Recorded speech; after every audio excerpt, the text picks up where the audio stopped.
This story begins as world-shattering events take place, terrifying changes that changed the world. Dark times have come for the entire planet. From the very depths of the faults began to appear on this world monsters that threatened all mankind. The Korean peninsula was in great trouble. They recorded the largest cluster of faults which from time to time generated new monsters. On one such dark day, in an alleyway, a monster caught a woman and her child by surprise.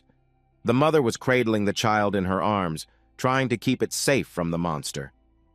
The monster had already opened its maw, baring its huge teeth, intent on killing its victims. The two unfortunates were terrified. But suddenly, a spark flashed in the sky, illuminating the whole area. It was a ray of hope for the entire population of the Earth. The spark struck the monster in the heart. The monster could not withstand such a blow. The power of the light was overwhelming. The woman and her child could not believe in their salvation. Tears came to their eyes again and again. The victims were very grateful. In front of them stood three heroes, their saviors. They were not afraid to engage in battle with the monster, and emerged victorious. One of the trio held out his hand to them. These heroes inspired people to unite and fight back against their haters. Humanity finally took control of the situation. The kinetic energy releases that occurred due to the rifts, people learned to channel them into peaceful ways and use them for the good of humanity. As time passed, progress continued unabated. Finally, the Korean peninsula became equal to other world powers. Koreans took possession of advanced technology and began to open their centers of magic and power. They discovered knowledge of the cells of the magical component, which were previously unknown to more than one civilization. Different mages wanted to master this knowledge. More and more students arrived at these centers for training. Almost every day, strong mages practiced their spells. They wanted to show what they could do. One of them was this boy with blue eyes.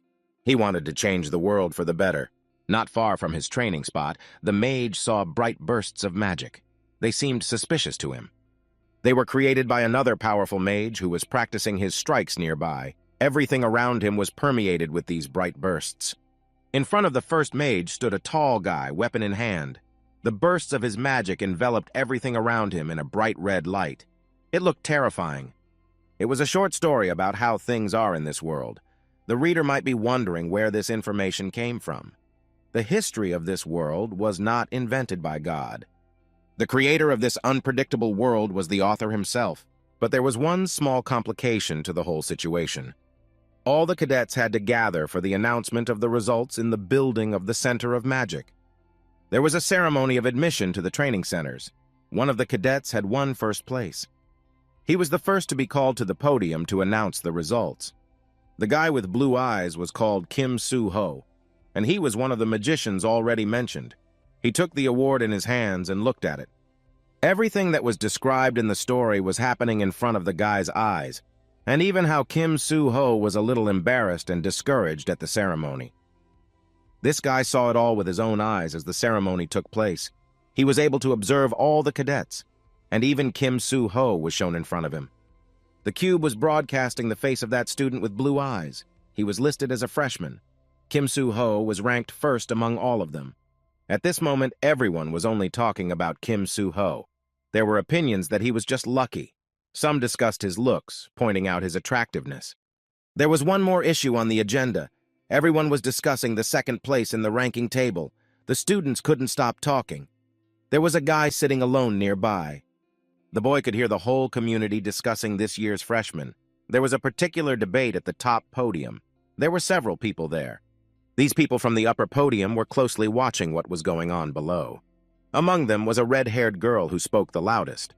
She was most enthusiastic about the freshman who was the first in the ranking. This guy's name was already known by everyone. His name was Kim Soo-ho. The girl pleasantly narrowed her big eyes as she watched the action going on below. She couldn't believe that the guy was only 17 years old. Again, the boy thought of the name. He repeated the name of the student who was the first in the ranking. He realized that Kim Soo-ho was one of the main characters in this narrative. Kim Soo-ho was one of the saviors of this world who would be able to rid humanity of monsters. He was exactly how all heroes who can change the world are described. But freshman Kim Soo-ho had one secret, something he kept hidden from the world. No one knew about it but him. There was that cadet who was competing with the future savior of the world. It was the guy who came in second place. He was angry as he was greatly displeased with it. The guy who ranked second in the teacher rankings for his ability was Shin Jong-hak. Shin Jong-hak looked far away at his rival, a smirk on his face. He was rich. The guy was what they called a golden youth. This guy could easily rival Kim Soo-ho, but Shin Jong-hak, he can't overcome his pride. He will become a villain. In the future, there's going to be a fight between Kim Soo-ho and Shin Jong-hak. There will be a confrontation between good and evil, where the two warriors will clash in battle. The boy watched intently as the main characters stood in front of him near the podium. He frantically began to realize what was happening. He was in their world. What bothered the young man the most was one haunting question that periodically resounded in his head. He thought about who he was and what his name was. Suddenly, he felt a gentle nudge and a touch. Someone touched his shoulder, interested in his pensive state. A very young boy sat next to him and looked at him questioningly. The friend called him Chun-dong and inquired how late he had fallen asleep last night.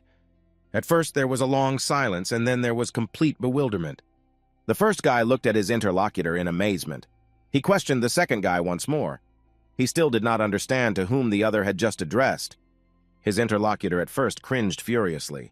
Then he thought ironically about the fact that there was no one else in the neighborhood with the same name as Kim Chun-dong. The boy once again ran that name through his head several times. He finally began to realize that there was no such name among the heroes in this world. The young man still couldn't remember anyone who was called that. He hoped that something would at least show up in his memory when he could see the face. And at that very moment, the cube showed him sitting on the bleachers next to his friend. The boy stared intently. There was something incomprehensible on his face. He also thought, what happened to the former cadets? The guy was just terrified. He finally saw what had happened. He saw that instead of his face, there was a huge question mark. Kim Chun-dong couldn't believe that he had become the exact character that wasn't mentioned in the book. There was nothing remarkable about him. He was very concerned about his position in the story. The guy was worried that because of the question mark and the lack of a face as such, he wasn't lavished with attention. Kim Chun-dong tried to remember the name of at least one of his friends, and inconsolably realized that he was in no way connected to the main characters of the story. He was an extra, one of 1,000 of them. He was exactly what the empty space was filled with. The guy sat slumped over, his head lowered forward. He had his hand over his face where the question mark was. He was sad.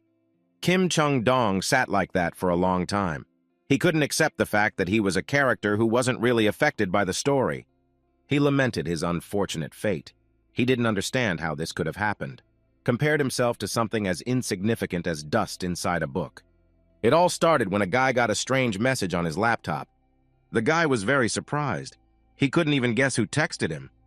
The message came to him from a strange fan. The one wanted him to do a remake on the previously written book, Return of the Hero. The writer's name was Kim Ha-jin, and all he could think about was how it was taking him a long time to release a sequel to his book. He was having a creative crisis. Kim Ha-jin wondered for a long time about his fan's strange suggestion, looking at his computer monitor. The writer thought for a long time about how to respond to such a request. The answer never came to him. The guy even felt embarrassed in front of his fan. Kim Ha-jin only thanked the person who wrote to him for his interest. The sent message popped up on the laptop monitor. The writer didn't realize that what he did now would greatly affect the events in the future. Water flowed in a stream from the faucet, and small drops flew in different directions. The boy looked at his face with a blatant question mark. It had been 2 weeks. He began to realize that he was already used to this face. From day one, and it had been 2 weeks now, the sign had never disappeared from his face. The boy realized that he was asleep. He became a minor character in this book. His name was Kim Chun-dong. The guy stood in front of the bathroom mirror, remembering all the things he had already done, but he never realized how it happened. He remembered about the main hero and the main villain of this book, about how they confronted each other. He realized he was here for the long haul. The boy gripped the corner of the bathroom sink tightly, realizing that he would have to stay here until the book was over. About 10 years. Standing in the same spot, near the sink where the water was running, he couldn't believe it. The guy was just terrified. He realized that he might not be able to stand giggling with teenagers for another 10 years. He remembered his life, how he wrote a book and went about his business. He didn't understand how he could be without his past life. The guy didn't want that perspective on his future at all. He didn't want to spend the rest of his life in a book. He stood like that, contemplating himself in the mirror. The boy made decisions for now to follow the book's scenario to survive. He remembered when he finished the book, assuming that if the chapters didn't keep coming out, it would be over. He was going to hold out as long as possible, then maybe it would end on its own, just like the plot of the book. The guy remembered the cover of his book. There were 3 heroes whose storylines were the main ones. He realized that no matter how hard it went, you had to follow the plot. One of those plot points was that one had to go to school. Not far away, near the ocean itself, stood a building surrounded by high-rises. It was the Cub. The building itself was in the shape of an imaginary polygon. It was on an artificial peninsula. A large number of cadets were trained there. Cub was in one of the foremost places on Earth. The city itself was rich in talent in the field of magic. Korea had become one of the advanced countries. The guy finally realized where the most important thing in this book was going to take place. That place was the center of the city. The walls of the enclosures of an elaborate building towered above him. The view was staggering in its grandiosity. This was the center where the heroes were prepared.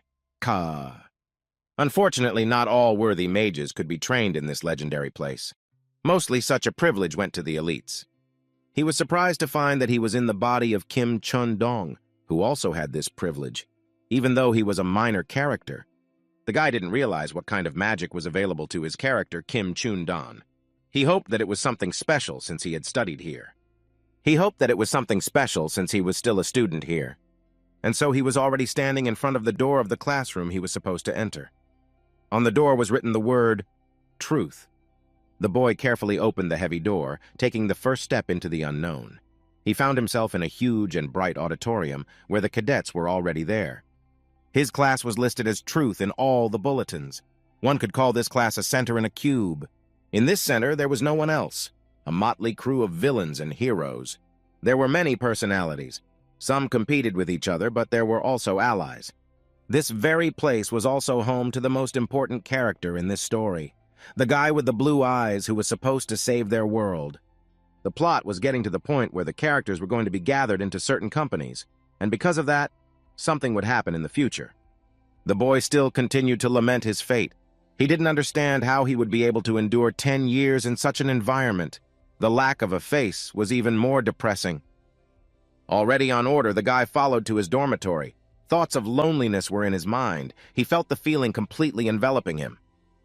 He walked slowly, looking under his feet. The boy realized that he couldn't really take note of how the days were going by. There was a complete incomprehension in his mind as to how he had survived all the time he had spent in high school. Just as suddenly, he saw something on the doorstep of the room. Someone had sent him a package. On the package, it said it was a Cub delivery. The boy began to look at this mysterious package with interest. No one had warned him about it. One assumption was that it was his character, Kim Chun-dong's stuff. But after he finally handled the package and the box, he saw something there that shocked him. In the box was his laptop, the very same laptop that he wrote this book on. He had only one question in his mind when he opened that box. He wondered how on earth his laptop ended up here. The guy opened the laptop to make sure it was working. The boot icon lit up on the screen. Next, his laptop showed an incomprehensible action. It started synchronizing. The guy was not expecting this. He did not understand what was happening and only covered his face. The laptop began to fall out of his hands. An incredible thing began to happen. This synchronization meant that the character Kim Chun-dong synchronized with the author Kim Ha-jin. The settings of the two personalities popped up on the screen. The settings were being uploaded. Kim Ha-jin looked at the data on the monitor with amazement. He began to realize that this was the settings log he had created himself. With a trembling hand, he pulled the laptop to him again. The guy was in complete bewilderment, and the synchronization kept going on. And then came the long-awaited moment when the monitor showed the inscription that synchronization had reached the 99% mark. For a moment, the notebook went out, as if there was a complete reboot. But it was only for a moment. But then a very strange thing happened. The monitor showed that the owner of the laptop could now change the settings as he wished. His image slowly began to take on a new shape with his own features. Yes, it was him, Kim Ha-jin. His nose, eyes, and ears, not the question mark that was already so annoying. And now he appeared in his full height, and the laptop showed only a reset of all the indicators in order for the synchronization to be successful. Finally, the laptop screen showed the very same information. It said that the synchronization had completed. The guy frantically opened the laptop again and looked at the reflection of the screen. Kim Ha-jin finally saw his face there. He saw himself again as he was before everything that had happened. The guy was dumbfounded, with all sorts of thoughts swirling around in his head. He pondered on how it all happened. Then he immediately remembered the information that the laptop screen showed, namely, that the synchronization had been completed. Kim Ha-jin thought about it for a long time. Suddenly he realized what had happened. It was a phenomenon called awakening, an epiphany. In this world, after such a thing, you would receive information about your abilities and skills. It showed you a strategy on how you could become stronger. It was like a table in a computer game where you could see the character's skills and abilities. It showed not only the character's skills, but useful other information. There were all sorts of stats A in this table. Even so, intelligence and luck. Kim Ha-jin couldn't believe his eyes at first, looking thoughtfully at the table. He began to scrutinize them carefully. One of the tables had information about synchronization and resetting. This table interested him the most. The guy didn't fully understand what was going on, but he realized that it was because of these settings that his face changed. The question mark disappeared. He looked at the next table, and there was something that bothered him even more. The guy noticed that on this table it was possible to change the settings. He couldn't quite figure out what it was. Soon, Kim Ha-jin noticed another interesting table. It talked about the character's importance. The guy was greatly surprised. He finally began to realize that he needed to increase his importance in this book. He began to guess why he was given his laptop back. Kim Ha-jin began to assume that he needed to start getting into the plot of this work. The guy started looking at the monitor, and suddenly he noticed something strange on his laptop. A new table popped up on the computer that had some undisclosed information on it. It said that it would only reveal itself at the end of the story. Kim Ha-jin realized in order to return to his old life, he needed to intervene in the story of this book. He thought about his next action for a long time, staring thoughtfully at the monitor. One thought occurred to him. He realized that if he did not take any action, it was possible that he would not get out of the plot of this book. The guy couldn't figure out now what was in this hidden information. Therefore, he decided to start communicating with the main characters. Kim Ha-jin put his points into his strength. He knew he needed it to survive. The guy clicked his mouse cursor, confirming his action. He remembered that in the book, you couldn't just level up. There was no such option in the story. There were only points, and they were the most valuable. In his book, to level up a character, points had to be invested in luck. Surprisingly, this was the most effective way. Points could also be applied to gain some benefits in daily life. With luck, one could pump up a lot of things. The boy pondered for a long time. Kim Ha-jin remembered that luck points could not be increased, but it could be exchanged for SP and vice versa. The guy reached for his laptop, and there popped up a plate with voluminous data. He decided to try exchanging these SP scores for luck. Kim Ha-jin took advantage of this option. A spreadsheet popped up on the laptop that showed luck and SP points. It worked out. The guy was able to exchange the points for the mysterious luck. A new option flashed in front of him on the monitor of the laptop. The guy was puzzled. He could not even imagine that it was possible. On the laptop, a new sign popped up. On it was information that he was able to apply the mysterious luck. After that, his stats increased a lot. Kim Ha-jin pondered for a long time after seeing his value on the table. He realized that his magic powers had become the same as the main characters. Next, he plotted another interesting transformation. The young man decided to increase the patience option. She would soon be able to help him endure the training. The boy couldn't believe his eyes. This idea had worked out for him as well. Then he thought that luck was on his side. It was luck. The patience option had increased by more than half a point. That was a good enough result that he couldn't help but be pleased. But luck began to turn away from him. A strange warning sign appeared on his laptop. It could affect the change in his scores. Kim Ha-jin could no longer change his SP scores by changing the indicators. The young man couldn't contain his upset feelings. He lamented at fate, not understanding why luck had turned away from him. He began to reflect on how unfair it was, but he soon remembered that it wasn't that bad. He was lucky that he had time to increase at least patience and luck. The guy decided to check all the available options and remembered that he still had 10,000 SP points in reserve. He leaned back in his chair and rolled his eyes. The reflection never left him. The thought was that he needed to make a plan on how to spend those SP points properly, but at the same time, it was time to head off to school. In the morning, the school was scheduled to have a practice session. The teachers noted that the students had done a good job.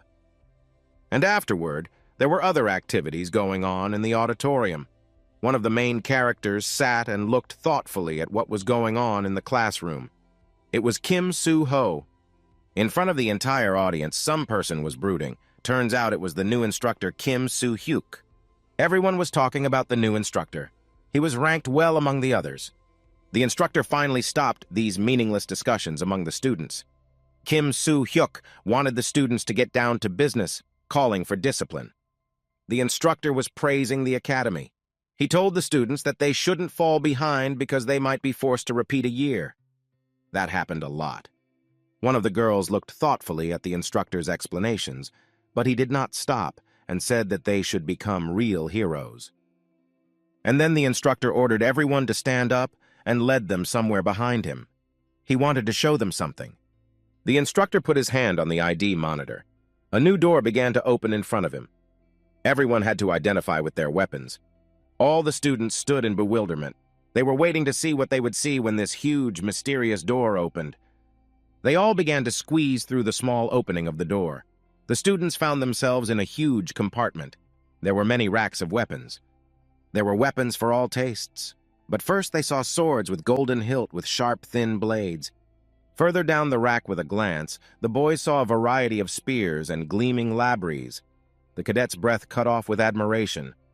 The guys froze, looking at all this splendor as they suddenly heard the loud voice of the instructor. He ordered the students to quickly choose their weapons. Within 6 months, the students had to pass with this weapon, which was their choice now. Someone had already managed to grab a sword. One of the main characters, the blue-eyed guy Kim Soo-ho, had already managed to grab the sword. He held the cold weapon in his hands, hopefully. Another hand had already reached for the bow.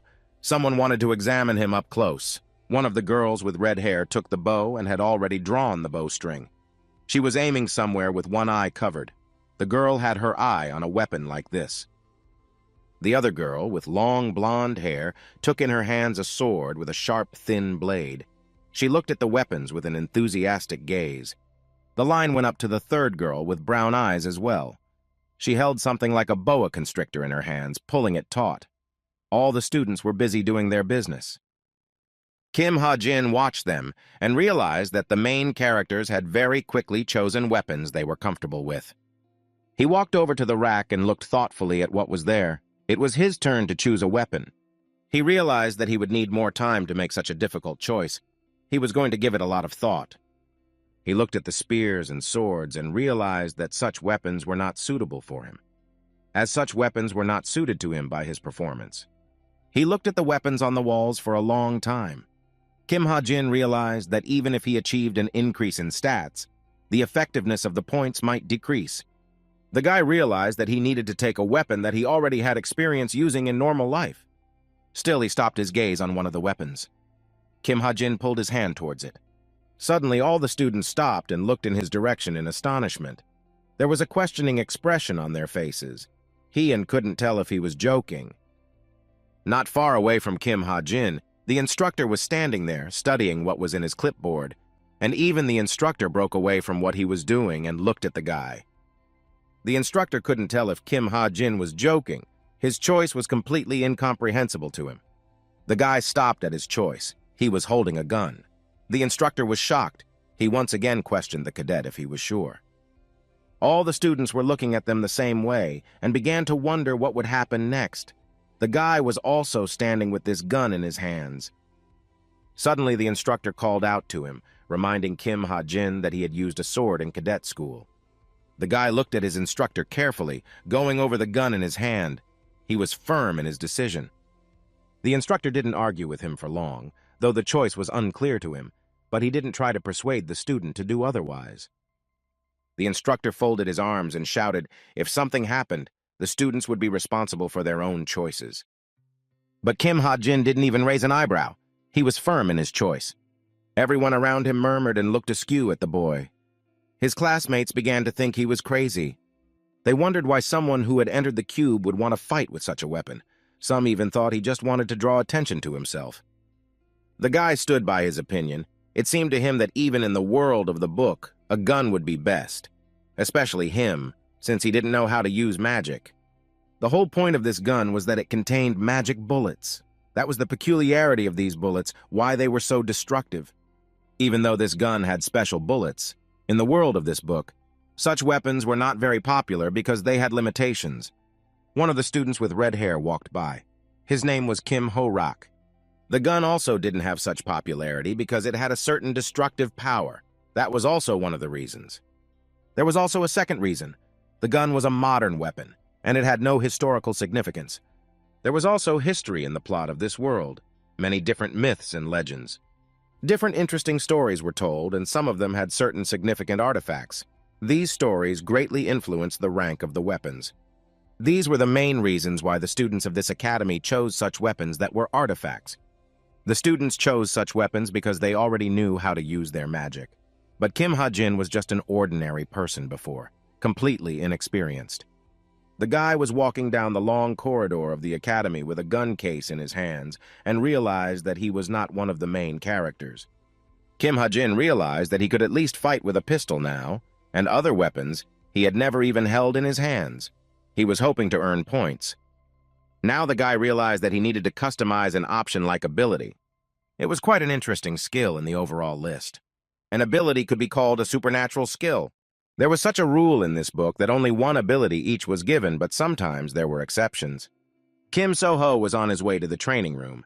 He had an obvious hidden swordsman skill.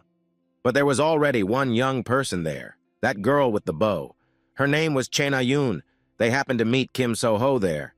Kim So-ho asked her if she had come to train here. That question made her angry. Then Kim So-ho remembered that they still had a gun guy in their class. He said the name of the guy with the gun. The girl wrinkled her face. It read contempt on it. This allowed the girl again, as she didn't recognize him for the shooter. The girl continued to cringe over this. She couldn't understand how someone who had a range of no more than 1 kilometer could be considered a marksman. She came to the conclusion that the guy with the gun was just scared. He didn't want to become a hero. She thought he wanted to be expelled.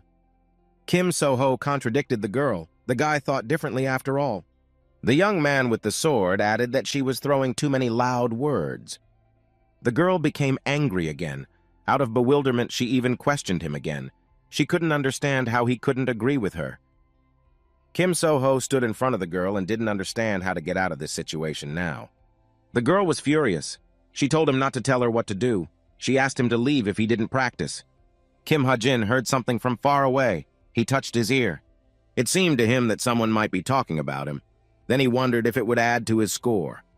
Kim Ha-jin realized how important skills were in this world, because Kim So-ho would become the main character because of it.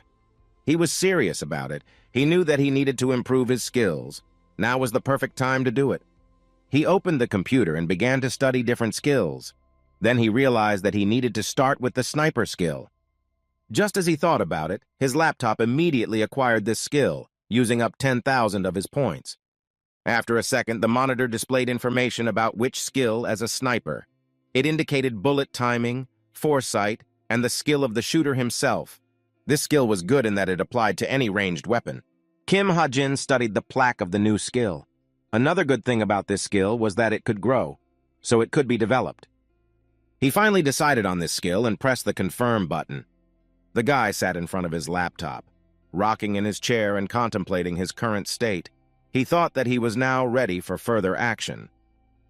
Kim Ha-jin really hoped that his current abilities would be enough to last through this book.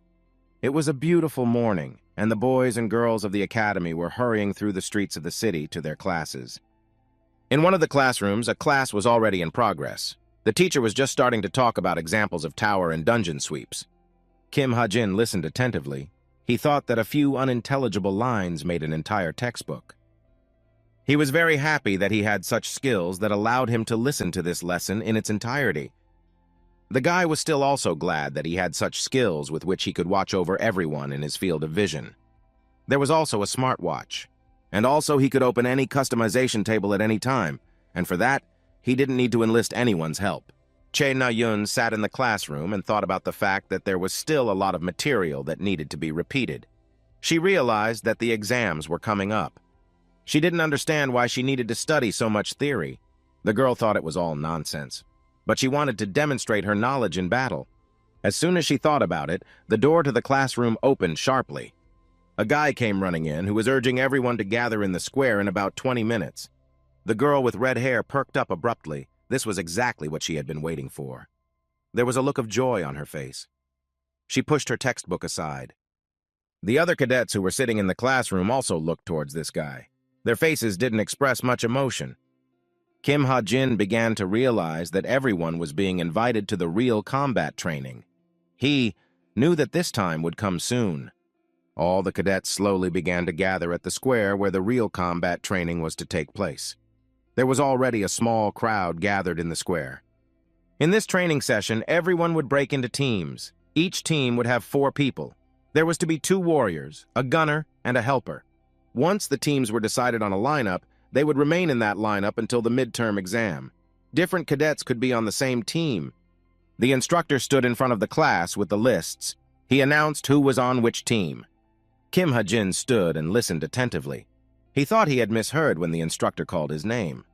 The forms with the team lists were in front of his eyes. He couldn't believe it. The letters seemed to be floating.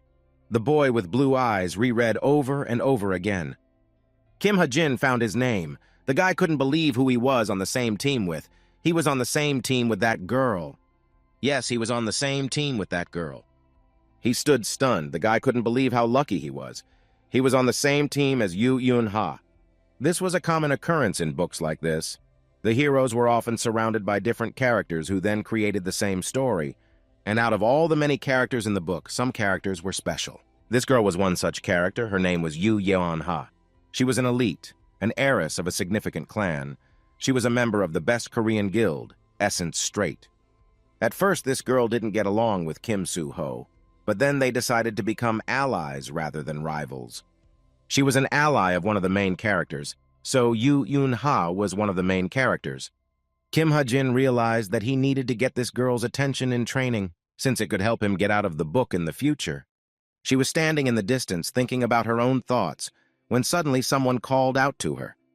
Yoo Yeon-ha turned around and saw a few students beside her. Standing next to her were a girl and a guy. Their friendly gaze was directed at her. Jin Ho-seung and Hazuki were from the class that called itself Truth. Yoo Yeon-ha looked at the girl and guy, daring them not to be ignored, since they were on the same team as her. The girl decided to say hello to them after all, portraying friendliness. She did so in a very formal manner, addressing everyone as you. Yoo Yeon-ha looked around, trying to figure out where the other team member was. She didn't know who it could be yet, anticipating it. At the same time, another one of the guys started walking towards them. His leg was holding a holstered pistol. The girl was a little taken aback, gazing thoughtfully at this guy. There was a question in her eyes. The guy was trying his best to appear confident. Kim Ha-jin realized that Yoo Yun-ha didn't like mumblers. Before he could say a word, a guy from his team ran up to him and asked Kim Ha-jin if he was the guy who chose the gun.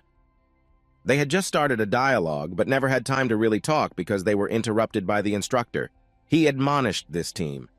The instructor cut into their conversation, pointing out that there was no time for idle talk now. The instructor told them that the coordinates had been sent to their watches long ago, and they were the coordinates of the places where they were supposed to fight the monsters. The whole team immediately went to look for these places. A large clearing near the ocean opened up before their eyes. There were ears of wheat through the tall grass. It was hot. They ran through this clearing to get to the area where the battle was to take place. The team was constantly checking the coordinates of the clock. They were making sure to run to the wrong place. Yoo Yeon-ha was first as always. She realized that the team was getting very close. She warned the team to be ready. She told her companion that there was no exact information yet about what monsters were waiting for them at the location, as well as what kind of battle was going to happen. Kim Ha-jin ran after them, but he couldn't catch up. He was very out of breath. Sweat was dripping off his forehead in large drops. He didn't understand why he couldn't catch up with them. After all, he had changed his stamina scores. Everyone had a perfect fitness level. The second guy from his team ran very fast, his heavy weapon somewhat failing to slow him down. And even that little girl Hazuki wasn't far behind the team. Kim Ha-jin couldn't believe that this was the average level of the cadets. They finally reached the very place where the fight was going to take place. Yu Yun-ha looked into the distance. They were on the beach. It turns out this was the exact training ground they needed. Suddenly, a splash was heard. A huge tentacle eerily appeared from the water. The team immediately recognized what kind of monster it was. Turns out, just recently, they were at the academy studying information about the black humpbacked octopus. The team looked directly at the monster, and the octopus at the same time was rapidly approaching them on the water, spreading its huge tentacles. The boys began to discuss what they should do next. They wondered how they could deal with the black humpbacked octopus.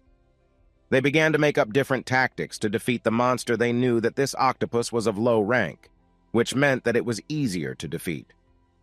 The team knew that it had a powerful attack, and this monster had one strong place to attack, and that was its hump. When this monster was afraid of something, its hump would send out cubs that could easily suck all the blood out of a human in 1 second. Hazuki suggested that these cubs could best be dealt with by a marksman, but Yu Yun-ha objected to her. She suggested her own candidate. The girl realized that this monster had a high recovery speed. She asked the team members to stay away and save their magic powers. Kim Ha-jin began to agonize over what he had just heard. An agonizing question arose in his mind. The guy didn't understand what she was trying to accomplish. Suddenly, she wanted to deprive him of the opportunity to practice. Yu Yun-ha began to call out to the team. She began to ask them if they were all ready for battle now. The girls shouted loudly. It was the right time to start their plan already. Kim Ha-jin thought she was being mean. The monsters were smashing everything in their path. A small ship that was floating nearby got hurt. With his tentacles, he smashed it into splinters, splashing water and wreckage flying in different directions. The sight was not for the faint of heart. Jin Ho-seung slammed his lubries against a rock, shattering it. The guy was trying to attract the attention of the black humpbacked octopus. Strangely enough, he succeeded. Jin Ho-seung stood on that rock, looking into the distance and trying to see if he succeeded or not. It was then that he realized that he had succeeded. The monster was approaching the team. The guy with the labries realized that it had to be lured to land. Everyone noted for themselves the hatred with which the monster was looking at them intently, without taking their class away from them. The ocean was stirring violently, surge after surge. The reason for this was the monster's tentacles, with which it was furiously paddling towards the shore. Jin Ho-seung stayed in the same spot, watching the monster move. He readied himself for battle, holding his weapon tightly in his hand. At the same time, the black humpbacked octopus was already quite close. It was about to attack the team. The octopus started to get ashore, and the guy started to retreat to get him farther away on land. It was a desperate action. The guy tried to run as fast as he could so that the monster would follow him. He seemed to be running at the speed of the wind. On the other side, a girl with green hair was already advancing towards the monster, clutching her sword tightly in her small hand. It was Hazuki. On the other side stood Kim Ha-jin. He raised the muzzle of his gun and prepared to shoot. Fear was restraining him a bit. Yu Yun-ha was determined. With a fierce gaze, she looked at the monster, the sword in her hand blazing. The fight had begun. The monster stopped. One could see it tense up. The hump began to move suspiciously. At that very moment, there was a very strange sound. Sparks appeared above its hump. Everyone immediately realized what was happening. Yes, there was exactly the same action. The hump of the monster began to increase in size. All the team members noticed it. They were watching, waiting for the right moment to fight. Jin Ho-seung stopped and looked directly at the octopus. Finally, the moment finally happened. The hump cracked, releasing quite a few baby octopuses. They flew straight for the team. The closest to the monster was the guy with the labris. When he saw the cubs, he started to run away from it. It looked like the tentacles might get him after all. It was very dangerous. Jin Ho-seung felt an unknown force beside him, but it wasn't an octopus. Yu Yun-ha decided to deliver a piercing blow at the black humpbacked octopus. The monster saw the bright flame of the girl's strength in front of it. It was terrified. Yu Yun-ha looked at the monster. The girl wanted to unleash another attack that would definitely end everything. This sight was seen by Jin Ho-seung as he was nearby. He had never seen such power before. It was magnificent. There was a reason why Yu Yun-ha was ranked 7th in the rankings when he entered. Yu Yen-ha covered Jin Ho-seung, who might not have had time to escape from the blood-sucking cubs with her attack. The boy thanked the girl for that. But the training battle continued. Yu Yan-ha was at the very front line, delivering more and more blows with her whip. Blow after blow, it seemed that she did not get tired at all, but only fought with renewed vigor every time. Even the monster did not understand how this could happen, because it had never experienced such a thing before. But the fight continued. Although it seemed that it should have ended long ago, the girl's strength was unimaginable. Everyone was waiting for a new attack of the cubs because this monster was recovering too quickly. The humpbacked octopus still had some strength left to defend itself. It would occasionally beat its tentacles near its opponent. Yu Yan-ha tried her best to dodge. The girl held firm, not letting her opponent win. She failed to notice what was happening from behind her. One of the blood-sucking baby black humpback octopus was flying straight at her. Hazuki began to scream, drawing attention to herself. She wanted Yu Yun-ha to turn around and look back. There was a dangerous moment. But Yu Yun-ha didn't pay attention right away. In any case, it was already too late. The black humpbacked octopus cub was approaching her at a rapid speed. It was aiming for the girl's head. Suddenly, something flew close to the girl's head, tearing the baby black humpbacked octopus into pieces. Yu Yan-ha was in shock, not realizing what it was. A bullet casing fell very close to the girl and rolled on the ground towards the beach. Yu Yun-ha turned around and she saw Kim Ha-jin taking aim from behind. He had not yet returned to his normal position. He was still on one knee holding the gun in his hands. His gaze was determined. Yu Yun-ha finally began to realize what had just happened. She couldn't utter anything but that guy's name. Kim Ha-jin looked at her with confidence and pride. He was pleased with what he had done. The points that were exchanged for special indicators became higher every time Kim Ha-jin increased his importance in the eyes of others. But at the beginning of the story, Kim Ha-jin had a hard time keeping track of this, as he was not part of the storyline at all at first. The guy realized that in order to change that, he had to do something meaningful in the story. Once he saved the girl, it was exactly what he had in mind. Kim Ha-jin interfered with the main plot with his actions. Hazuki was very surprised by the way Kim Ha-jin acted. Jin Ho-seung couldn't believe it either. He looked at Kim Ha-jin in a perplexed manner. But Yu Yan-ha couldn't dutifully appreciate his act. She only shouted that she was telling everyone not to interfere while the fight was going on. But the training battle was still going on. The black-humped octopus was able to recover its strength and prepared the basics to throw the cubs out of its hump. The monster ejected the cubs with renewed vigor. It seemed to everyone that there were even more of them. The cubs flew at the team once again. Yu Yan-ha was taken aback at first. She wasn't prepared for the monster to recover so quickly. Kim Ha-jin also noticed that there were more cubs. He was also able to trace the direction of the strike. The guy noticed that the monster was hitting in the same trajectory. The guy thought about it for a few seconds. He had thought of something.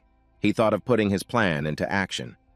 So he decided to act, realizing that there might not be another chance. Kim Ha-jin began to think about a skill like bullet timing. He suddenly remembered about it. The guy remembered that he himself had come up with it when he came up with it. He himself had once introduced this skill into the plot of a book. When this skill is used, time becomes 3 seconds slower. Kim Ha-jin began to guess how and what it could affect. He was able to detect through this where the monster's cubs were moving to. The guy realized that all he had to do next was to shoot at the hated targets. Time ran inexorably, slowing down by 3 seconds every time he used this skill, and the bullets kept flying and flying, hitting the blood-sucking cubs of this octopus with precision. He was aiming right in the middle of these monsters, aiming for the tentacles that sucked blood. As time went on, he managed to hit the small monsters that the big octopus was throwing out of its hump. Bullet casings were falling and hitting the ground with a crash. There were already a lot of them below. Kim Ha-jin tried to reload his gun as fast as possible so that he could have time to aim at the blood-sucking baby octopus. The guy brought the gun up to his face and took careful aim without averting his gaze. His hand did not tremble. Time was almost running out, but he was still on time. It was the same with Yu Yun-ha. He had managed to shoot then, thanks to his skill. Time was running out, but he didn't need any more. The guy had made it. Kim Ha-jin looked around. He saw his path being torn apart by a small monster right in the air. Scraps were flying in different directions. There was practically nothing left of the monsters. Yue Yanha turned around and looked at him. There was a look of bewilderment on her face. She forgot for a second that there was a battle going on, but remembered it and focused on the monster. But the monster didn't slumber. It began to recover again. Strange actions were happening to the hump. Yu Yanha was being dealt crushing blows again and again. The girl realized that she had to manage to destroy it before the hump gave birth to blood-sucking cubs again. The girl's whip struck again and hit right into the hump of the black octopus. Yue Yanha hooked onto it, thus restraining the monster. The girl who had captured the monster loudly commanded the others to move to attack. Then Hazuki and Jinho Seyung scattered to strike at the black humpbacked octopus. They tried to hit its hump as well. The guy could finally use his magic. He swung his lebris. But Hazuki was keeping up with Jinho Seyung as well. The girl quickly drew her sword. And now their magic was unleashed and fully aimed at the monster. The team threw more and more blows while Yu Yunha held back the octopus's hump. Kim Ha-jin didn't stay back and helped his team as much as he could. He shot at the monster relentlessly. They were expending so much magic power that it could have already reached space. The monster was visibly sick. It seemed like it was only holding on with its last strength. There was no way its hump was going to give birth to cubs. Octopus chaotically beat his tentacles in different directions, trying to change the situation, but he did not succeed. Finally, the job was done. The monster's hump was torn to pieces. Kim Ha-jin looked at the monster. The guy looked very tired. He realized that they had finally destroyed the monster. Yu Yunha turned around and looked at Kim Ha-jin intently. She, too, was practically exhausted. The guy was lying on the shore and couldn't lift his body. It was very hard for him. Suddenly, there was a sound. It was a counter. It was calculating the time the team spent on the training fight with the monster. The whole team saw what happened next to the monster. It shrank to the size of a normal octopus. Kim Ha-jin was able to lift it up in his arms. The counter announced the results. Yu Yanha looked on tiredly. 58 minutes and 58 seconds. The team was in 16th place. Kim Ha-jin was still lying on the sand the same way. He was rolling around from fatigue. The training battle was finally over. The fifth team was able to place 16th out of 100 possible places. The girl couldn't believe it. She kept running that number over and over in her head. Yu Yunha was completely disappointed. She was not at all satisfied with this result. They received a notification that their entire battle had been filmed by a drone so that they could analyze it later. The girl couldn't calm down. She couldn't believe that they had only ranked 16th. Yu Yunha was also upset because she was overtaken by that girl with red hair named Che Na-yun. She and her team came 4th out of 100 possible places. Yu Yunha couldn't forgive herself for that. She wanted to reduce the difference between the teams after all. She looked furtively at the guy who was sitting not far away. Suddenly, the girl noticed that this guy was staring intently at something, practically keeping his eyes on her. His gaze was directed at that red-haired girl, Che Na-yun. Yu Yunha couldn't believe it. She assumed that he was in love with Che Na-yun.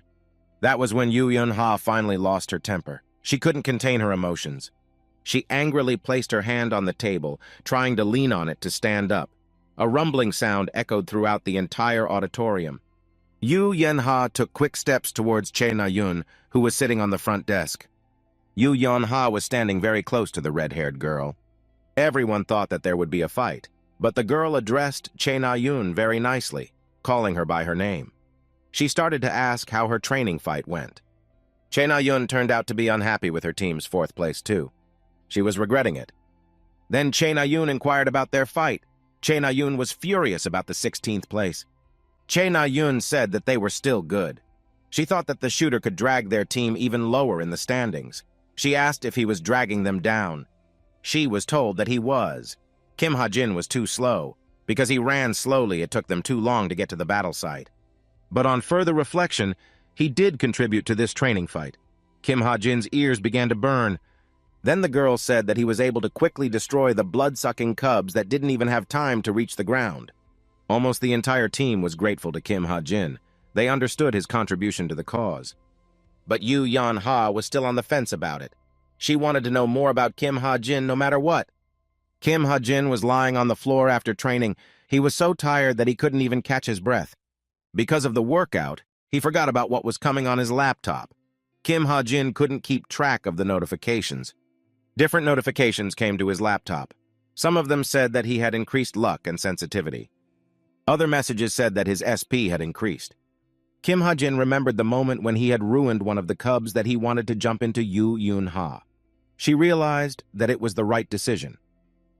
More notifications came in, showing that the guy was able to increase his stamina and health due to his training in the training room. After going through all the notifications in his laptop, the guy decided to rest after all and finally completed his workout today. Although the guy was wondering if he should go back, night had fallen. There was still a light on in one of the houses. It was Yoo Yoon-ha's window. The house sign had her name marked on it. The girl had not gone to bed yet. The girl intently watched something on her laptop over and over again. She watched every moment that interested her for a very long time. That's when Kim Ha-jin starts shooting. Yoo Yoon-ha seemed to be doing some kind of calculations. The moment when the bullet started hitting the blood-sucking baby monsters appeared on her laptop monitor. She deliberately replayed some moments several times, looking at the laptop. She was making up different theories, calculating how many times it fired for a certain moment. The girl was trying to figure out if it was possible to pull the trigger in just 1 second about 20 times, twisting the imaginary gun in her hand this way and that. Yoo Yoon-ha began to guess that Kim Ha-jin's reactions were not like everyone else's, but much better. But his health had taken a big hit. The girl had been pondering for half the night already. There was no way she could remember him at Yuan School. Her thoughts were shattered by one message. It was written by a guy named Yoo Yoon-ha. His name was Shin Jung-hak. This guy wondered why she was still online, even though it was already quite late. Yoo Yoon-ha immediately changed her face and smiled. She was very pleased. The girl replied to Shin Jung-hak that she was analyzing the video. Then the guy thought that she had nothing else to do but to do such nonsense. The girl took him back that she had to keep track of the capable students. But the guy still couldn't settle down. He replied that there were none in her team. Then Shin Jung-hak began to ask the girl about the guy who chose the gun weapon. Yoo Yoon-ha was very happy that he became interested in the matter. She thought it was cute. Then the girl replied that Kim Ha-jin had some kind of ability after all, just at the level of 933. The guy kept on talking and started teasing the girl. Shin Jung-hak asked her if she thought she was lucky to have this shooter on her team. Then she thought about it again. Yoo Yoon-ha replied that maybe she did. That tall building was the office of a certain guild.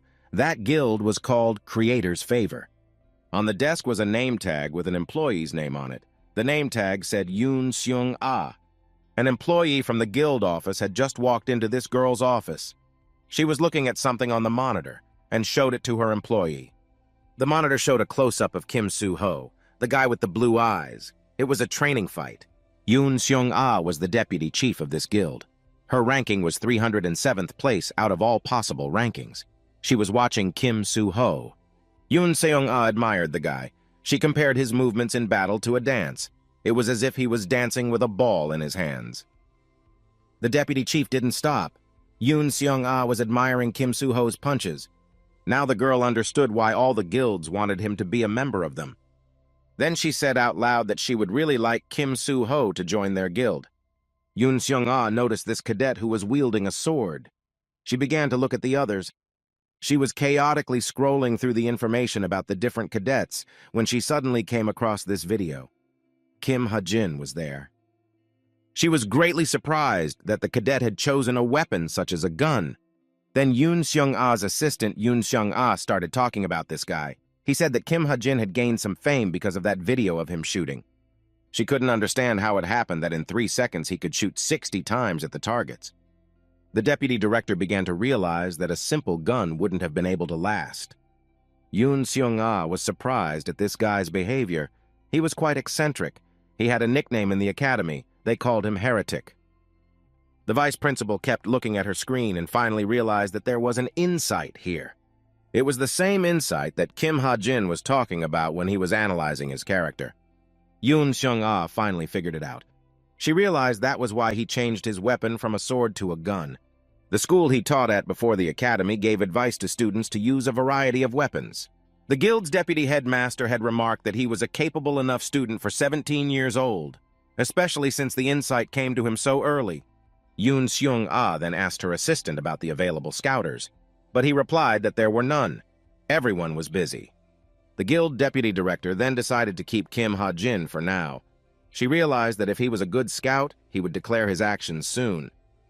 She hoped he would, and looked at the young man once more through the monitor, whether he was a heretic or not. Meanwhile, Kim Ha-jin slept sweetly in his bed, not even realizing that he was being discussed by the guild. Time passed and it was Wednesday again. It was the day of training fights, when the cadets practiced one-on-one. Here were the first cadets already doing their training. One was with a sword, the other with brass knuckles. These fights were assigned exactly one-on-one and conducted on commands. All of the students were using the exact weapon they had originally chosen. That way, it was clear how they were to be evaluated. The instructor couldn't calm down and kept shouting something. He was shouting Kim Ha-jin's name. The instructor was demanding that the guy get back on his feet right now. Kim Ha-jin was having a fight with the instructor. Then the instructor had to explain to the guy that he couldn't fight a practice fight with his regular gun, so the fight with the instructor. The guy was lying on the floor and regimentally tried to fall as far away from the instructor as possible. He explained to the guy that with his usual weapon, such as a pistol, it was quite dangerous to train in such a fight. Therefore, his weapon for such training was still under development. Kim Ha-jin was still on the floor. He shouted to the instructor, "He can't do this anymore." But it wasn't the instructor who was behind him, and as if he didn't hear what he was saying, the instructor only repeated if it was for real, he wouldn't be able to give up. Then he shouted that he needed to step up his defenses. The instructor swung at him again, pushing his huge fist as far away from his victim as possible. Then Kim Ha-jin began to try to dodge the blow. After that, Kim Ha-jin began to watch more closely how often the instructor began to strike. He was not only watching the frequency of the blows, but also the trajectory. The instructor wasn't being ceremonious with this guy at all. He was hitting him with almost full force. And then he hit again, but it didn't go the way it did before. The instructor started to notice something strange about this guy's behavior. The instructor noticed he was acting strange. The guy again and again began to anticipate his future actions. The man stared at Kim Ha-jin. Kim Ha-jin was really watching the instructor's actions, and he was able to notice even the smallest detail. He clenched his teeth and opened his eyes so hard that they looked like they were about to burst out of their orbits. The instructor intended to hit the boy again. Just as he thought about it, he swung, and again the boy was able to dodge his steel fist. The hand came within a couple of centimeters of him. The fist was very close. And there it was, another punch. Kim Ha-jin was even a little confused. The man was even more incensed by this. The instructor was sure he was going to get hit, but it didn't. She missed again. Kim Ha-jin was elusive. Then the instructor slowly began to realize what was really happening. The man began to notice how the guy managed to follow his hands, and with this he managed to dodge the apt punches. Kim Ha-jin was indeed watching him very intensely. The guy used foresight. It allowed him to anticipate his opponent's further strikes, and could even help him see at a great distance. His eyes could see all of the instructor's trajectories.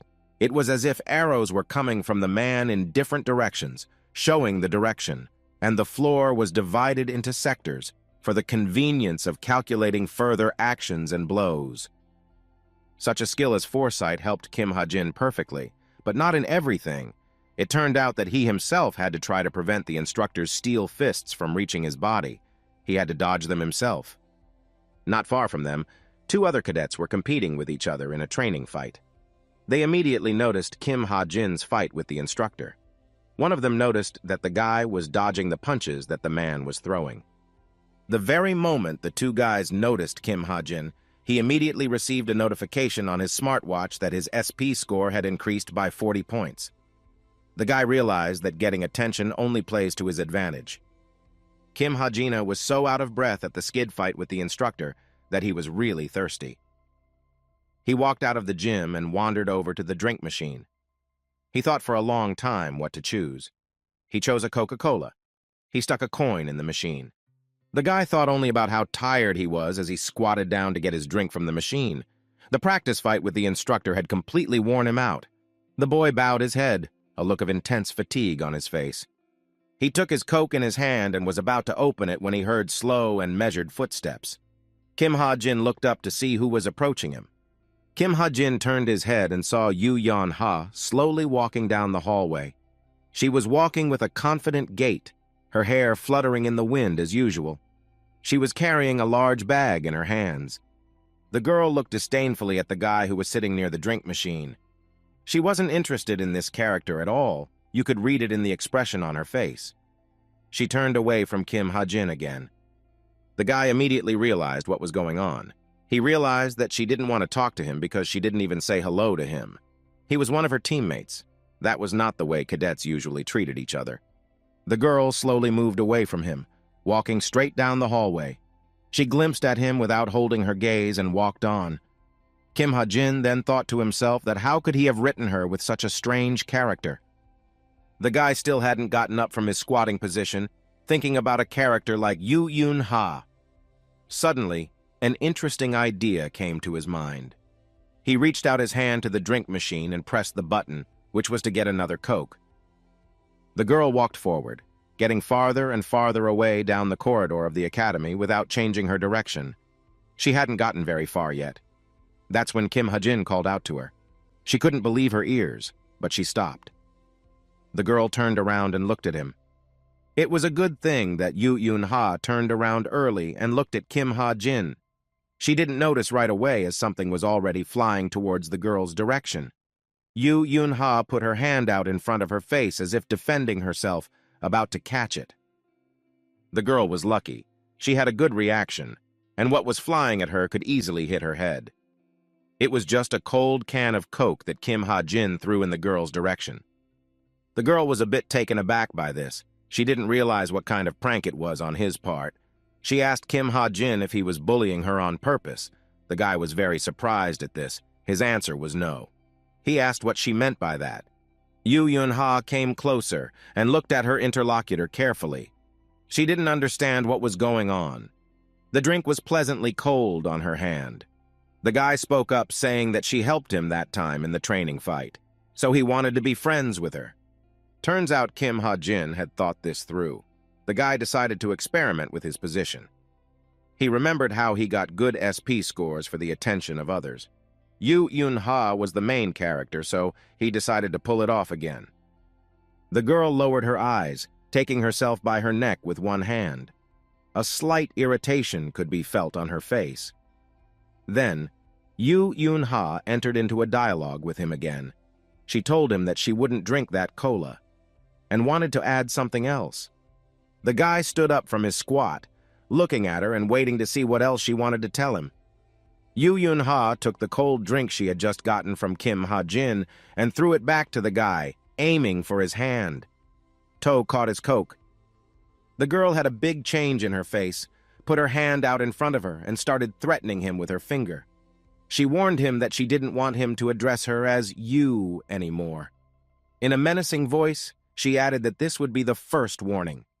The guy was still standing in front of her the same way, holding a can of cold drink in his hand. It seemed like he was up to something. An imperceptible smile crept across his face.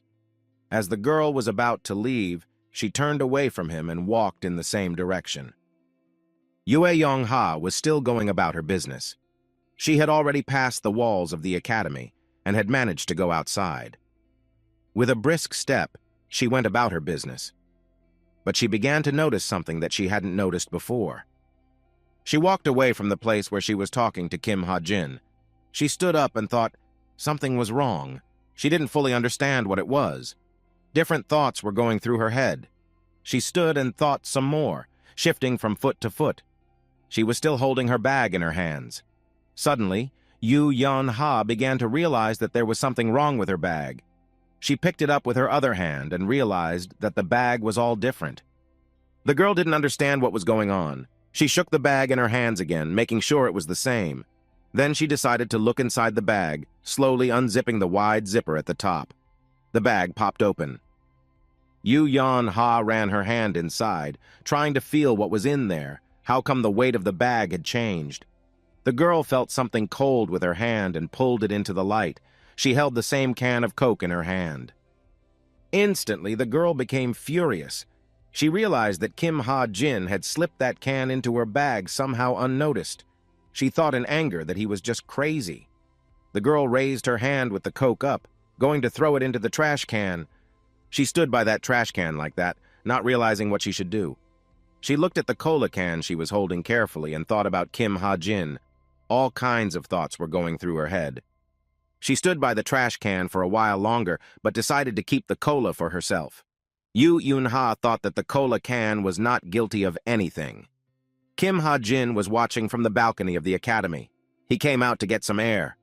Kim Ha-jin was sitting on the stairs of the academy with his laptop in his hands. She was still in the moment watching Yoo Yun-ha slowly walk away.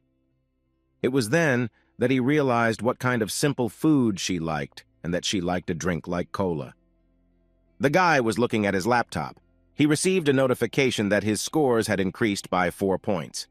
Kim Ha-jin began to realize that his actions didn't really change the picture. He would have to participate in the main plot. He thoughtfully looked at the monitor of his laptop and realized that he had to be more active, or he would never get out of the plot of his own book. The guy tried to painfully remember what was supposed to happen next in the story. Kim Ha-jin began to recall what was supposed to happen next. She spun her thoughts around in her head for a long time, but realized that yes, exactly what was supposed to happen next. Soon the Armory Museum would be in danger, as it was about to be attacked by human monsters. Then for the full picture, the guy started to remember just who these human monsters were. It turns out that originally they were simple people like everyone else, but then they made a pact with the devil, so they became like that. The benefit of these people was that the devil on this contract gave them great power. Such people became servants of the devil and carried out all his whims and tasks. In that museum, the man-monsters had to kill one man. But that man was unspeakably lucky, because at that time in that gun museum were the main characters of this book. There was a tour going on there for them. It is in this episode that Kim Soo-ho will be able to show up with the others and attract everyone's attention. It is at this point in the plot of this book that some of the main characters of this book begin to appear, namely the guy with blue eyes named Kim Soo-ho, and the girl with red hair, Chen Ha-yoon, who was an archer. Then Kim Ha-jin finally determined his immediate plan of action. The guy decided that he should definitely participate in this episode, especially since the human monsters were not yet as dangerous as one would assume. Kim Ha-jin was still standing on that staircase of the academy, with a laptop in his hands, and thinking how he could get on that excursion to that museum. Suddenly he heard someone calling him. It was a guard. He asked why he was not in the dormitory. The guard started to get closer and closer to Kim Ha-jin. He hid his laptop just in case. The guy apologized and started to gather his things. She headed towards the exit, intending to walk to the dormitory where he now lived. Once there, the guy reached into his laptop again, opened it ajar, and stared at the monitor as if there was something he could do to help him with his case. The laptop was booting up, and Kim Ha-jin was wondering how to do what he wanted to do. The young man wanted to see the different information that his laptop was hiding. Maybe he could find something interesting there that would help him solve his impending issue. He looked through the notifications and all the messages, trying not to miss anything. Suddenly, Kim Ha-jin remembered something and started frantically searching for information. He remembered that in the academy where he was studying, there were different clubs that one could join. They were hobby clubs. There were various activities that were done there. There were many different clubs at the academy. There were hobbies like science, martial arts, and someone liked to paint or grow different plants and take care of them. There were hobbies for every taste. There were over 100 different clubs at the academy. Cadets could choose any of them according to their interest. There you could not only develop, but also just socialize with your fellow tribesmen. It was very convenient to make acquaintances there. Kim Ha-jin joined one of these clubs, and just today, he was going to come to the general meeting at that very place. It didn't take long to get there, and here he was, already standing in front of the gates of this club, and thinking how everything would go. Kim Ha-jin decided to enter the gate of this club immediately. He was determined. He was greeted at the gate by a red-haired guy who thanked Kim Ha-jin for joining the club. It was the Healing Rain Traveling Club. Just now there was a general meeting being held there. The crowd stood in the club room and listened to the red-haired guy who was telling about this traveling club. Everyone listened attentively, quietly glancing amongst themselves. The red-haired guy who was giving information about the club was the chairman of the club. His name was Oh Han-hyun. He was happy that a lot of kids had signed up for this year's travel club. Among them were Yoo Yoon-ha, Che Na-yoon, and Kim Soo-ho. Oh Han-hyun couldn't believe that so many wonderful cadets had decided to join this travel club. He looked at the applications for joining and just couldn't believe his eyes. The chairman was delighted that so many people were interested. The chairman of the Healing Rain Travelers Club, Oh Han-hyun, decided to once again tell the crowd about the rules of the club. He stood in front of the crowd and gestured with his hands as he told the information. Oh Han-hyun began to tell them that one of the main goals of the club was to have a vacation. They were to vacation by traveling to different countries and cities. The cadets could use a portal to travel quickly, so they wouldn't have to waste time traveling. The chairman said that they wouldn't be traveling that often, only once or twice a month. Kim Ha-jin listened attentively to Oh Han-hyun. He began to realize that this was a good fit for him because he had a plan in his head. Oh Han-hyun had even thought of a small program for them today. The chairman wanted them to go on a small trip today. Kim Ha-jin was thinking again. The guy thought about the destination. Then the chairman said Seoul. Kim Ha-jin looked at the chairman book, Oh Han-hyun. He was thinking about his own thoughts. The guy was trying to remember the plot he wrote himself. The young man knew that they were supposed to pair up now and go to the destination. Everything was going according to the plot. Kim Ha-jin immediately understood where they were supposed to go and couldn't help but be excited about it since he really wanted to go there. They were going to a state-owned weapons factory. There, the guy was going to get into the main plot. The chairman of the club took a large piece of blue paper in his hand and began to divide it into small strips, carefully folding these pieces. This was Oh Han-hyun's way of trying to make an arbitrary lot. This was necessary so that the cadets could separate themselves. Kim Ha-jin realized that in his book, the distribution happened in a different way, but the guy thought it wasn't that important. He would be acting alone anyway, so it didn't matter who he was paired with. All the papers were stuffed into a yellow box, to which the cadets took turns coming up and drawing lots. Kim Ha-jin was thinking about his plan. He wasn't paying attention to what was going on in the room when he suddenly heard his name. It was spoken by Yoo Yoon-ha while holding up a piece of paper. Kim Ha-jin was dumbfounded, and at first he didn't realize what was happening now. It was a surprise to him. He narrowed his eyes, looking at the girl. In her hands, she was holding an unfolded piece of paper. The guy couldn't understand if what was happening now was true. Yoo Yoon-ha looked at him without condescension, as if she was towering over him. Her eyes were filled with fury and displeasure. The girl didn't expect to have such a match by lot either.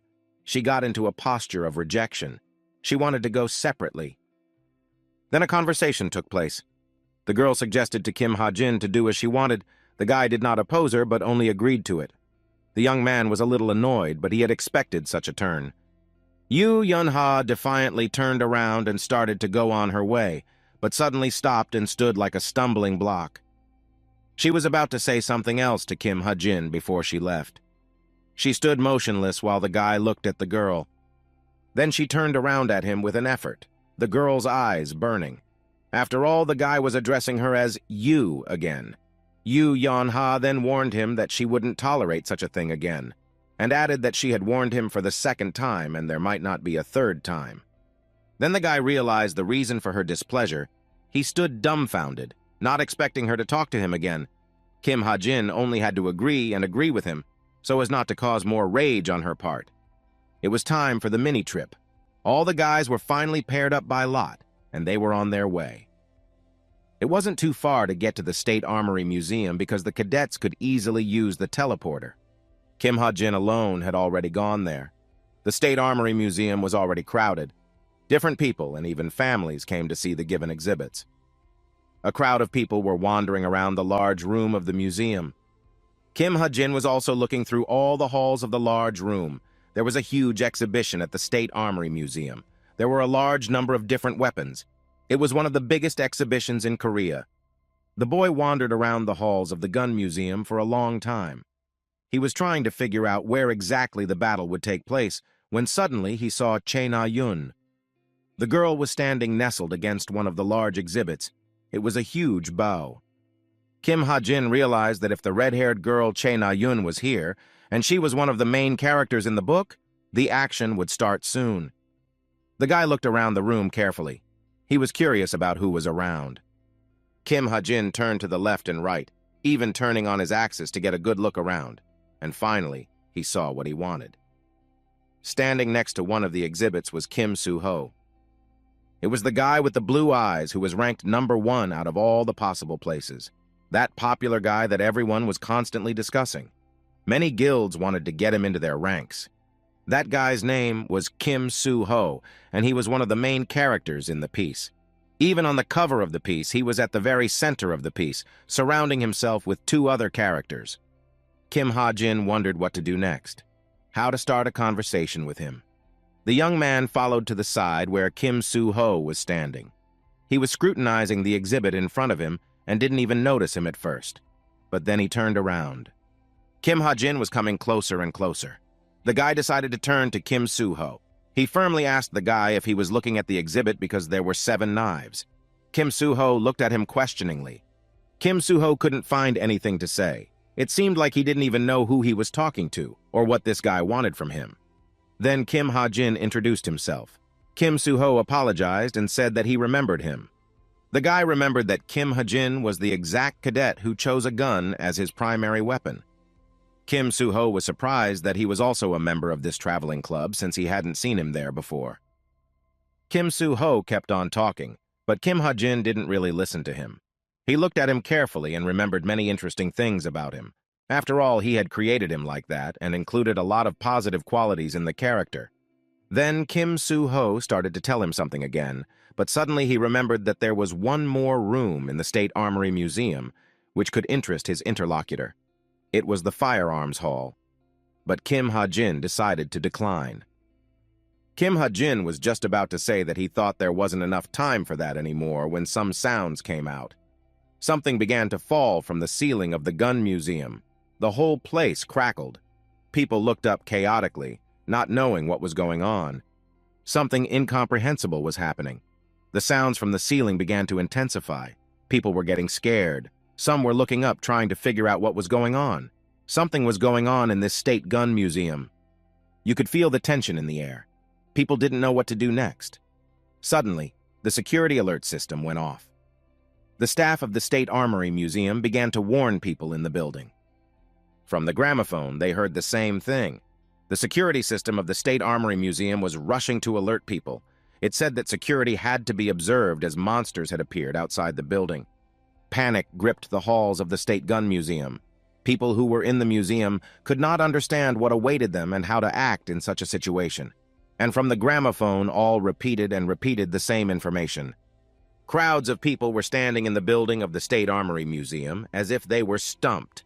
They could not decide what to do, whether to flee or to wait for help from outside. Everyone was trying to choose the right option for themselves. The confused situation continued for a few more minutes. Some looked up, some prayed. Small children were crying and calling for their parents. After a while, there was a lull, but it didn't last long. And that's when the chaos started. Apparently, the preservation instinct kicked in. The crowds of people were in a great panic. You could hear the stamping of feet very clearly. People were running. They were trying to find a way out of this gun museum. People were pushing, hurrying. The crowd began to argue with each other. Instead of rallying, everyone was trying to save only themselves. It was horrible. There was more confusion all around. There was a little girl in the crowd. She had broken away from her parents, and the crowd picked her up. The girl was carried away like a mountain river, getting farther and farther away from her parents. She couldn't see them at all. The crowd did not subside, as suddenly there was a crack of glass. The sound came from the hall where ranged weapons such as bows and crossbows were smelted.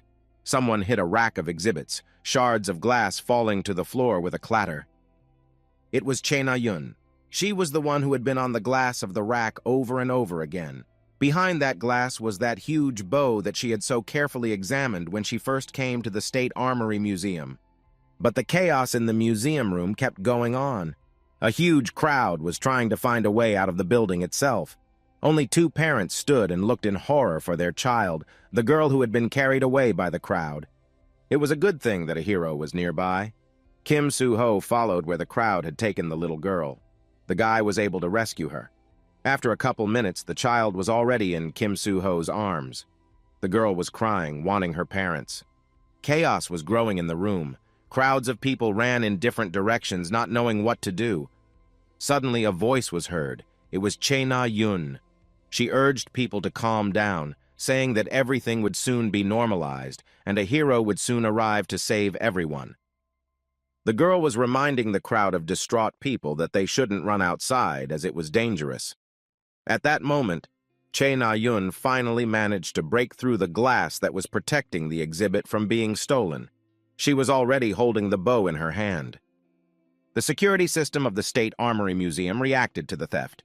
To prevent the criminal from escaping with the exhibit, a barrier was activated. This barrier was able to block the exit for people who tried to escape. That's when the girl started looking around for someone else nearby. She saw Kim Soo-ho nearby and headed towards him. Chae Na-yoon told him that the guy should find a weapon for himself, as he would have to protect the people until the hero got there. Kim Soo-ho got up and went to get the weapon. Before he could even find it, he heard loud footsteps coming from far away. Chae Na-yoon became alert. She could not yet see who was approaching them, but she knew that this would not end well. Someone was rapidly approaching the cadets. Chae Na-yoon could clearly see the red flashes of someone's magic, in which she could see someone's figure. She drew her weapon just in case, and had already grabbed the arrows with one hand. Chae Na-yoon and Kim Soo-ho were trying to anticipate what would happen next. The mysterious figure kept approaching them. Footsteps could clearly be heard as the heels of shoes clattered on the floor, echoing around the neighborhood. Finally, the Kirstens realized that one of the monsters that had attacked the museum was approaching them. It was a human monster, its eyes burning. A smirk flashed across his face. His appearance was intimidating. He was moving forward rapidly.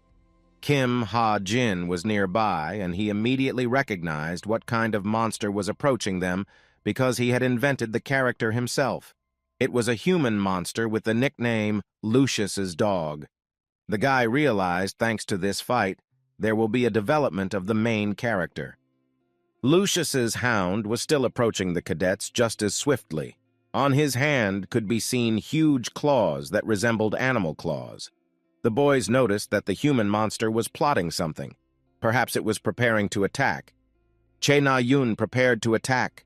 The girl already had a bow in her hand and was holding an arrow with her other hand. At any moment, she was ready to stand up to defend the people who remained in the weapon museum. But the human monster did not back down.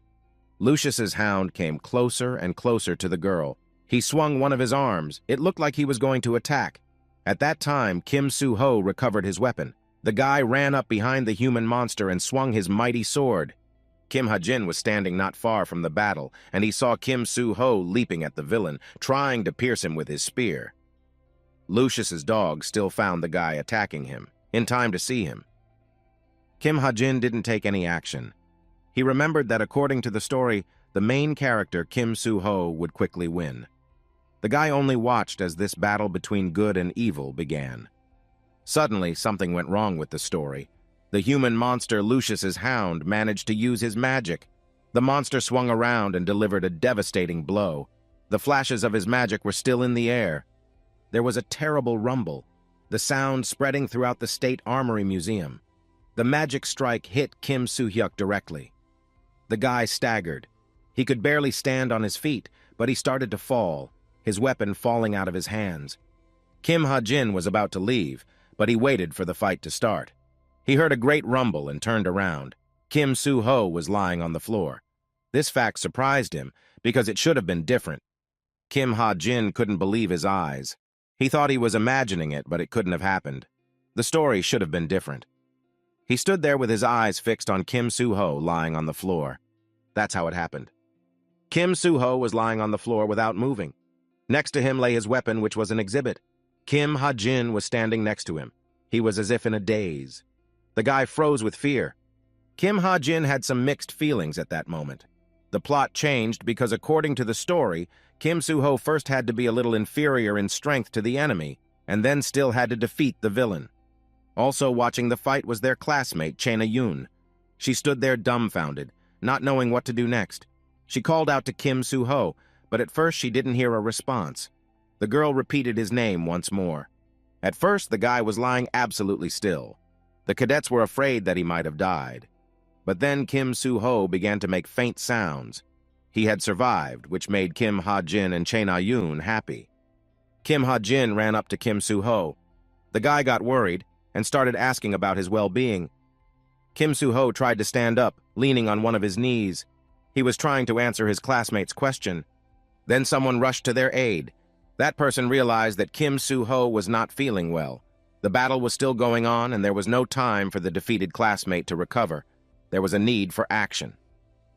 Chae-na-yoon couldn't stand still because the next blow from the human monster could simply kill Kim Soo-ho. The girl ran to save him.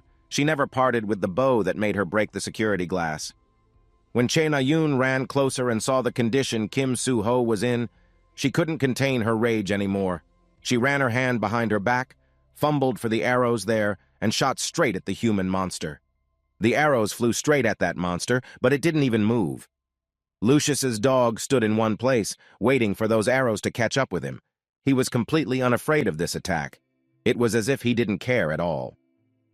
Chae-na-yoon shot arrow after arrow at him, and absolutely every single one of her arrows reached its target. The arrows pierced into his entire body, but it was as if he didn't feel any pain. There was still the same smirk on his face.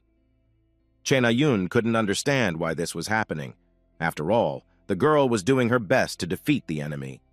This surprised her greatly. She took the arrows from behind her back again and again and aimed at the human monster. Lucius's hound stood still in the same place. It still had the same smirk on its face. Its expression was unchanged. The human monster's body was completely covered in arrows, but it didn't seem to bother him at all. Chae-na-yoon couldn't figure out what to do. She tried to think of a further plan, but nothing sensible came to mind. The girl was in a panic. She held the bow in her hands and never stopped aiming, but it was useless. The girl was going to hold out as long as possible because she realized that she had to stall until the hero arrived. She was at times desperate.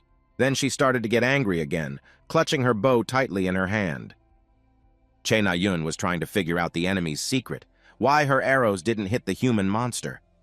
The girl could not understand what was going on. The arrows were hitting the target, but there was no effect.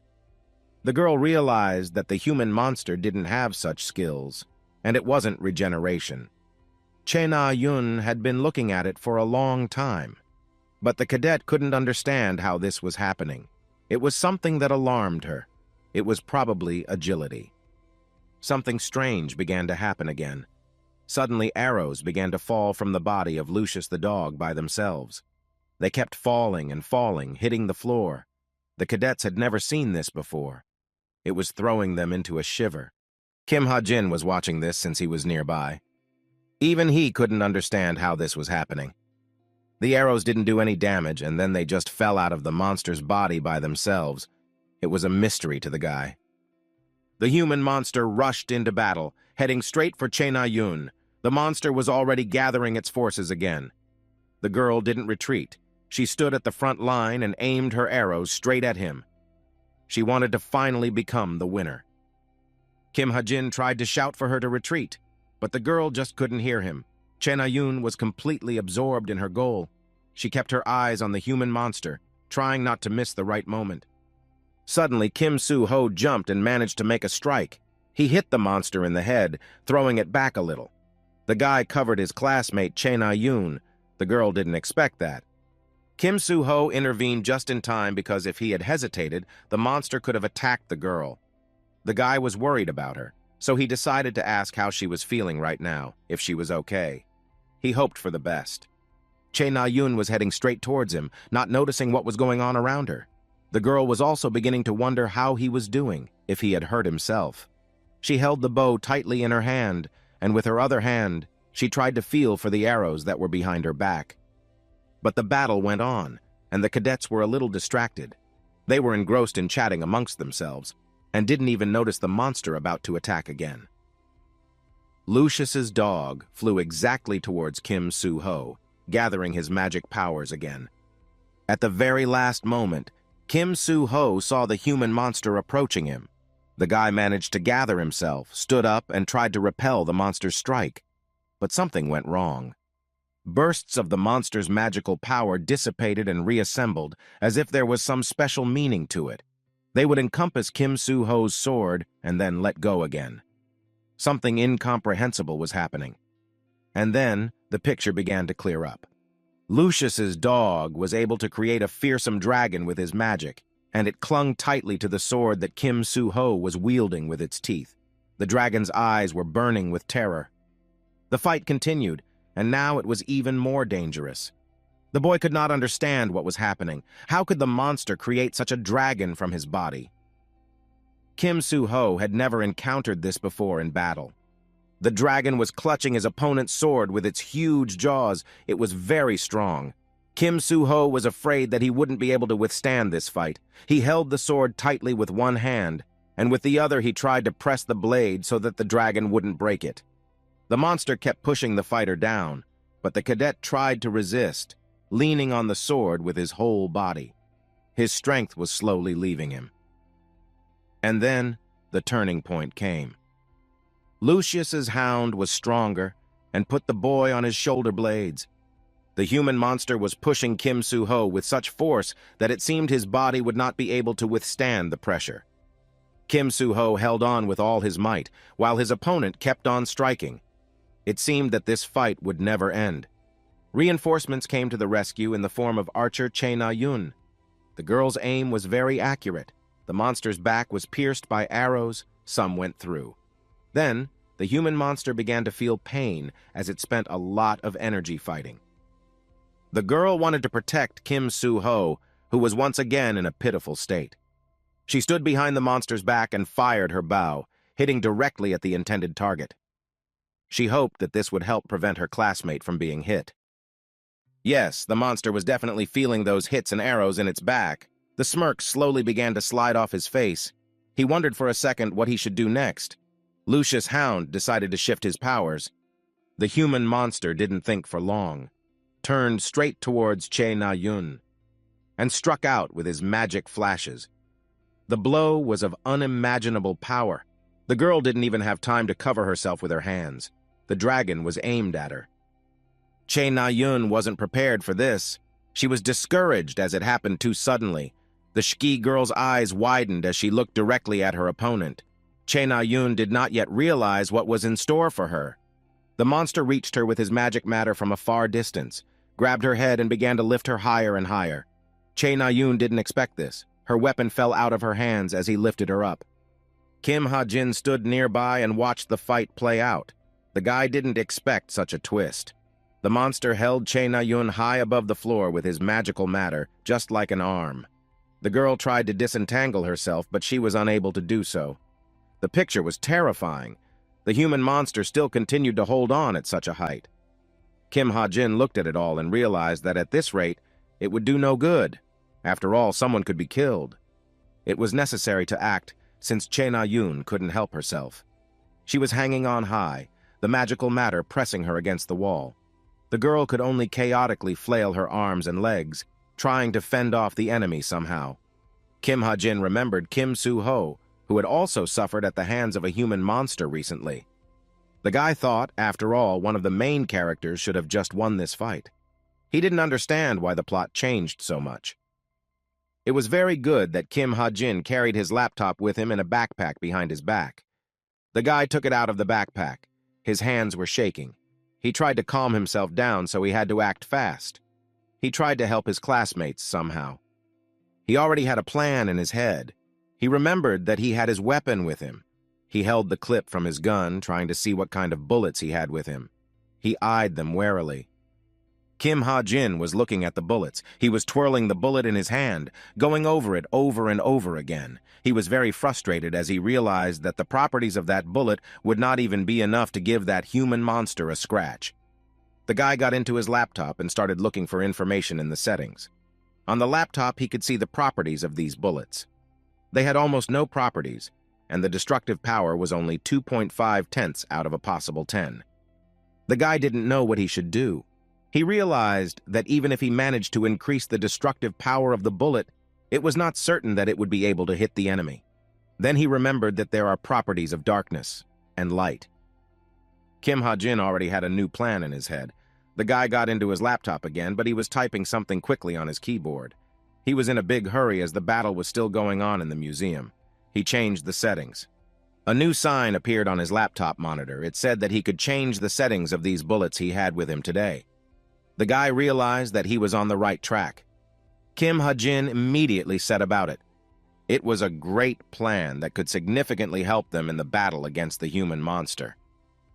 The guy planted a bullet in his hand. Kim Ha-jin realized that this was probably the only solution that could change the course of the battle.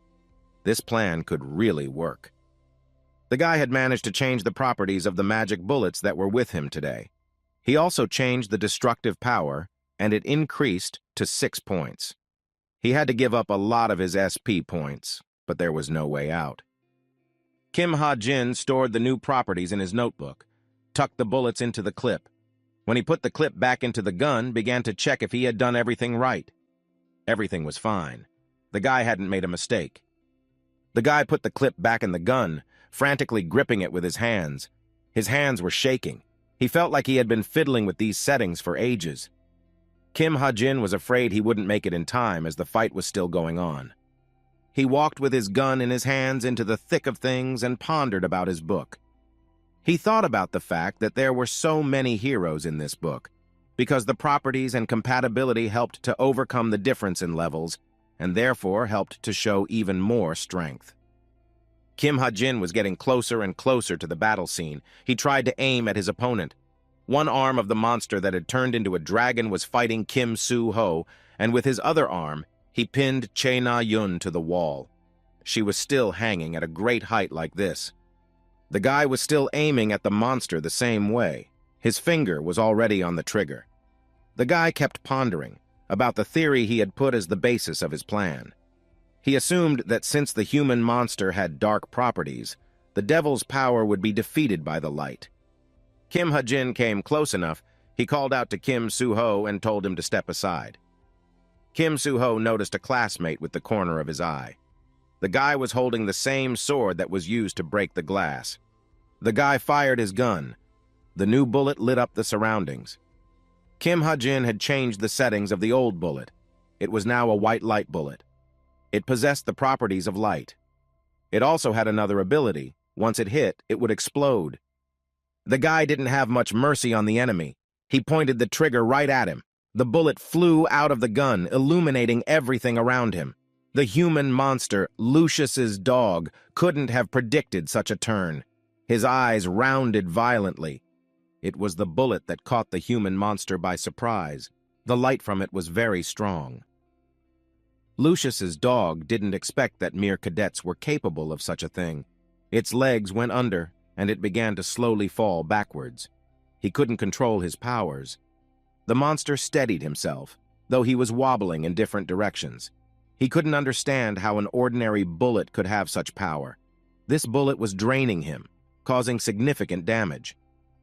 The monster tried to recover faster, but he was failing. For the first time, the classmates saw how difficult it was for this monster to deal with the blow, because before, it seemed that it was unbeatable. The monster grinned.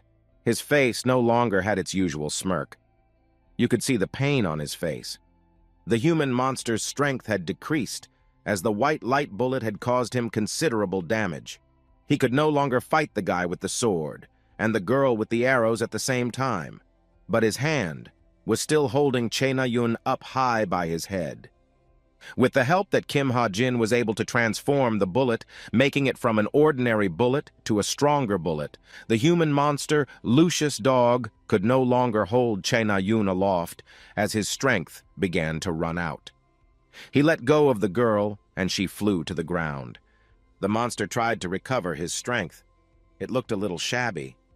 It was obvious that the blow that Kim Ha-jin had taken with his light bullet was quite serious for the monster, even though it was trying to regain its strength again. Kim Ha-jin was on his knees. He, too, had no strength left. He sat there with his head down and some debris lying around.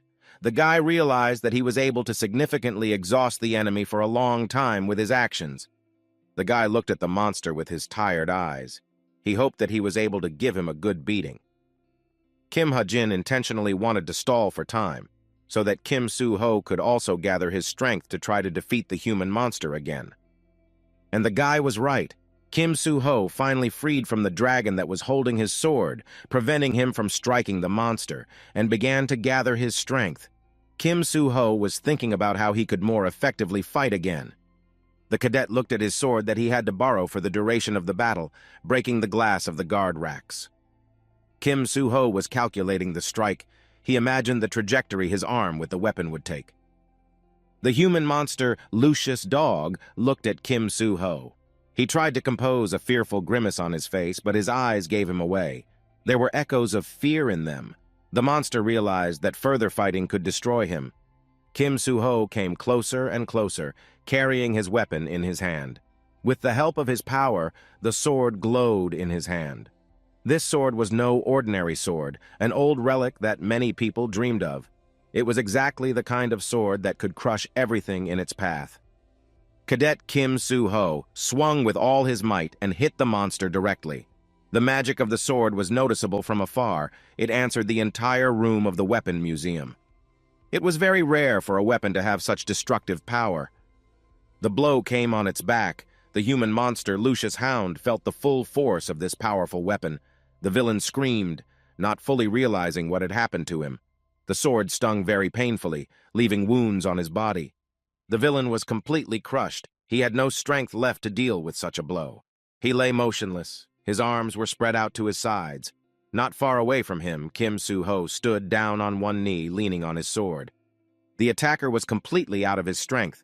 He tried to stand on both feet, but he was unable to do so. Kim Soo-ho looked very tired, and he bowed his head very low, trying to gather his strength. Meanwhile, not far away from him was Che Na-yoon. The girl was trying to regain her senses. She stood in a strange pose, her head bowed down so that her hair touched the floor. She still didn't fully understand what was happening. The girl had no face at all. She was sitting on the floor with her eyes goggling. It seemed that she had never been able to come to her senses. Suddenly, the girl felt someone touch her back with their hand. Che Na-yoon was approached from the side by Kim Soo-ho. He still couldn't let go of the sword from his hand. It seemed like the fight could continue. The guy asked the girl how she was feeling, but in response, only she forcefully shoved his hand away. The guy couldn't understand her reaction until the end. Kim Soo-ho looked at the girl, not understanding what was happening to her. The cadet wanted to calm Che Na-yoon down and make sure she was okay. But the girl didn't respond to Kim Soo-ho. Kim Ha-jin rushed over to his classmates. He turned to the guy, advising him not to disturb Che Na-yoon as her older brother was supposed to come soon. Then he would bring her to her senses. Kim Ha-jin blurted out that it was supposed to be in the book. The guy realized he said the wrong thing. After all, the classmates had no idea they were in a book. Kim Ha-jin's eyes widened as he stared into the distance, not knowing how to get out of the situation. He hoped they wouldn't notice. Kim Soo-ho and Che Na-yoon rounded their eyes so that they looked like they were going to fall out of their orbits. The cadets couldn't understand what he meant. Kim Ha-jin thought they were reacting like that because they heard about the book. Che Na-yoon couldn't believe her ears. The girl's gaze became even crazier. She seemed to want to say something to Kim Ha-jin, perhaps to object, but she couldn't formulate her thoughts. They were all jumbled up in her head. It seemed like the girl was ready to cry. Something about those words upset her so much that she couldn't say a word. Che Na-yoon only lowered her head down. Kim Soo-ho stood by her side and tried to comfort her. There were still monsters near the State Armory building. There were lizard-like monsters. They were crawling towards the main exit from the building. Their mouths were spewing flames and their eyes were burning furiously. But suddenly, a bright light in the sky appeared from nowhere. It was not entirely clear what it was. The beam was shining and rapidly approaching the lizard-like monsters. This sight looked amazing. Spears flew out from that beam. They struck all the lizard-like monsters at once. The monsters lay on the floor and didn't move. It was quite a powerful attack that was able to hit all the monsters in the area at once. Standing beside the breathless bodies of the lizard-like monsters was a woman wearing red shoes and brown pants. She was the one who had so easily performed this crushing blow, so she also possessed the power of magic. That woman was the deputy leader of the guild. Her name was Yue Seung. She was standing in the very center where the battle with the lizard-like monsters had recently taken place. In her hand, she held two long swords with thin blades. An ambulance pulled up to the state armory building. A medic ran out of it. He beckoned for the deputy director to come over to him because he had important information. The ambulance man had information about the condition inside the state gun museum. The deputy leader moved closer to him so she could hear him better. Then he informed her that near the museum building, all the monsters had been destroyed. The woman was happy about this and immediately began to inquire about how things were at the State Armory Museum itself. He also told her that a human monster had gotten into the building itself, but it had been destroyed rather quickly. The woman asked who had managed to deal with the monster so quickly. The employee then told her that there were cadets from the Cube Academy. She was glad to hear that and praised them for the job they had done. The deputy leader asked who the 3 cadets from Cube Academy were. Then the man began to remember who they were. Suddenly, he would remember. He began to tell that there was a girl, Che Na-yoon, Kim Soo-ho, and the third name he didn't have time to say. The deputy leader didn't have time to hear all the names and rushed towards the entrance of the State Armory Museum. She ran very fast, not sparing her strength. She had 2 swords in her hands, which she used as if she was pushing off in the air. She was running and was very satisfied. She tried to run faster because she definitely had someone to talk to. The deputy leader was eager to see and personally talk to Cub Academy cadet Kim Soo-ho. The woman was already approaching the entrance of the State Armory Museum. She was thinking about where to start a conversation with this guy.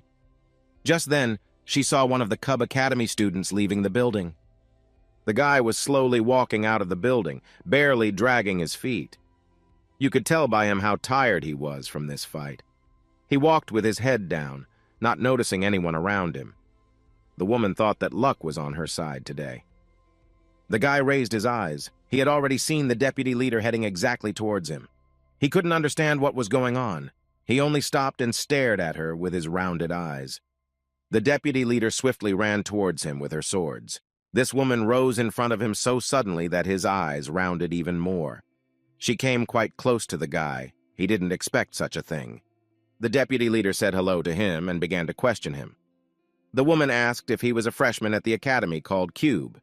She looked at him expressively, flapping her big eyes. Kim Ha-jin finally realized what was going on. She must have confused him with Kim Soo-ho to be so interested in him. The guy immediately announced that Kim Soo-ho was still inside. She was grateful to him. The deputy leader walked through the doors of the State Armory Museum. The woman was walking very fast, but suddenly she thought for a moment and stopped on the spot. Different thoughts were now visiting this woman's head.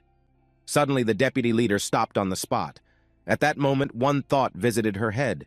She turned around and could not understand what had happened. The woman looked perplexed. Something strange had just happened. Kim Ha-jin walked out of the building and reached the nearest bench. He sat outside, his laptop in his hands. The deputy leader still couldn't understand how that guy determined that it was Kim Soo-ho that she was looking for. The guy was sitting on a bench on the street. Kim Ha-jin was very startled that the deputy leader had spoken to him. He wondered if everything that happened had affected his position in the story. The guy opened the laptop.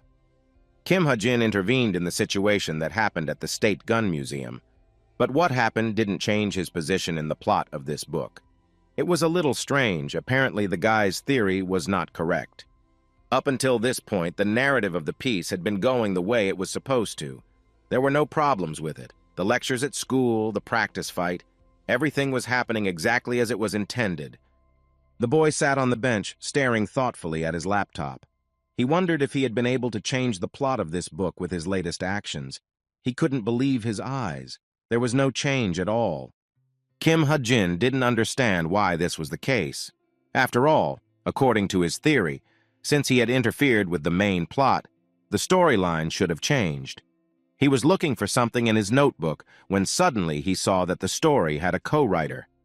That's when Kim Ha-jin had an epiphany. He realized that it was a remake. The co-writer was the person who had sent him a message some time ago. Now he understood why there were changes in the plot that he couldn't have predicted. Kim Ha-jin recalled that it was initially very strange when the battle between the human monster and Kim Soo-ho took place, and then it didn't go according to plan. Also, there were other minor changes throughout the plot. The guy was confused. Kim Ha-jin couldn't understand what to expect next and how to handle the situation. He fell into a kind of stupor. Thoughts were swirling around in his head, but he couldn't grasp any of them. He was still sitting on that bench for the past hour, not knowing what to do next. How confusing everything was now. He realized that the plan he had followed was now useless. His theory was wrong. Kim Ha-jin remained still in the same place. He was staring into the monitor of his laptop, which was on his lap. It was a shock to the guy. Now he would have to devise a new plan of action so that he could return to his normal life. For now, he didn't understand how to approach developing a new plan. Kim Ha-jin looked at his laptop, thinking about how complicated things had gotten. He thought about how he might never go back to his normal life again. Kim Ha-jin was looking at his laptop when suddenly a new message came in. The guy was expecting some kind of catch. It was rare for him in the world of this book to get a message so suddenly.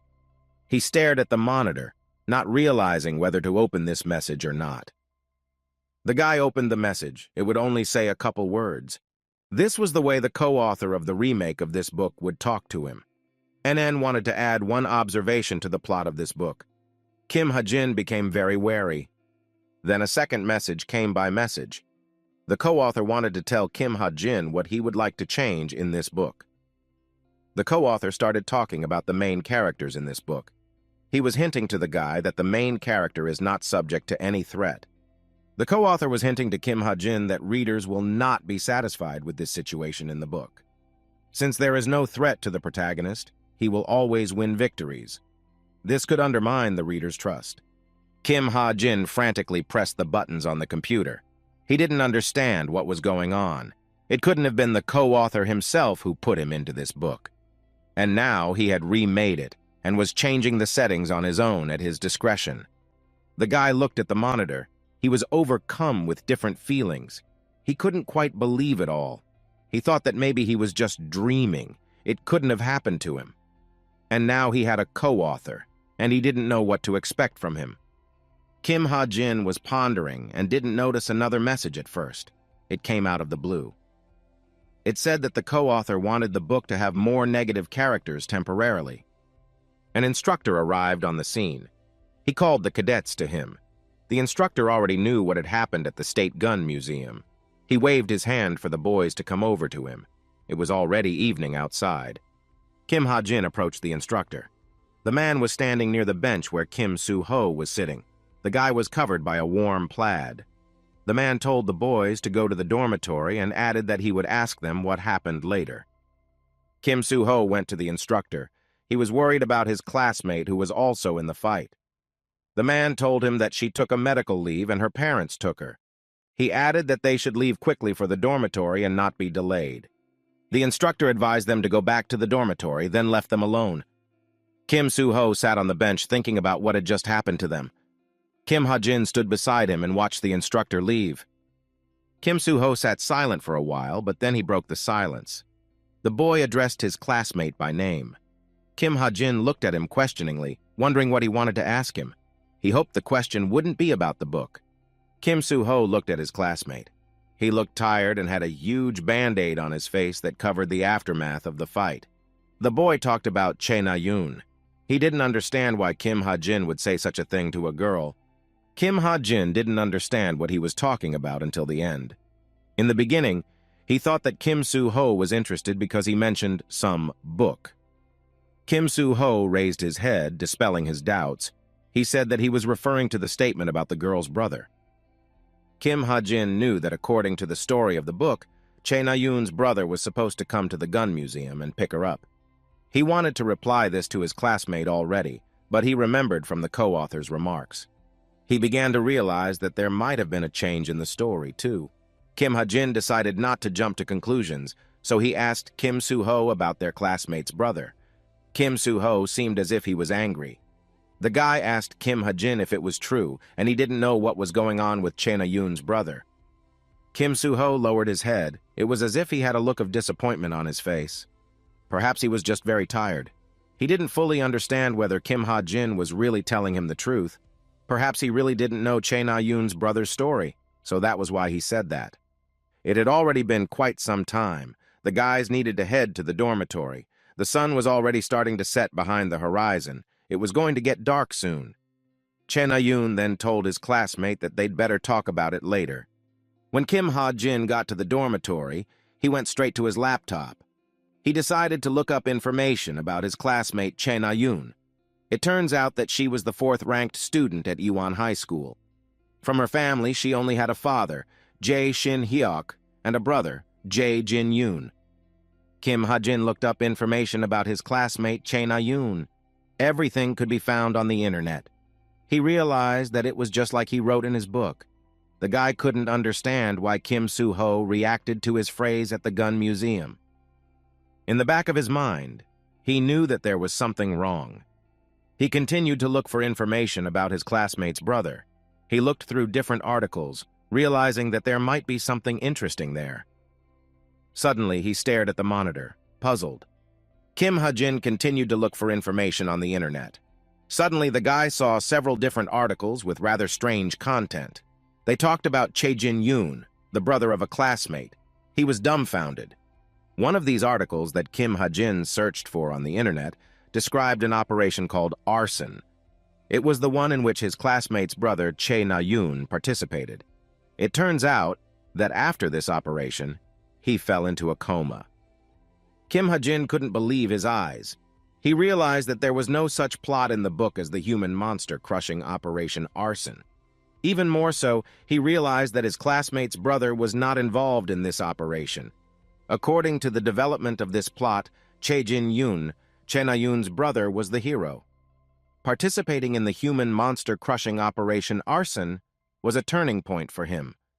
It was here that he was to find his fame as an ally of the main character. When this operation took place, his classmate Chae Na-yoon was still quite a teenager. The girl was only 13 years old. Chae Na-yoon was ecstatic and proud of her brother Chae Jin-yoon as he had become a hero. It was already too late. Kim Ha-jin was still reading articles about Chae Jin-yoon, the classmate's brother.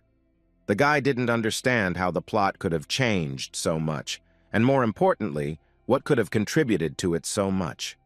It was a mystery to him.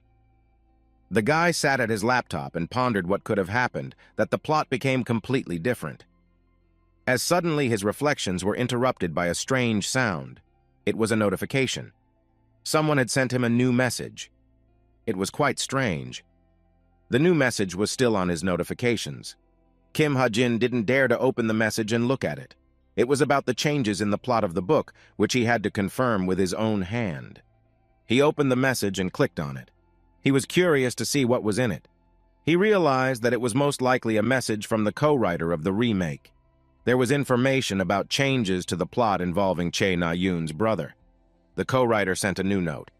In this plot, Chae Na-yoon's brother was no longer Kim Soo-ho's assistant. Chae Jin-yoon was lying on the ground practically breathless after the fight with the human monster. His colleagues in Operation Arson tried to bring him to his senses. The co-writer couldn't be satisfied. He kept making new changes to the plot. Now it was about the main character Kim Soo-ho and his assistant, the brother of a classmate, Chae Na-yoon. In this story, Chae Jin-yoon was defeated by a human monster. Chae Jin-yoon was still lying on the ground, tears welling up in his eyes, and he was staring up at the sky. The fight had long since ended, but he could not recover. Something happened that affected him, so the guy remained in such a state. The co-writer decided that the main character, Kim Soo-ho, had too many assistants, so he decided to eliminate the brother of Chae Na-yoon. In this remake, he made it so that Chae Jin-yoon got the mark of the devil in battle, and because of that, he became the seed of a demon. Kim Ha-jin couldn't believe his eyes. He kept staring at his laptop over and over again, rereading what his co-author had written to him. The guy didn't understand how this could happen, because the original plot with Chae Jin-yoon was completely different. There were sounds coming from the radio in the hospital room. It was talking about an incident that happened in Seoul today at 13 in the afternoon. The announcer was saying that there was a whole pack of monsters near the weapons museum, but it had been eliminated. There was talk about how many people were injured and who was involved in eliminating it. Yoon Seung-ah, the deputy guild leader of the guild, and another. The radio didn't have time to finish before someone's hand reached out to turn it off. The girl was sitting in the hospital room with her knees pressed against her chest. She was clearly in a discouraged state. She had recently gotten an IV. It was still standing next to her bed. Something was bothering the girls. She was in an anxious state. This girl with red hair was Chae Na-yoon, who had been on a tour of the state armory not too long ago and had participated in a battle with the human monster Lucius dog Chae Na-yoon, sat with her head pressed against her knees. The girl didn't want to listen and remember what had happened to her recently. They sat silently, trying not to think about it, as suddenly heard that someone called her by name. A man came into the room with the nurse. It was her father, Chae Shin-hyuk, who had come to see her. The girl didn't expect to see her father here now. Chae Na-yoon was very surprised by this. The girl opened her eyes wide. It was obvious that the fact that her father was able to come to her now was a surprise to her. Chae Na-yoon knew that her father had to be at work at this time. The girl asked him how on earth he was able to leave work and come to see her. Her father reached out to her and said that it wasn't a problem for him. The father was worried about his daughter, so he decided to find out if she needed a checkup after what had happened to her. He also decided to ask about the girl's health condition from the medical staff. Chae Na-yoon looked at her father, a question on her face. She sincerely couldn't understand why it was worth it to leave work and visit her in the hospital. Her father told her that he was worried about her, so he came here.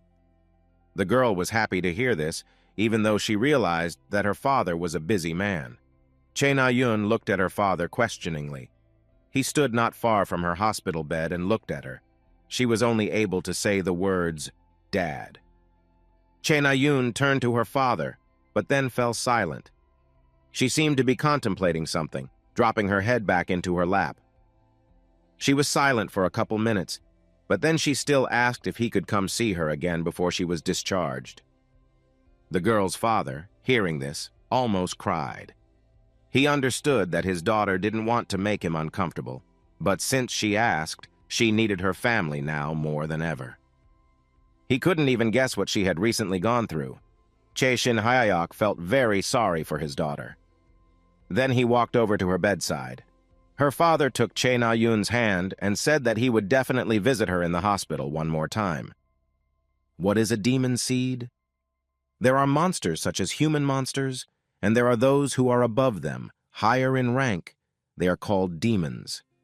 A demon can mark a certain person with its mark. Such people then became the seed of the demon. Sometimes people might not even know that they were marked by demons, but these seeds seem to germinate in the person, giving their terrifying fruits. After this happened, the person would lose their humanity and become a demon. Kim Ha-jin sat in his dorm room and thought back on it. Sometimes it wasn't even possible to tell from a person that they were marked by a demon. There were no outward signs, but there was an incubation period that could last 5 or 6 years. The guy realized that from the moment the demon had tagged Chae Na-yoon's brother, half of the incubation period had already passed. Back then, Chae Na-yoon was only 13 years old, and now she was just in her first year at the academy. It had been approximately 3 years since the Operation Arson Human Monster Elimination had taken place. Kim Ha-jin understood what this situation could lead to. In room 802 was Chae Jin-yoon, the brother of Kim Ha-jin's classmate. The boy was sitting in his room. He was devastated. What he had come to, he didn't like at all. Kim Ha-jin sat at his desk and stared at his laptop. He realized where this could all lead to, and it made him feel sick and sick to his stomach. When his classmate Chae Na-yoon was still a teenager, after her brother Chae Jin-yoon had gotten into trouble, she used to visit him often. The young man fell into a coma and has been in the hospital the entire time to this day. Kim Ha-jin understood where this could all lead to. Unfortunately, there was only one way left to solve this difficult situation. The guy realized that before Chae Na-yoon's brother rebelled as a demon, There was a need to put an end to this. It had to be done quickly. Che Na-yun had often visited her brother in the hospital as a teenager. She still visited him to this day. Che Jin-yoon never regained consciousness and remained in a coma all those 3 years. She would often visit him and stand by his bedside, reminiscing about the past. Kim Ha-jin sat by his laptop and tried to figure out who could do it, who could interrupt the life of Che Na-yoon's classmate's brother. He looked at the monitor and realized that it might be difficult. Who would be able to do that? Kim Ha-jin first decided to pay someone for Che Na-yoon's death, but the guy realized that it was problematic because Che Jin-yoon was the son of a respected man. His father was an oligarch. Che Na-yoon's brother was in the hospital in a coma. No one knew that he had a demon mark on him. Even though it had been more than 3 years, he didn't show any signs of the devil seed sprouting on him. Therefore, it was difficult to prove otherwise. Unfortunately, there was no way to stop the demon now, the one that was going to rise from Kim Soo-ho. But it had to be realized that even among the main characters in the book, there would be victims. It was inevitable, although it was very sad in itself. Che Na-yoon tried to visit her brother as often as possible. She would come to his room, sit next to him on a chair, and watch him. The sister often told him what was happening in the world. The girl shared with her brother the latest news at school. Kim Ha-jin sat in his dorm room. The guy lowered his head, tears rolling from his eyes. He thought about what was ahead of him. He couldn't believe that he would have to do it himself. He pondered and tried to find some way out. Che Na-yoon came to the hospital to see her brother Che Jin-yoon again. She stood at the entrance for a while, looking around the room with her gaze, and then walked right up to his bed. She looked at her brother lovingly. It seemed like she was about to cry. Kim Ha-jin remained in his room. None of the options that were in his head were effective. In the end, the guy realized that the only option left was to handle Che Na-yoon's brothers by himself. This option was the most reliable. Che Na-yoon took a seat on the stool next to her brother, placing one foot on her other knee. She made herself comfortable so that she could tell more to her brother. This time she was telling about the incident at the State Gun Museum. The girl was telling how scared she was and how she tried to protect the people in the museum. Che Na-yoon complained to her brother that no cadet could defeat it, because this man-monster had great strength. Che Na-yoon seemed to tell her brother everything. The girl wanted to talk about Kim Ha-jin, what he said to her after the battle. Here she had already started to talk about the gunman, but decided not to continue as it was a sad memory for her. She fell silent. Che Na-yoon seemed to think about it for a while. Apparently, she wanted to continue her monologue as she suddenly heard the medical facility staff alerting her. She was told that the visiting time was over. Che Jin-yoon was lying on the bed with his eyes closed. His face was extremely pale. Che Na-yoon was about to leave, but she came over one last time and adjusted her brother's blanket with her hand.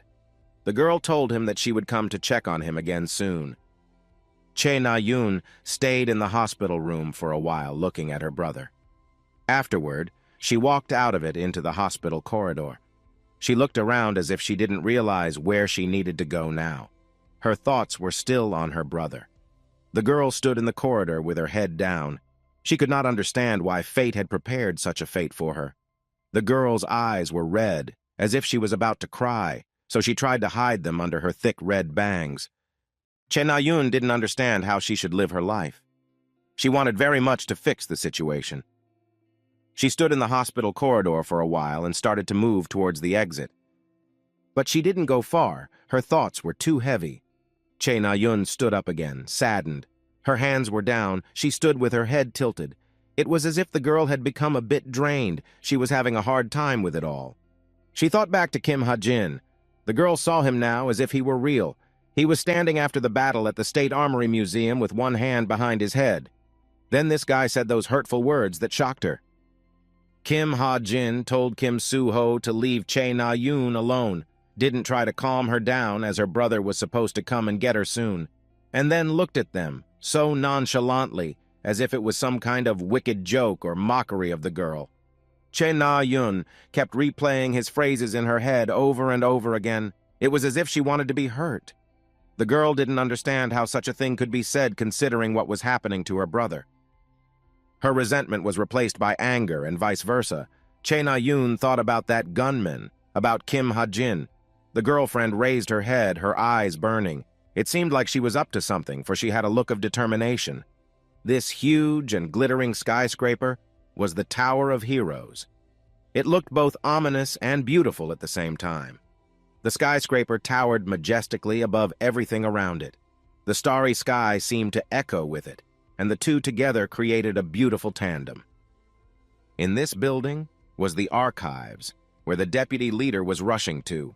It contained all the materials, all the things that happened in the city. The woman was about to enter the office with the sign archive on the door. An aide ran after her and gibbered something. The aide told her that it was against the law to look at this data. The deputy leader didn't listen to him. She had already entered the office. There she found a folder with the report, which she leafed through vigorously. Sheets of paper were flying all over the room. Next, she walked over to the desk where a large monitor stood and sat down in a chair. The deputy leader wanted to see the records of what had recently taken place at the State Armory Museum. The aide was against it, but he couldn't stop her. The deputy leader began to explain to her aide that she had to see these tapes. After all, the monster showed the presence of mana with the property of light. From this, the woman concluded that one of the cadets had used this property. The woman wanted to understand who was the cadet who could use it. After all, if he had come up with it on his own, he would be useful in their guild. The assistant stood silent and only thought that the deputy leader had gotten excited again, looking for talent. The deputy leader had already gone into the archives with the records of the incident at the Weapons Museum. All that was left was to look them over. The woman wanted to know who was the student who had used the power of light. She knew there were 3 cadets involved in the battle. The woman began to look at the videos, trying to figure out who the 3rd cadet was. She knew that there were definitely 2 who participated in the battle, Kim Soo-ho and Che Na-yoon. They had already been put under surveillance. Therefore, she was only interested in one question: who was the 3rd one? The deputy leader checked all the archives. It wasn't fast. She finally saw the 3rd cadet who had participated in the battle with the human monster. The woman was surprised, as it was the first time she had seen him. She recognized his name as Kim Ha-jin. Kim Ha-jin was sitting in the auditorium, his laptop in his hands. He was looking at something on it, peering into the monitor. It turns out that this laptop had one interesting feature. Other people couldn't see it. The guy realized that it was only to his advantage. He was happy about this fact. After all, now he could take out his laptop at any time and check whether the content of the book is going on as usual, or again there are some changes. The guy sat in the classroom and watched the duel of classmates. Again, there was a fight between 2 cadets, as before. This time, the victory went to Rachel. Kim Ha-jin changed the settings on his laptop a little and added a new function. The guy was staring at another fight, so he didn't notice the new notification that appeared on the laptop screen. The notification stated that a change was found in the settings of this laptop. Kim Ha-jin looked at Damien. He was lying on the floor of the auditorium and was upset as Rachel had defeated him again. Kim Ha-jin immediately received a message that the defeated guy's confidence had gotten lower. This was the new feature. The meaning of this function was that if there were any new plot points that differed from the original scenario near Kim Ha-jin, he would immediately receive a notification. There was a range of action, no farther than 30 meters. The guy realized that this had a better effect than the co-writer's messages. He was sitting in his laptop, watching the storyline, when suddenly he heard footsteps nearby. Someone was standing behind him. The guy could feel someone's breath. Someone began to approach him, offering to participate with him in a duel against each other. Kim Ha-jin heard a familiar voice. The guy turned around. Behind him stood Che Na-yoon. The girl's eyes were burning strangely. Kim Ha-jin looked questioningly at the girl who wanted to fight him. The guy didn't understand why she wanted to do that. He immediately thought of Che Na-yoon's brother who was lying in a coma. He felt sad. There were some classmates standing not far away. They heard it all. The guys thought there was going to be a fight. Kim Ha-jin started to refuse to let it go. Then Che Na-yoon remembered about him discussing other people's families. She asked him if he was afraid. Kim Ha-jin looked her straight in the eyes. He started to explain that fighting a battle like that with real bullets, it was irresponsible. The guy didn't want to be responsible for hurting his classmate later. Che Na-yun was all twisted up. Her face clearly read anger and displeasure at the situation. She swore at the guy. Her eyes flashed with rage. The girl wanted to do something about it, but she couldn't. Che Na-yun towered over Kim Ha-jin, standing right beside him, clenching her fists with rage and resentment. The instructor approached them. He diffused the situation with his question. The instructor asked them what was going on here.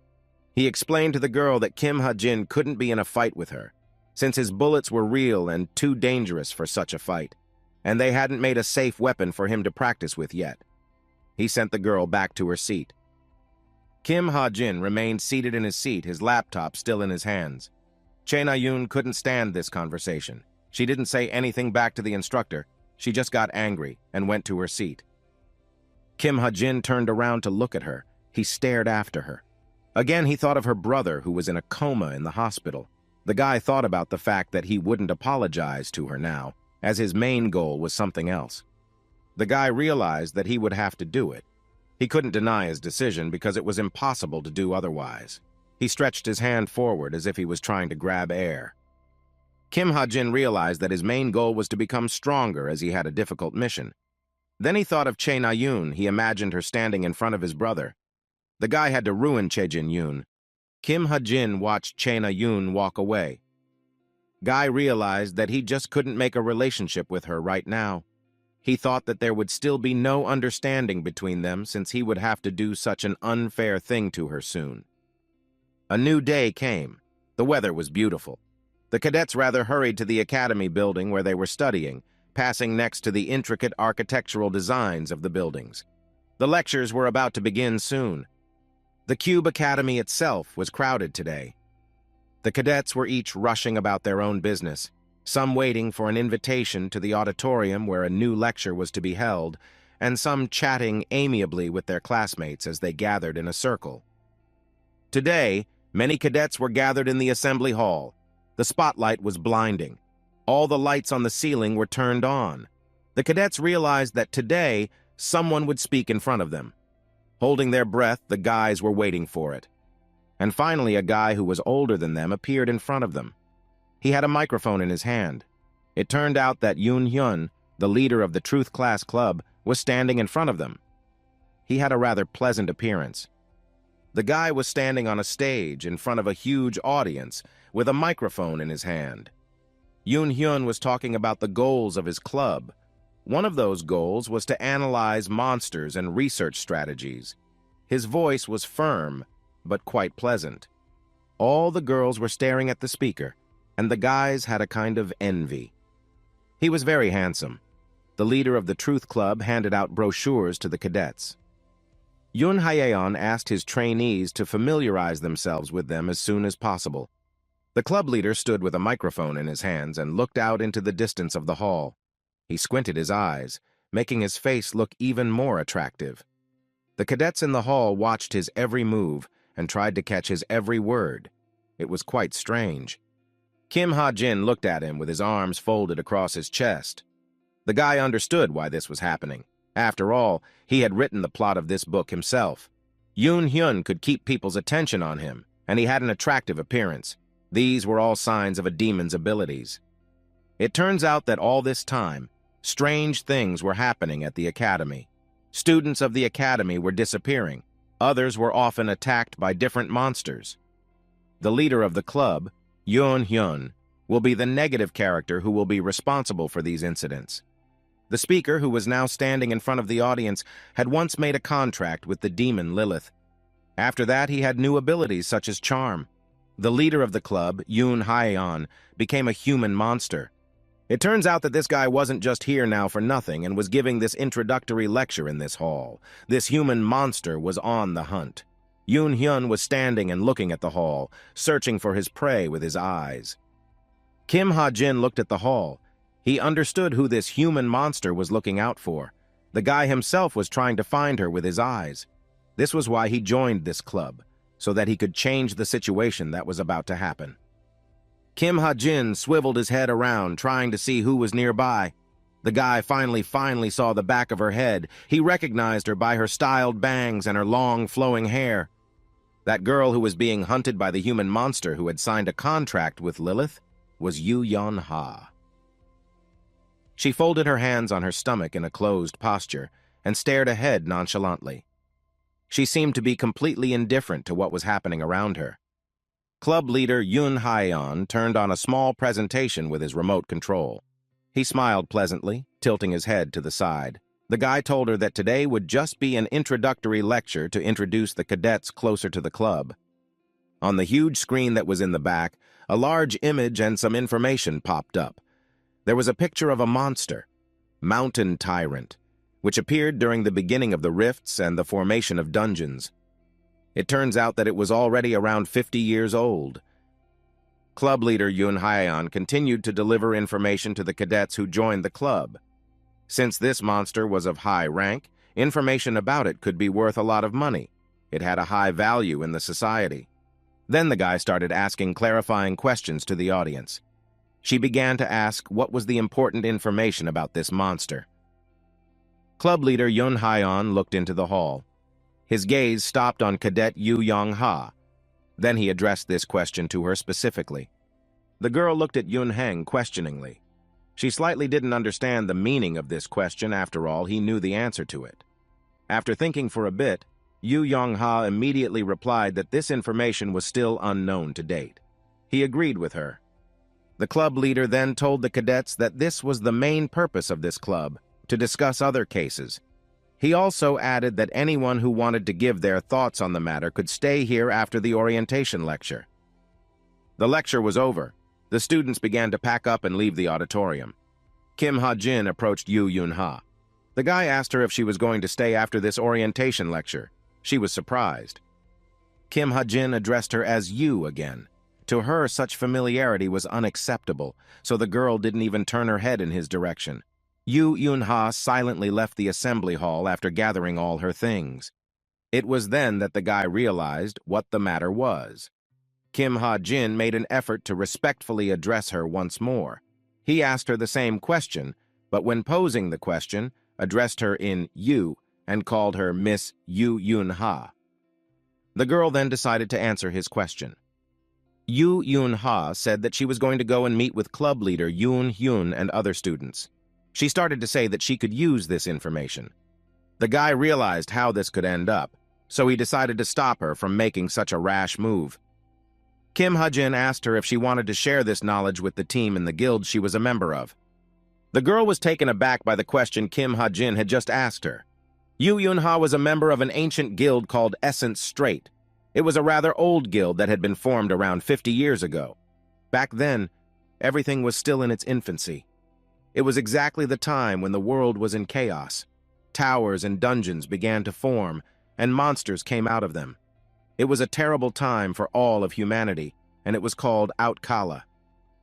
As soon as such things began to happen on Earth, people began to realize that they needed a way to counteract what had happened. So people organized themselves into a group. That group then called themselves the Essence Strait Guild. Yu Yeon-ha's family was one of the main members. To this day, that guild is one of the most important guilds in Korea. Kim Ha-jin turned to the girl again. He knew in recent times fewer and fewer people were influenced by the deputy of this guild. He realized that Yu Yun-ha felt it too. Yu Yen-ha looked at him with indignation. The girl didn't understand what he wanted to tell her. Kim Ha-jin asked her again why she needed to go to this meeting. He understood that the girl wanted to get information for her guild. The girl looked at him questioningly. She didn't understand what Kim Ha-jin wanted her to do. The guy looked at Yu Yun-ha. He put his hands in his pockets and stood in a pose. Kim Ha-jin said he could help her with it himself. Kim Ha-jin informed her that he knew what the Mountain Tyrant's weakness was. The guy then hinted to Yu Yun-ha that this information would help her gain even more prestige in her guild. After all, that was exactly what she wanted. The guy informed his classmate that this monster had an interesting feature. On its heel was a blue mark with a strange shape. It looked like a branding mark. Kim Ha-jin claimed that if one were to strike there, the Mountain Tyrant wouldn't be able to move. Yu Yun-ha looked at him warily. She couldn't understand why he was telling her this valuable information. Then the guy informed her that he would like something else in return. He had long been attracted to one weapon. They were still standing in the assembly hall. The guy asked if her guild had an arsenal of weapons. There was one gun that he had long been attracted to. It was called the Desert Eagle. The cadet asked if she could get that weapon and bring it to him in return for information. The girl stared at him intently, not fully understanding why he wanted it all. The thought crept into his mind that he might have been deceiving her. This information was very valuable. Its price was much higher than the price of the gun he was asking for in return. Kim Ha-jin saw that he was able to interest the girl, for Yu Yun-ha herself was listening to him attentively. The girl then asked if he had a basis for this claim. She wondered if he could prove it now. This conversation had been going on for quite some time now. It seemed like it had been going on forever. The guy smiled enigmatically after her question that the girl had just asked. The light from the footlights in the auditorium was still blinding their eyes the same way. The question about the proof put the guy in a stupor. He didn't know what to say to Yu Yun-ha. After all, he had written the book himself, so he knew everything that could happen here. But he couldn't answer her like that. So he just said that he had no proof. Yu Yun-ha hadn't expected Kim Ha-jin to answer like that. She had hoped that he would be able to provide proof. Her eyes rapidly narrowed with indignation. The girl blushed red with anger. The guy sensed that Yu Yun-ha was simply furious. The girl defiantly turned around and hurriedly left the auditorium. Kim Ha-jin had never seen Yu Yun-ha so angry. Her face distorted with a frightening grimace.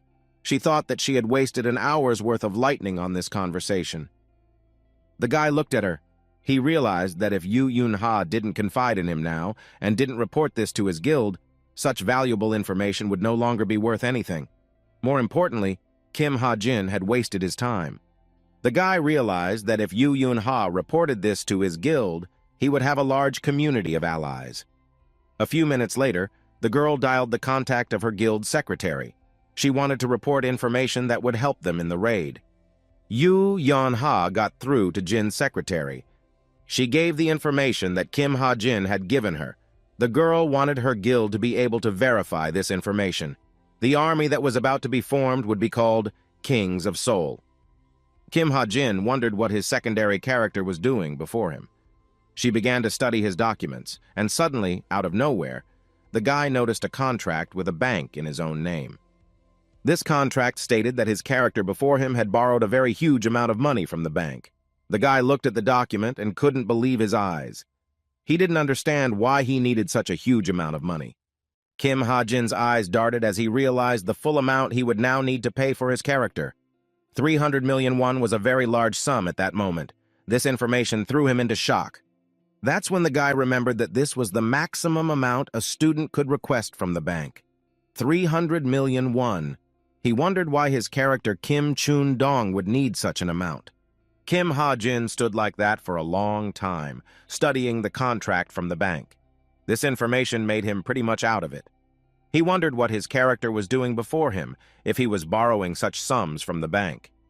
At the same moment, the cadet got into his laptop again. He decided to look for more information on the money that Kim Chun-dong had borrowed, so he decided to look at that guy's bank book. The information was comforting. The same debt was still there. He immediately had a picture in his mind where the local, muscle-bound debt collector would come to him and get ready to remind him of his debt. The thoughts were not comforting. He realized that at this rate he would definitely not be able to get back into his world. He realized that a serious problem was brewing. Kim Ha-jin began to think about how he could pay off this debt as soon as possible. Then he realized that he would have to find some money somewhere. He needed a large sum of money. He didn't have the time to pay off the debt every month, so Kim Ha-jin began to think of ways to legally earn a lot of money at once. Then he remembered that one of those ways was stocks. The meaning of this method was that there were still new towers and dungeons appearing on the land almost every day. There were guilds that destroyed monsters and were engaged in cleaning up such dungeons. One just had to buy shares in these guilds. Since Kim Ha-jin was making up the plot of the book himself, he would know which guilds would be a good investment. But then he remembered that in order to buy shares, he had to invest some capital, but he didn't have any money. Then there was only another way to get a lot of money at once. It was called field hunting. The guy realized that he had to do it himself. The field was the place where monsters lived and would appear there from time to time. The difficulty level of hunting in the field was much more difficult than towers and dungeons at the moment. But it was a very lucrative endeavor. After all, one could get good money when selling the bodies of monsters after being killed. So he decided to see if he could make money in this way, because hunting in the field required a certain level of performance. Kim Ha-jin went to his laptop again. There, he could see his scores. He didn't know if he could fight in the field with his scores. It didn't seem like enough to him. The guy thought that even if he could upgrade his gun with SP points, it still wasn't enough. The guy was sitting at a table in his dorm room with his laptop on the table in front of him. Kim Ha-jin was trying to come up with a plan to improve his situation. Suddenly, he heard someone knocking on his room. Kim Ha-jin woke up. There was a muffled knock on the door. Someone at the door asked if student Kim Ha-jin lived here. He wasn't expecting anyone, so he was a little scared. The mailman knocked on his door. The mailman's voice at the door said that he had a package for the guy from a Nikoi Yu Yun Ha. Kim Ha-jin turned his head toward the door and vigorously moved his foot. He was surprised. A question was read in the guy's eyes. Kim Ha-jin slowly walked to the door. The guy opened it. The mailman had already left, leaving the package by the door. The guy couldn't believe his eyes. In front of him was a silver-colored briefcase right on the floor of the dormitory. The guy picked up the silver-colored briefcase from the dorm hallway and carried it to his room. Kim Ha-jin couldn't wait to see what was in the package. He slowly opened the silver-colored case with his hand. There was no limit to his surprise. He looked at the contents of the silver-colored case for a long time. Kim Ha-jin opened his mouth in surprise. He couldn't believe his eyes. There it was, the gun he wanted so badly. Kim Ha-jin set off on his journey. He arrived at a place in Gangwon-do province. In front of him was a beautiful view of the city of Wonju. It was a densely populated city with its skyscrapers. It was as if it was enclosed in a ring. This was the area where the field was located. Kim Ha-jin went hunting in a field in Gangwon province. He decided that a normal trip would take too long, so he decided to go through the portal that the travel club had told him about. He went to the check-in desk, and there was a woman who worked at the portal. She immediately changed her face when she found out that he was a cadet of this academy. The girl became very nice, and finally, when the guy was leaving, she wished him a pleasant trip. The guy came out of the building where the portal was located. There were a lot of people around. The architecture of the portal building was amazing. At the entrance of this building stood two majestic columns, maroon in color. The building was decorated in the traditional Korean way. At the entrance to the portal building were a large number of steps. They were made of marble. The decoration of the building was amazing. The guy stood at the entrance for a while and walked down the steps of the portal building. When the guy got out of the building and was on the top step like a pedestal, he got a detailed view of the city. There was a vantage point in that place. Kim Ha-jin watched the people below who were running around, each going about their own business. The guy reached the Gangwon-do district. This place is a low-danger field. Many hunters come here every day, including foreigners. That's why this city got its name. It became known as the International Metropolis. This city had an old, bustling atmosphere. People were changing all the time. There were a lot of hustlers on every corner. Kim Ha-jin could easily get lost in this city because of its rhythm. He walked down the main street of Gangwon-do. He watched what was happening around him. A tall guy in light-colored gloves stood in front of him. He was trying to solicit people, too. He was recruiting mages into groups that would go to a mountain called Chiak. Kim Ha-jin wandered down this street. There were voices coming from everywhere. Some were saying that there was a guy who hunted with his bare hands. Some were looking for a team to go hunting with. It seemed like this town never slept. There were all sorts of cafes and eateries where people sat. Some were resting after hunting. A guy saw a girl of small stature standing on the street with the faces of monsters behind her back. This girl was selling 3 hobgoblins she had recently caught while hunting in the field. A taller girl came up to her and started asking about her goods. Turns out the taller girl was an agent. She was offering her services to another girl. The guy knew that it would be much more profitable to sell the monsters he would catch on the hunt through an agent. Kim Ha-jin stood in the middle of the street, thinking that maybe he too could find an agent in this city. The guy was thinking of a plan where he could go to find an agent. This city was not a city he was very familiar with. Suddenly, Kim Ha-jin heard footsteps behind him. Someone stopped beside him and decided to address him. He turned around. In front of him stood a tall man with glasses and a brown suit. He was holding some folders in his hands. It was as if the man had become embarrassed when he spoke to Kim Ha-jin. A sweat appeared on his forehead. The man walked straight towards him. Kim Ha-jin stared at him, wondering what would happen next. So the man asked him if he had come by chance to go hunting. The man nodded affirmatively. Kim Ha-jin asked him if he was an agent. The guy wanted to look for an agent. The man shook his head affirmatively. He reached into his pocket, looking confused. He looked for his business card and held it out to the guy. Kim Ha-jin thought he was kind of weird. Kim Ha-jin took his business card in his hand. In his mind, he thought that nothing good would come of this. He twirled it around in his hands without giving it any thought. But suddenly the guy's eyes locked on his name. The man in the brown suit continued to stand beside him, smiling. Kim Ha-jin held the business card in his hands and couldn't, until the end, believe who this man was. The guy immediately recognized him by name. It was a great fortune for him. This man was the department head of the SH agency. His name was Park Soo-hyok, and in the future, he was to become very successful in his business. His agency would be one of the top-ranking agencies in Korea. He would also become Kim Soo-ho's personal agent. The guy stared at the business card, and the man couldn't understand his reaction. He smiled guiltily as if apologizing. The man asked Kim Ha-jin if he had heard of such an agency, and added that they had only recently organized it. Kim Ha-jin decided that luck was on his side today. Such a strange coincidence had happened again. Then, the guy once again asked the agent again the name of his company. The man was pleasantly surprised that the guy was genuinely interested in his agency. Then the guy decided he needed to take action. He rubbed the man's hands together. Kim Ha-jin told the agent that he wanted to sign a contract. The agent couldn't believe that they had just recently opened an agency and were still quite unknown, and they already had a client. The man was beyond excited, his documents from his folders sprinkled on the ground. He thanked Kim Ha-jin by shaking his hand. In the world of the book, it was still early days. So many characters didn't know what was in store for them yet. Kim Ha-jin realized that it was to his advantage. He thought it would be a good idea to start socializing with such people right away.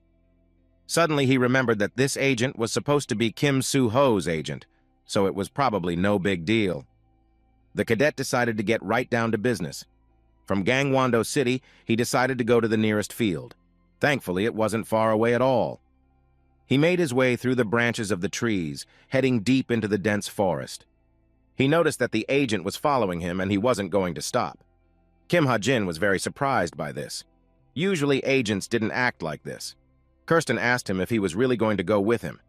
Kim Ha-jin turned around and looked at him questioningly. The agent tried to make his way through the thicket. He answered him that if it was dangerous, he could walk away and leave him here. Kirsten thought that their situation was not good since he was willing to do such a thing. Suddenly, the agent saw some strange footprints on the ground. They were hobgoblin tracks. The man said that it was not very difficult to get them, but their cost was not very high either. The guy decided to think about it. Kim Ha-jin thought about his offer for a bit. He realized that killing a monster was more profitable than destroying one of the towers, since a tower was worth 200,000 here and one hobgoblin 300 to 400,000 won. The boy looked around. He decided to walk some more. Suddenly, he came upon a small cliff. He saw another monster. Kim Ha-jin didn't know who it was, so he decided to ask the agent the name of the monster and pointed his finger at it. They walked closer to the cliff and stood on the edge of the cliff to get a better look at the monster. Down on the plain below was a monster with long fangs instead of teeth. Its eyes were fiery. The agent even turned blue from such luck. he wiped his glasses to get a closer look at the monster. The man couldn't believe his eyes. There was a steel boar on the plain below, which was quite intimidating. The agent suddenly remembered that the steel boar's hide was very tough, and the guy was shooting a pistol. The man then told him that the monster was not taken by bullets. Kim Ha-jin replied that he should try it first. The man stood in bewilderment. He held his folders tightly close to him. One could sense the fear in his eyes. He looked straight ahead of him and was afraid to even think about what might happen now. Then the cadet told him that he had an excellent gun, which was quite valuable. Kim Ha-jin added that he had traded it for very expensive information about a monster like the mountain tyrant. The cadet's gun was called the Desert Eagle, and it was of the highest level. It was enhanced with destructive power, and it also had low-level weight reduction magic and medium-level recoil control technology. These were pretty good characteristics. Kim Ha-jin began to raise his Desert Eagle pistol. The guy started to aim slowly. The agent became very frightened. The man's face contorted in a grimace of horror. The guy added that he also changed the settings for selling his SP points. The cadet was trying to catch the moment to fire a shot. Parade took careful aim. It was a good thing the steel boar couldn't see his threat as they stood at an elevated position. The monster simply couldn't get a good look at them and take any action.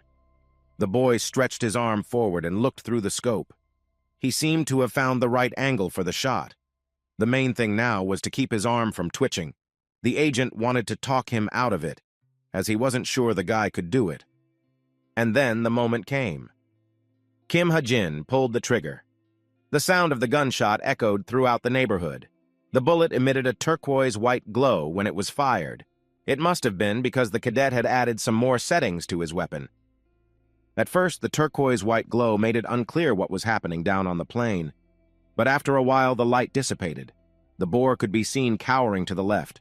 Its eyes were still glowing red.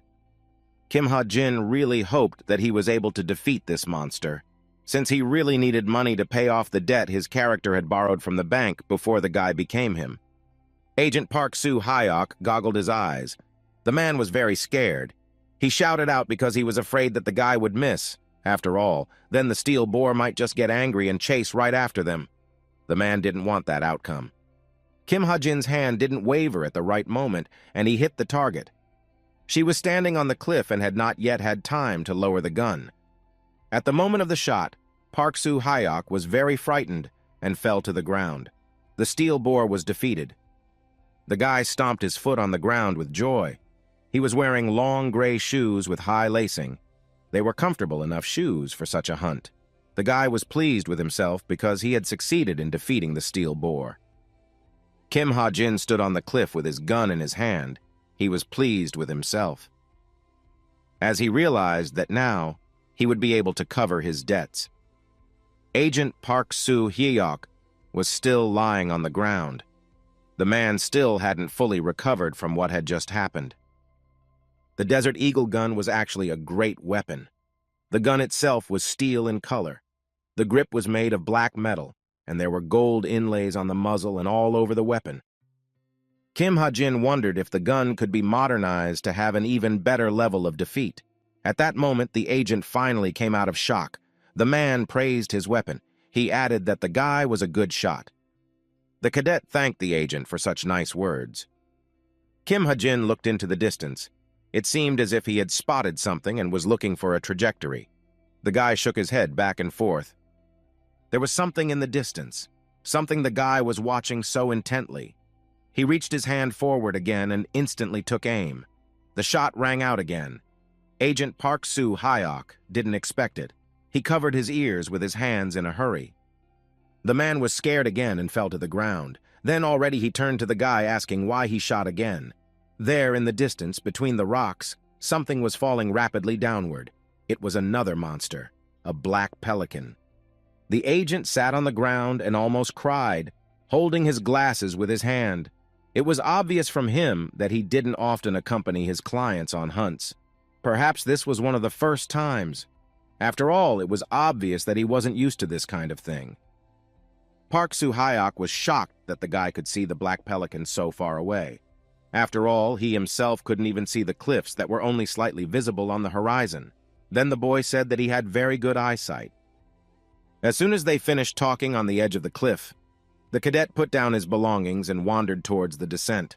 Park Soo-hyuk was still sitting on the ground. He tried to get up, but he could feel the trembling in his legs.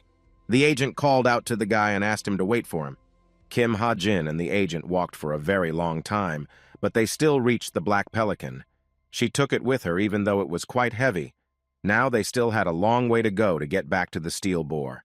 They reached it as well. When they got to the steel boar, they put the pelican on top of it.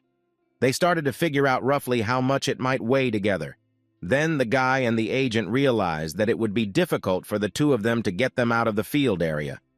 Park Soo-hyuk then realized that it would be better to call a special service that would transport the monsters to their destination. Then the agent suggested that he could wire the guy's money to him tomorrow. The guy agreed since he trusted the agent. Kim Ha-jin agreed to his agent's plan. After all, he knew what the man would become. He wouldn't cheat him. The guy extended his hand to him. The two men shook hands. The cadet sincerely hoped that they would work together. Park Soo-hyuk decided to ask the cadet a few questions before parting ways. The agent wondered if this hunt was a first for him. The student nodded his head affirmatively. Then he decided to ask what he would spend his fee on. Kim Ha-jin looked at him carefully, and the question had been settled in his mind for a long time. He told the agent that he was going to spend his fee on stocks, to invest in them. It was immediately obvious that Park Soo-hyuk's agent was not ready for such an answer.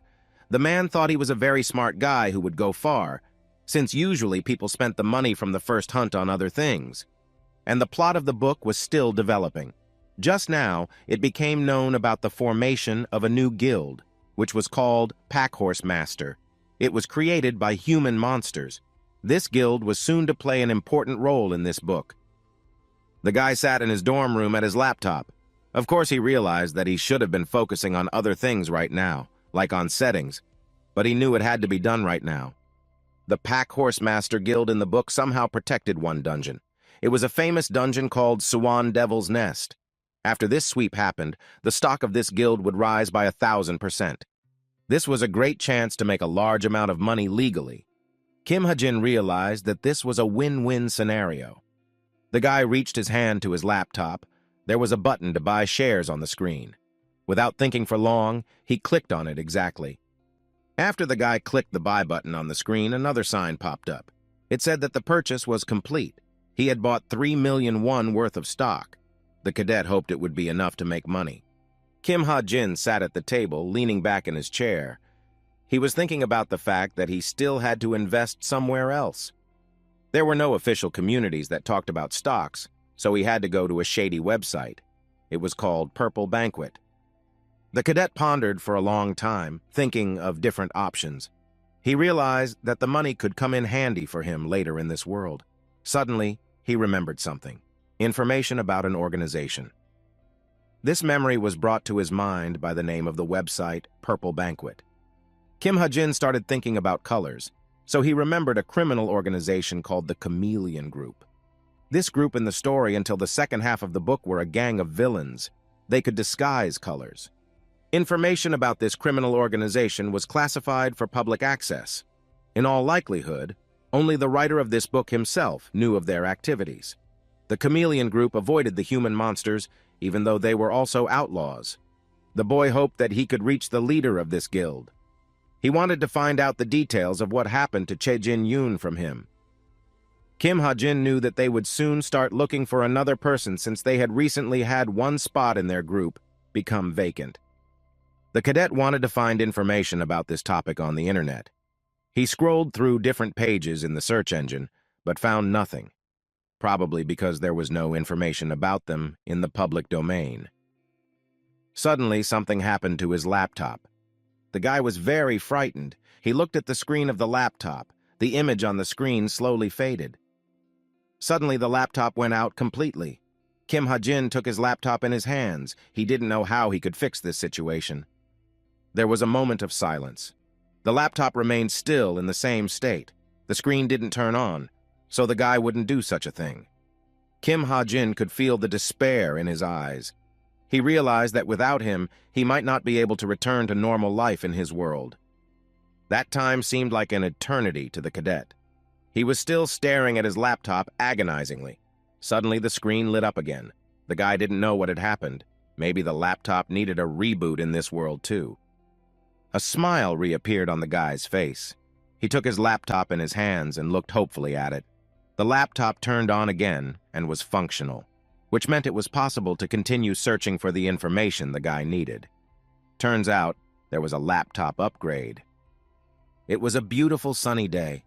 The action was taking place in a cafe in Korea. The place had nice walls, cream-colored. There were comfortable couches on the floor, and chairs were placed somewhere around the tables. There were greenery growing in pots. One of the couples sitting in this cafe were talking to each other. The girl told the guy to look in the direction of those who were sitting at a table not far from them. The guy looked in that direction. The couple wondered if the stars were sitting not far from them. Not far from that couple sat a girl with long hair, and next to her was a blonde John Huck. Their table was next to each other, so everything could be heard. There was Yoo Yoon-ha and her classmate who she liked. The girl was smiling sweetly while talking to this guy. They sat and chatted, but then the guy couldn't stand it. He didn't like being discussed behind his back. He turned his head and said loudly that he wished these people would stop talking about them. Apparently, the couple was getting too much attention. And the girl didn't get angry at all. Yoo Yeon-ha smiled again and looked at her interlocutor. She said that he had to endure such moments somehow. After all, there was a benefit to connecting with social leaders. The classmates decided to continue their conversation. Yoo Yeon-ha sat with her back turned to her interlocutor. There was a mug of coffee on the table beside her. The girl decided to ask the guy about his recent grades. The blonde guy replied that everything was fine and fell silent. Yoo Yeon-ha then told him that the guy she used to know always wanted to be first in everything. The guy carelessly repeated again that everything was fine. He was looking at something on his smartwatch and didn't even look at the girl when he answered. The girl noticed this, his carelessness and inattention to her. It was as if it upset her, but she didn't give any sign of it. She only looked at him and replied that she understood him, though her feelings from this attitude were confused. There was a bell hanging on the door to the cafe that rattled as she entered the door. Now it's happening again. So a new customer decided to come into the cafe. There was a social gathering in that cafe at that time, so the classmates came there. Someone opened the door. A familiar girl with red hair walked into the cafe. She looked around carefully as she entered the cafe. Apparently, she had decided to come to the social gathering as well. Her classmates noticed her entering this cafe. Yoo Yoon-ha raised her hand and waved at her. John Hak visibly perked up at the sight of Che Na-yoon. It was as if he was greatly excited about this meeting. He stood up from the table to greet her. John Hak decided not to stand by the table, but walked over to Che Na-yoon in a flash. His companion remained seated. She turned her head to look at him. It was as if she was surprised by this behavior. The guy began to question Che Na-yoon with obvious interest. John Hak hadn't seen her attend meetings before. He asked about how she visited the hospital. At that time, the girl said that she was fine. Yoo Yoon-ha remained sitting lonely at her desk. It was obvious from her that this behavior of John Hak made her very upset.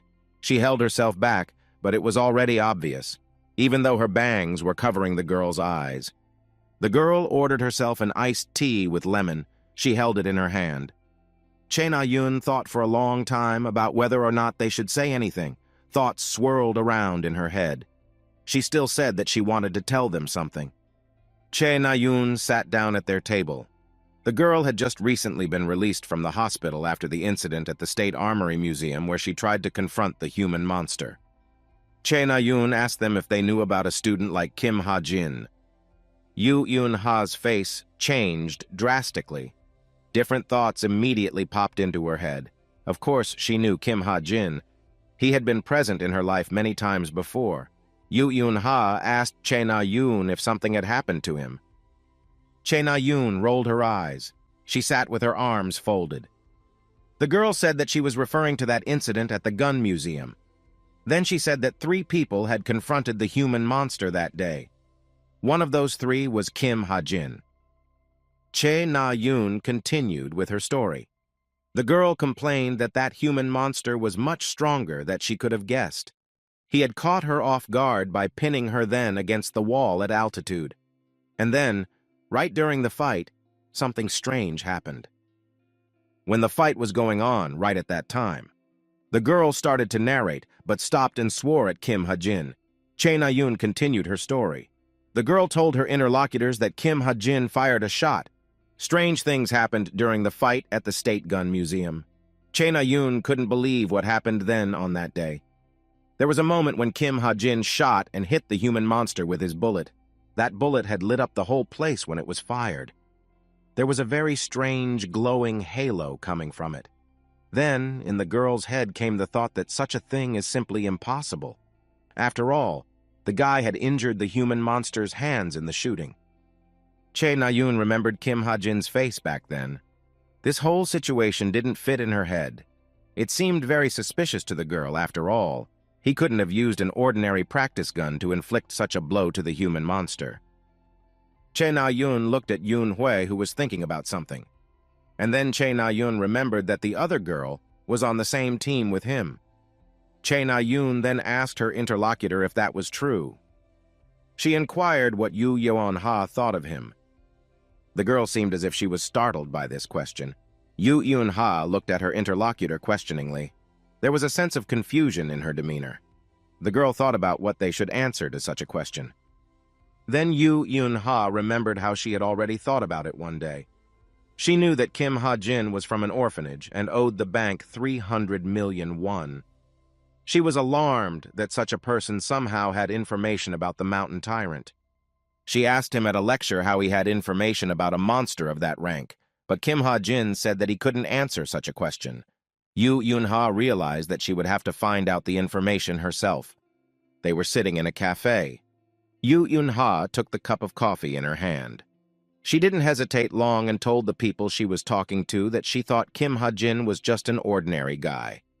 The girl didn't see enough strength in him that could cripple a human monster like that. She sipped from her cup of coffee, her eyes visibly narrowed. The girl wondered what was wrong with this Kim Ha-jin since he was able to hurt the monster so badly. She wondered if he was definitely hiding something. Yu Yeon-ha's thoughts were still on her mind as she was suddenly interrupted by a strange question from her companion. Che Na-yoon had a wary look on her face as she asked the guys if Kim Ha-jin could be a human monster. No one expected Che Na-yoon to ask such a strange and illogical question. Yu Yeon-ha and Jung-hak looked at their interlocutor in surprise. They couldn't even think of such a surprising thought about a classmate. Then Yu Yeon-ha thought for a while and decided to speak up.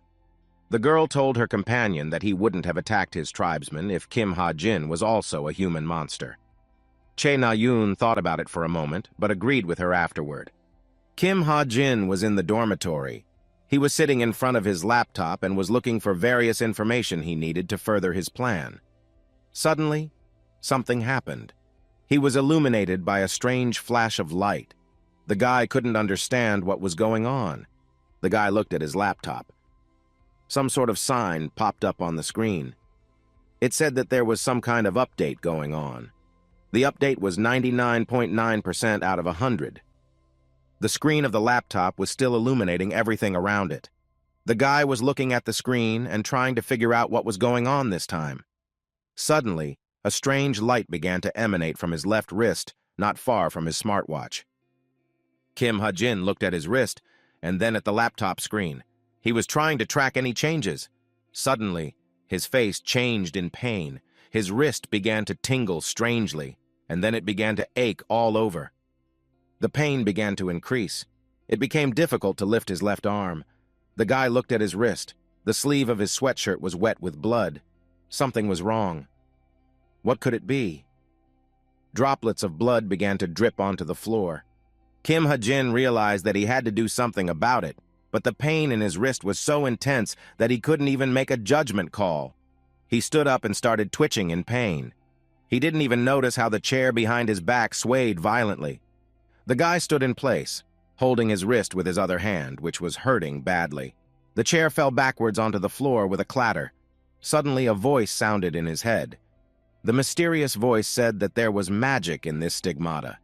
It was the power of the Creator. Kim Ha-jin held onto his head with one hand. He could feel his head hurting badly now as well. A grimace of pain contorted his face. The guy felt new information appearing in his head too quickly.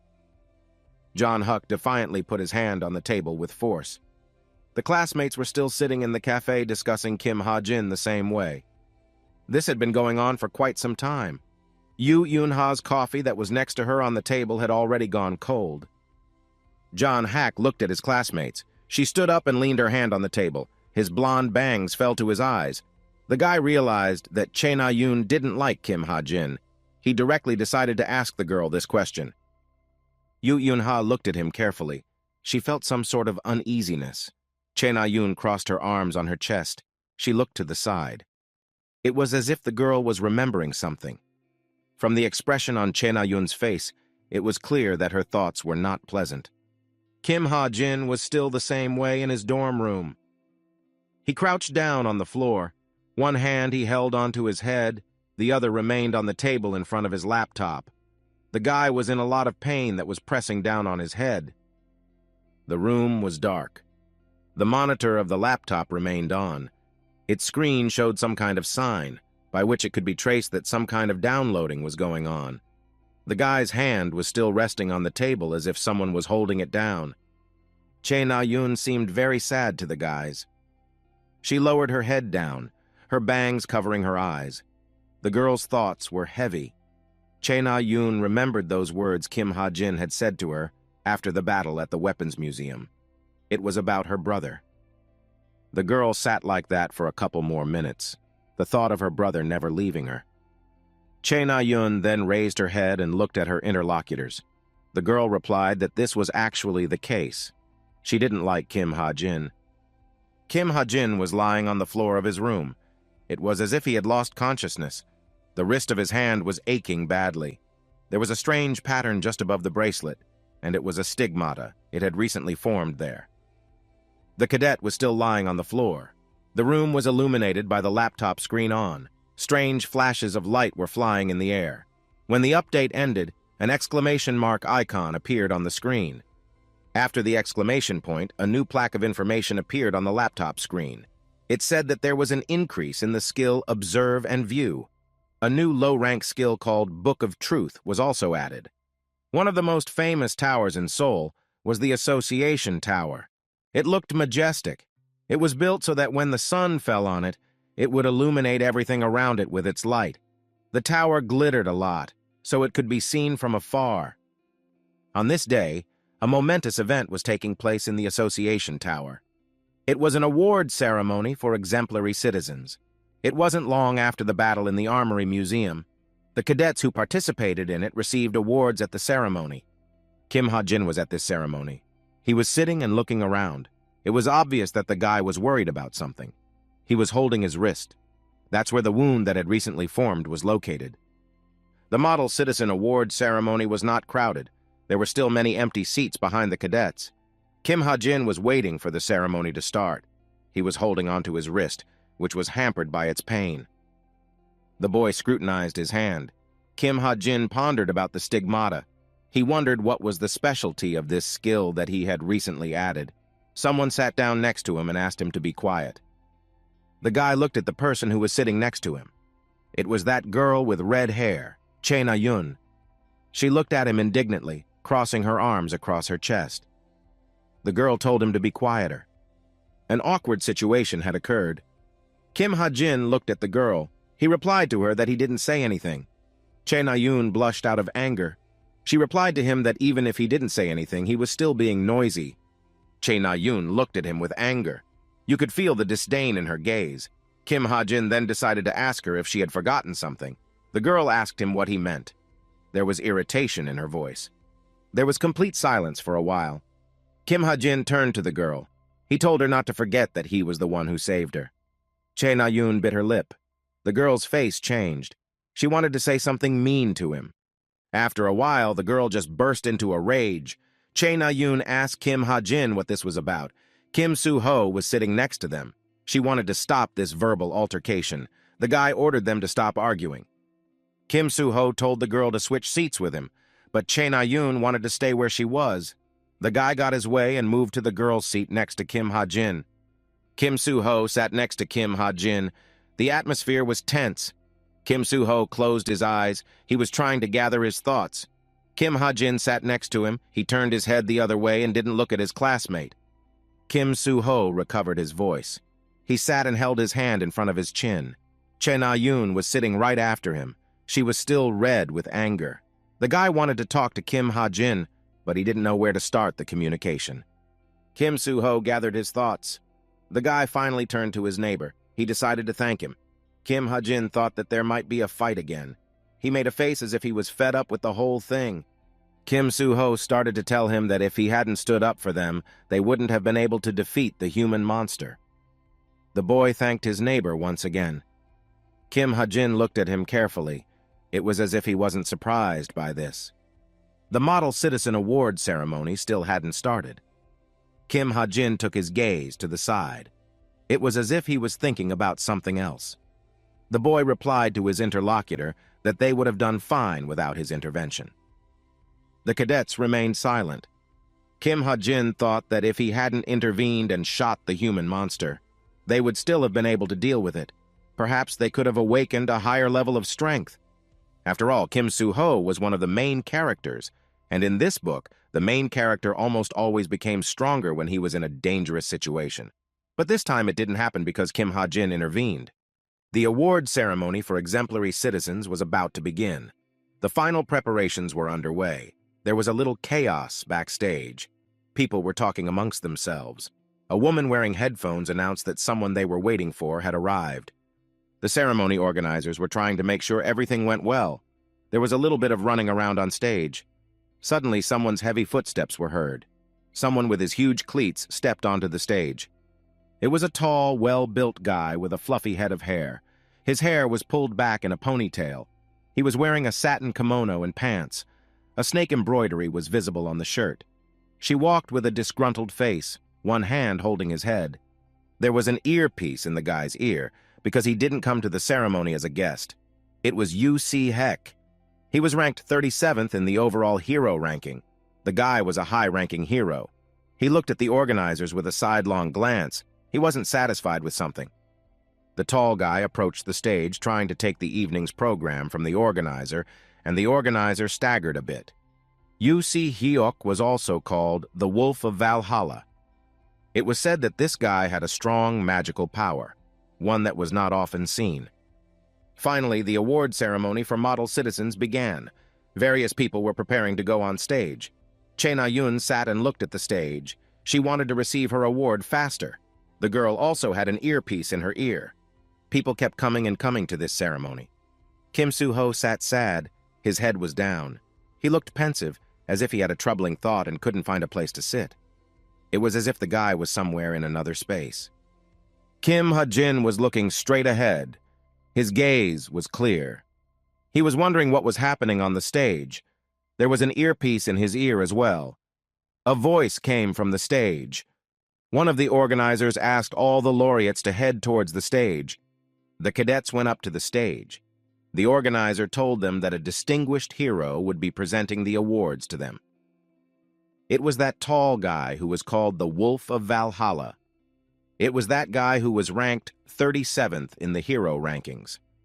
Yoo Si-hek gave an introductory speech about how these cadets who were now in front of him were able to not falter in a dangerous situation and defeat the human monster in a battle in the Armory Museum. The first one to be given the award was Kim Soo-ho. Yoo Si-hek asked the first guy if he was Kim Soo-ho. The one answered in the affirmative.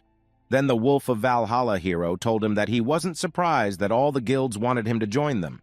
The guy began to only guffaw. After his speech, the tall guy handed Kim Soo-ho an award that was given to exemplary citizens. Kim Soo-ho took it.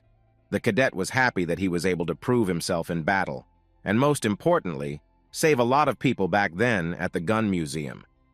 Yoo Si-hyuk leaned over to him and told him with a caustic smile not to join the association. The Wolf of Valhalla character thought that it would be better for Kim Soo-hyuk to become a hunter, and then start working for the Wide Plains Guild. Wolf of Valhalla added that usually the heroes have all the responsibility on their shoulders, and there are very few interesting moments in the job itself.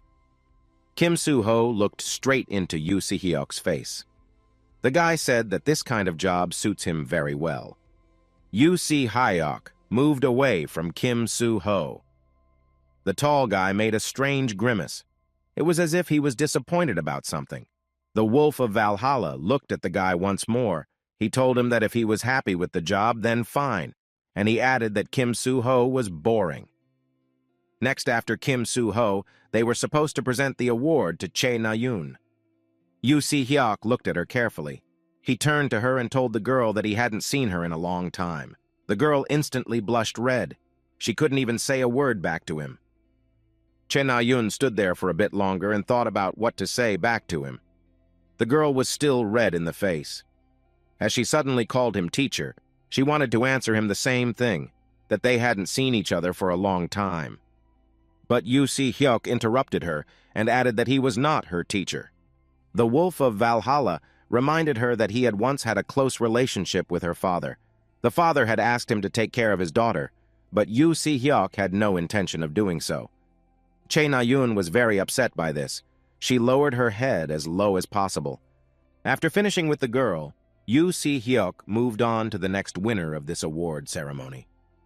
The Wolf of Valhalla looked at him intently.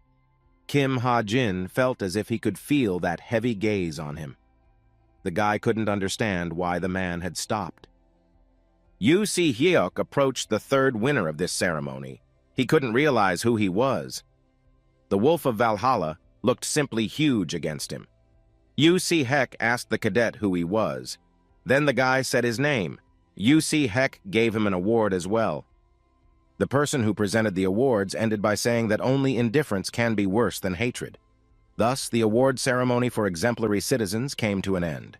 At the end, he asked one of the award winners to say a few words. Not far from the Association Tower was a cafe called Carrot. It was a lovely cafe with delicious food and a huge terrace that was upstairs. Near the cafe, people were passing by. It was a normal day. Everyone was running about their business. Kim Ha-jin was already in this cafe. He took a snack of blueberry pie and iced tea. The guy was happy that he had received an award for defeating the human monster. After all, along with the reward, they were given another 15 million won. The guy was sitting at a table in this cafe all alone. He put aside his tray of cake and tea for later, as he first went into his laptop and bought more shares of a guild called Packhorse Master. It was a profitable stock investment. Once Kim Ha-jin bought the shares, he decided to look at something else in his laptop. He opened it up again. He remembered that there had been a feature update recently. The guy wanted to look into these updates since he didn't have time before. This included the stigmata that was now on his wrist. A new plaque with information popped up on the screen. It said about the stigmata and that it was possible to activate the internet. There was also the added skill, Book of Truth. At first, the guy wanted to look at his computer for information about stigmata. Yes, that's what he would always call that wound now. Kim Ha-jin looked at his hand again. There was a strange pattern on his wrist. Kim Ha-jin had been given rather incomprehensible information by the computer. It was unclear how it could be interpreted. It turned out that the stigmata could be used further according to the guy's wish. The guy bandaged his hand back. He looked at it and thought for a long time. Various thoughts came to his mind. The main thought was how to use the stigmata that had recently formed on his arm. He looked at his hand where the stigmata was. Suddenly the idea came to him to test it here and now. He didn't know what to wish for. He just started to say his wish when something started to happen. He was still sitting in the cafe near the Association Tower. The stigmata began to manifest even through the bandages. With it, power began to come out of his hand, so much so that it began to expand. The people who were sitting next to him in the cafe began to notice it and turn around. Kim Ha-jin became embarrassed and stopped this action as it attracted too much attention and disturbed people. He tucked himself into his laptop and tried not to look around much anymore and at those sitting next to him. The guy went back to studying the feature updates. He began to remember what was next on the list. It was a new feature, activating the internet. Kim Ha-jin didn't know what exactly it meant. The guy sat at his table in the cafe and stared thoughtfully at his laptop screen. He wanted to find new information to learn something new about this update. He was very surprised when he realized what the new update was about. He saw that his laptop was now displaying a new available list of sites that he could now use. There were sites like Lawful Spirit, Sword of Jeremiah, Messenger, Cubnet, Armory, and even Purple Banquet. Kim Ha-jin began to scrutinize the newly expanded list of sites that were now available to him. Not only were there the most common sites on the list, but now there were also sites that could only be accessed for a fee. The cadet decided to look at this updated list of sites that was now displayed on his computer. One of the most interesting sites was Purple Banquet. This site was used by many people. This site was very famous, even though it was underground. Purple Banquet was a wide-ranging site. Many people traded information there, and even weapons and awards. All sorts of orders could be made on the site as well. There were almost no heroes who had never used the services of this site. Therefore, even the government forgave them for it, even though the Purple Banquet site was illegal. But there was nowhere without it, especially when it came to information. The cadet understood that perfectly. Kim Ha-jin clicked on the icon of this site. The site immediately took him to registration. When registering, he had to pay a pretty hefty amount of points or a decent amount of money. It was 200 SP. The guy sat in the cafe and studied the information. Kim Ha-jin decided to try to register on this famous website. He had already put the cursor to press the confirm button. When he heard someone approaching him, he grabbed the back of the chair. Someone was looking for him. Kim Ha-jin took his eyes off the laptop and looked up. Standing in front of him was Yoon Seung-ah, that young woman who was the deputy leader of one of the famous guilds. She was looking at him with interest. The guy was a bit taken aback. He looked at the deputy leader with a surprised look. The young woman started a conversation with him. The first thing she asked him was if he knew who she was. She addressed him by name, which only meant one thing. She already knew about him. Kim Ha-jin couldn't say anything out of surprise. Of course he knew who she was. The young woman continued to speak. Yoon Seung-ah told him that she was very surprised when he left the Model Citizen Award ceremony so quickly. Deputy Leader Yoon Seung-ah smiled at Kim Ha-jin. She had something in her hand. The young woman placed it on the table and moved it directly towards the guy with her slender fingers. It was her business card that had all the information she needed on it. Kim Ha-jin looked at the business card. The guy was very surprised that the deputy leader of a famous guild decided to give him a business card. He realized that such a thing couldn't just happen. It meant a lot of things. The deputy leader sat down across from him. She looked straight into his eyes. It was obvious that she intended to ask Kim Ha-jin something. She had a smile on her face and a friendly look on her face. She told the guy that she was curious about something. Yoon Seung-ah sat across from him. She put her elbow on the table and rested her chin on her wrist. On the table was her business card. She narrowed her eyes. Then she wondered if there was something she could ask Kim Ha-jin. There was the first stage of recruiting. The deputy leader of one of the most famous guilds in Korea sat across from Kim Ha-jin. She seemed very nice. The young woman placed her 2 elbows on the table and her palms locked together in front of her. She asked for permission to ask a question, but the guy knew everything about her since he was the author of this book. Usually, when Deputy Leader Yoon Seung-ah was shown in the media, she looked quite friendly, just like now.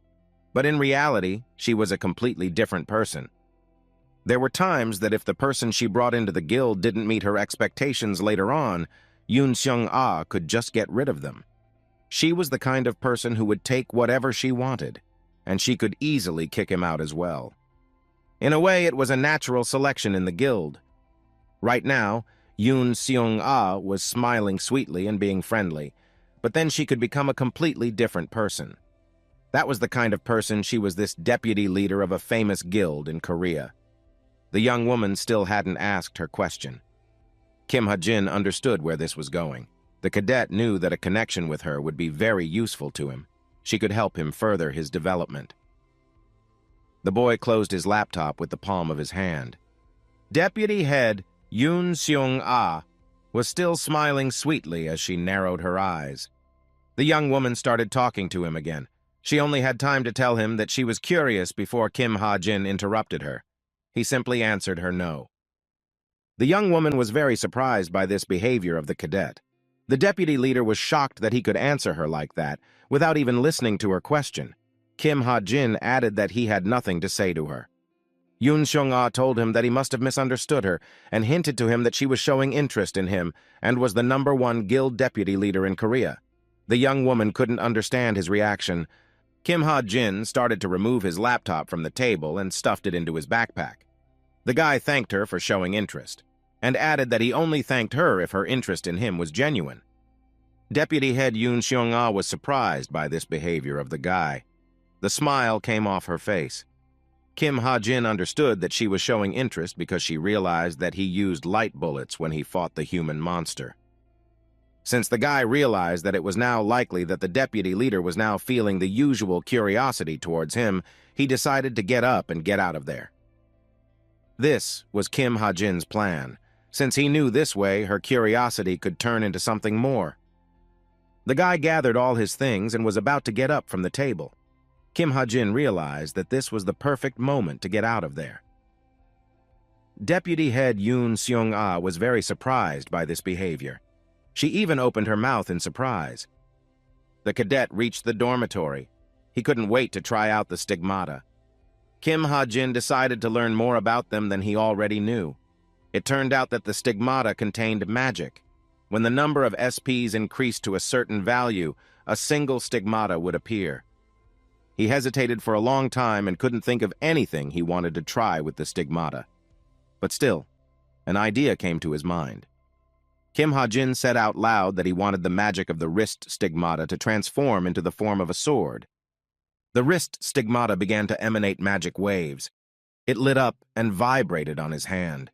Something began to form in the air. It was as if the pieces of the stigmata were assembled into a puzzle. The light from the stigmata illuminated his entire dorm room. Kim Ha-jin looked at it like he was mesmerized. Suddenly, the outline of a sword appeared in his hand. The stigmata transformed into a sword with a short hilt. The sword became completely tangible. Kim Ha-jin took it in his hand and swung it up and down.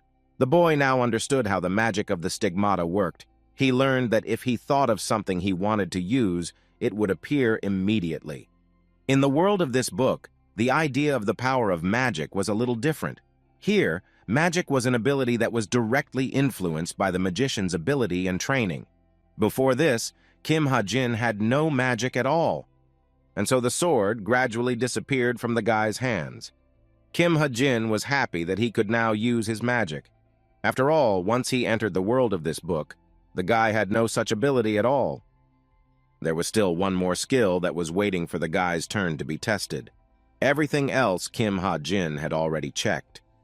He decided to go through the list one more time. At the very end of the list was a skill like the Book of Truth. Kim Ha-jin decided to think again about what that could mean. He sat down at the table and propped his chin up with his hand and rested his elbow on the table. The boy's gaze was thoughtful. Various possibilities came to his mind. What this Book of Truth meant and how it could be used. The guy said it out loud. As soon as he said it, at the same moment the stigmata began to appear again. Its outline became brighter. A bright light began to emanate from the stigmata again. Suddenly, from nowhere in the air, the outline of a book began to appear. Right in the air, the pages of the book began to turn. It illuminated everything around with its light. The same magic as the ball that appeared in front of her did not emanate from it. Kim Ha-jin took it in his hand like an ordinary book. The cadet didn't expect this book to manifest so quickly. This book contained the whole truth. The Book of Truth could answer any question if it was within the power of this magic. The boy ran it through his mind that it could answer any question. He stood there still holding her in his arms. Kim Ha-jin didn't know what question to ask this book to get an answer. Different questions came to his mind. He realized to check the function of this update, he should start with some simple questions. So he asked the first thing that came to his mind. Kim Ha-jin decided to ask the book how tall he was, and the book answered correctly. The book answered the guy that his height was 174 centimeters. That was the truth. After that, he heard that a notification came that he had spent 1 SP point. Now the guy understood how it all worked.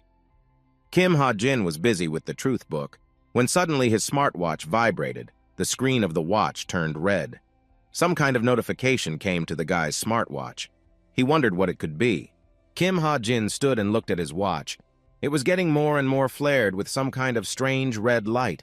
The light from the smartwatch was emanating throughout the room. The guy was running through different options in his head. The guy brought his watch closer to his face so he could read what was on it. It said on it that Kim Ha-jin had received an emergency notification. He decided to see what that notification said.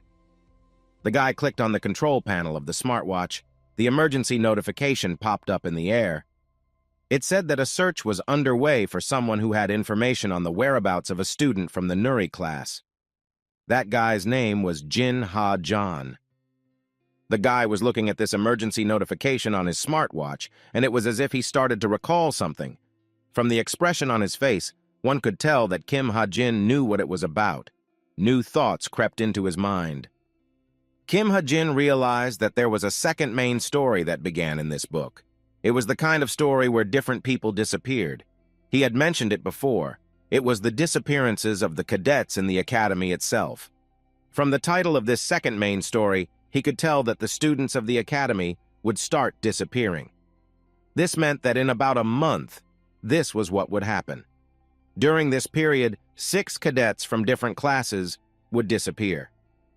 The police would investigate for a long time, but it would lead to nothing, and the number of victims would only increase and increase, as if it were someone's taunts. No trace of the culprit will be found. This second main story will play a big role. Kim Ha-jin saw Jung-hak and Yoo Eun-ha. They were walking peacefully to the academy, chatting about something on the way. This story of cadets disappearing will affect them too. Yoo Eun-ha was walking to the academy and talking to her classmate. She was smiling peacefully at him. As Kim Ha-jin watched them, he remembered that one of the perpetrator's last victims would be Yoo Eun-ha. And that wasn't good for the guy at all. This was happening because the co-author had intervened. The guy realized that if Yoo Eun-ha died, it would be a big problem. So she would be one of the main character's assistants. Kim Ha-jin planned to find the culprit of these crimes himself. The guy didn't know what to do. Different thoughts came to his mind.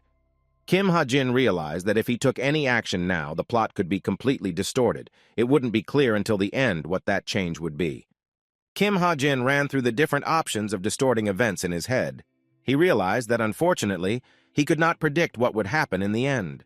So the cadet decided to leave things as they were for the time being. The guy decided to watch from the sidelines for the time being. The time was passing. Kim Ha-jin realized that he had one major flaw right now. His physical fitness was poorly developed. So the guy decided to go to the gym. He tried to do it more often, especially since the cube had a great gym. On one such day, just such a training took place. The guy was very tired after the physical activity. Kim Ha-jin was resting and trying to restore his water balance. He had a water bottle in his hand. One of the guys in the gym was well built. He approached Kim Soo-ho and started making fun of someone. The tall guy was pointing his finger at someone and laughing. This guy started talking to Kim Soo-ho. The guy was making fun of someone. The tall guy approached another guy who was trying to work out and continued to taunt. He put his foot on the other guy's gym equipment. It was a barbell with 10-kilogram pancakes. Kim Ha-jin was squatting on the floor. His hands were placed on the barbell. The guy wanted to improve his physical fitness. The cadet was trying to lift that barbell. A tall guy was standing over him. He never took his foot off his barbell. There was already a small crowd of cadets gathered around. The guys were all teasing Kim Ha-jin. One of them said that he could embarrass their academy. Another guy, who was shorter, added that he thought Kim Ha-jin had been bribed to go there. Kim Ha-jin didn't answer them in any way.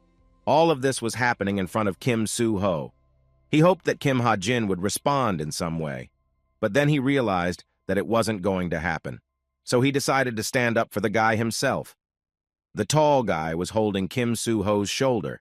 So Kim Soo-ho went to the headman, whose name was Yoon-han, but the latter decided not to intervene in this conflict because, in his opinion, Kim Ha-jin was purposely angering the guys himself. He wanted them to pay attention to him. The headman himself was not averse to making fun of the guy. He stood there looking at what was going on, a smirk on his face. She told Kim Soo-ho that he thought Kim Ha-jin might be pretending on purpose. Yun-han grinned and continued. The headman told Kim Soo-ho that because he himself said that Kim Ha-jin was able to hurt the human monster's arm in that fight. It's strange that he can't answer those guys now. Meanwhile, Kim Ha-jin was on one knee on the floor. The barbell was on his shoulders, and he placed it incorrectly as the barbell was pressing hard on his neck. It was the wrong technique for lifting the barbell. Kim Ha-jin was still sitting on the floor and could not lift it. The guys who were bullying him were still standing there. They thought the guy was joking because he couldn't do such a basic exercise. The class president and Kim Soo-ho were also watching.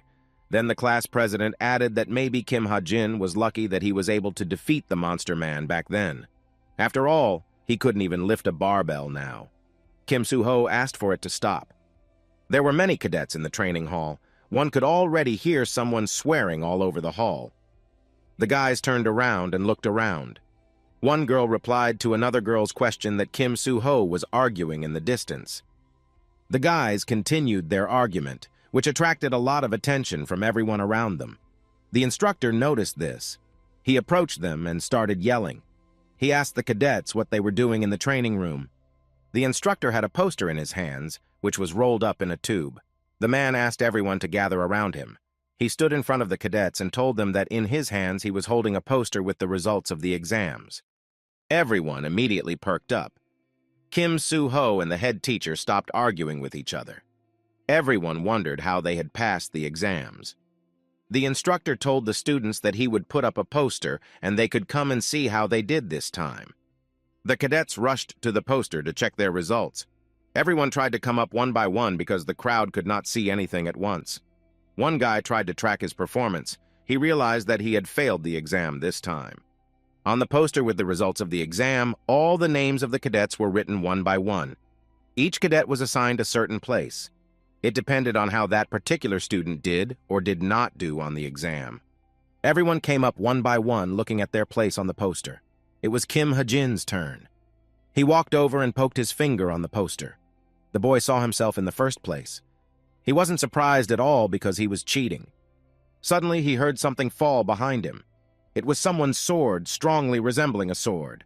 The iron hilt of the sword hit the floor hard, and there was a piercing sound that reverberated throughout the room.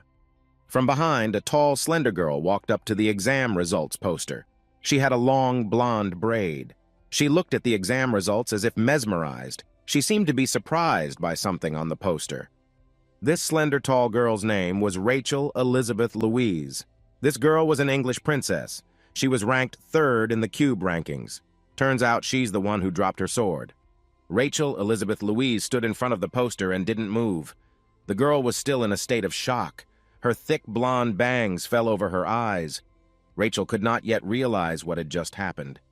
After a while, Rachel Elizabeth Louise looked piercingly at Kim Ha-jin. The girl didn't utter a word, but it was clear from her gaze. She had never yet been inferior to others in her knowledge. She had always ranked first in written exams, no matter how difficult they were. But right now, on the poster with the results of this exam, she was ranked 2nd, and she was standing behind Kim Ha-jin. There was a joyous occasion at the Queen of England's castle. Princess Rachel Elizabeth Louise had finally entered the cube. The entire royal entourage began to welcome the princess and congratulate her on entering the academy. There was an exciting atmosphere in the castle. The princess's entourage sought her out. They were very worried about her. They asked Rachel Elizabeth Louise if she was worried because all the famous heroes would be there. Especially the classes would be held in Korean. But the princess was unfazed. She looked at them with her bright blue eyes. She didn't seem to be afraid of anything. Rachel Elizabeth Louise really wasn't afraid of such hardships. The princess was ready to fulfill her parents' hopes. She approached the huge painting of the royal family.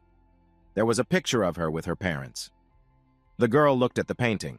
The princess added that she was ready to try her best for the royal family. This is the conversation Rachel Elizabeth Louise remembered now. The princess was very annoyed because this time she was not the first and could not fulfill the expectations of the royal family. In his mind, he was apologizing to the citizens of his country. The action took place in the auditorium. In front of the cadet stood a teacher on a subject called real-world analysis. He was telling the students while holding Kim Ha-jin's work that he provided a completely different perspective on the subject. Chae Na-yoon sat in this classroom and thought that this subject was quite difficult. The girl realized she probably wouldn't be able to catch up to Kim Ha-jin in grades until the next exams. Her face was tense. At the same moment, Kim Ha-jin was sitting in a lecture in the same classroom, and it felt as if he didn't realize where he was at all. Apparently, the real-world analysis subject paper he had written off, too.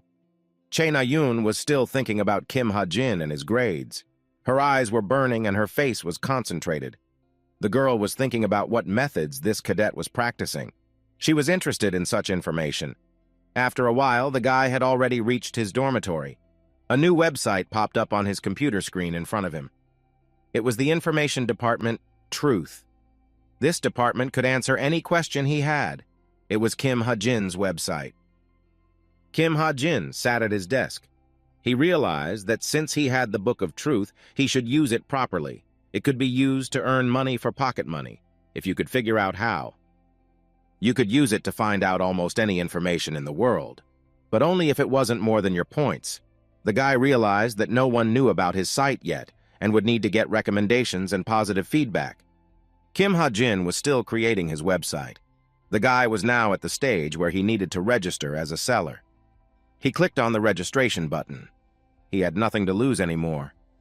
Maybe this would help him get back to his world faster. The cadet registered as a seller. He needed to invest his savings, namely SP points, to make things work out. That's what Kim Ha-jin did. Invested his accumulated points in this possibly lucrative business. At the same time, the second main story began. This meant that the academy was now free to be infiltrated by monsters, even monsters such as human monsters. The cube was no longer a place that was safe. Kim Ha-jin began to think about it more and more. He realized that he had to do something to keep himself safe. He wouldn't be able to defeat a human monster in a fight right now, so the guy decided to dig into the settings. The cadet remembered that after being bullied in the training room of Sun Young-hak's friends, he should have gotten more points since all the attention was on him then. He decided that these extra points would have to be put to good use. Kim Ha-jin thought of getting something that could be useful when he was in danger. He remembered his gun that he had traded from Yu Yun-ha for information about the mountain tyrant. That gun was called the Desert Eagle. Then the guy realized that he had to strengthen his weapon first. The guy opened his laptop again. Kim Ha-jin started to study different information and finally reached the additional properties of his weapon. Kim Ha-jin rummaged through his laptop. He found information that his Desert Eagle gun could be converted into a sniper rifle. The boy stared at the screen. It was a strong temptation. The cadet thought that maybe such a conversion would be too much. The guy was still thinking for a long time whether his weapon should have been made into a sniper rifle. He tried to weigh the pros and cons, but Kim Ha-jin realized that there were more pros than cons. So he reached for the button on his laptop. The gun was on the table in front of him. The guy still pressed the button to transform the Desert Eagle. New information popped up on the computer screen. It said that he had spent 250 SP points. After Kim Ha-jin spent a large amount of points, the transformation began. The Desert Eagle gun began to change. A blue haze of magic enveloped it. Thus, the gun was becoming a rifle. The guy couldn't keep up with the pistol's changes, though he watched it carefully. The first thing he saw was that the Desert Eagle pistol appeared to have an elongated muzzle like a sniper rifle. But that wasn't all. The shape of the weapon had changed completely. For some time, the transformation was still going on. Kim Ha-jin was interested in watching it. Finally, the process was over. In front of him on the table was a long and heavy sniper rifle instead of a pistol. This sniper rifle took up almost all the space on the table. The guy had to move his laptop. Kim Ha-jin marveled at its size. The guy realized that now he would be able to surprise everyone with this weapon. After a while, the sniper rifle took the shape of a regular Desert Eagle pistol. It was very comfortable. Kim Ha-jin saw that the gun was really very small compared to this rifle. After updating the functions of the gun, the guy decided to make up the techniques.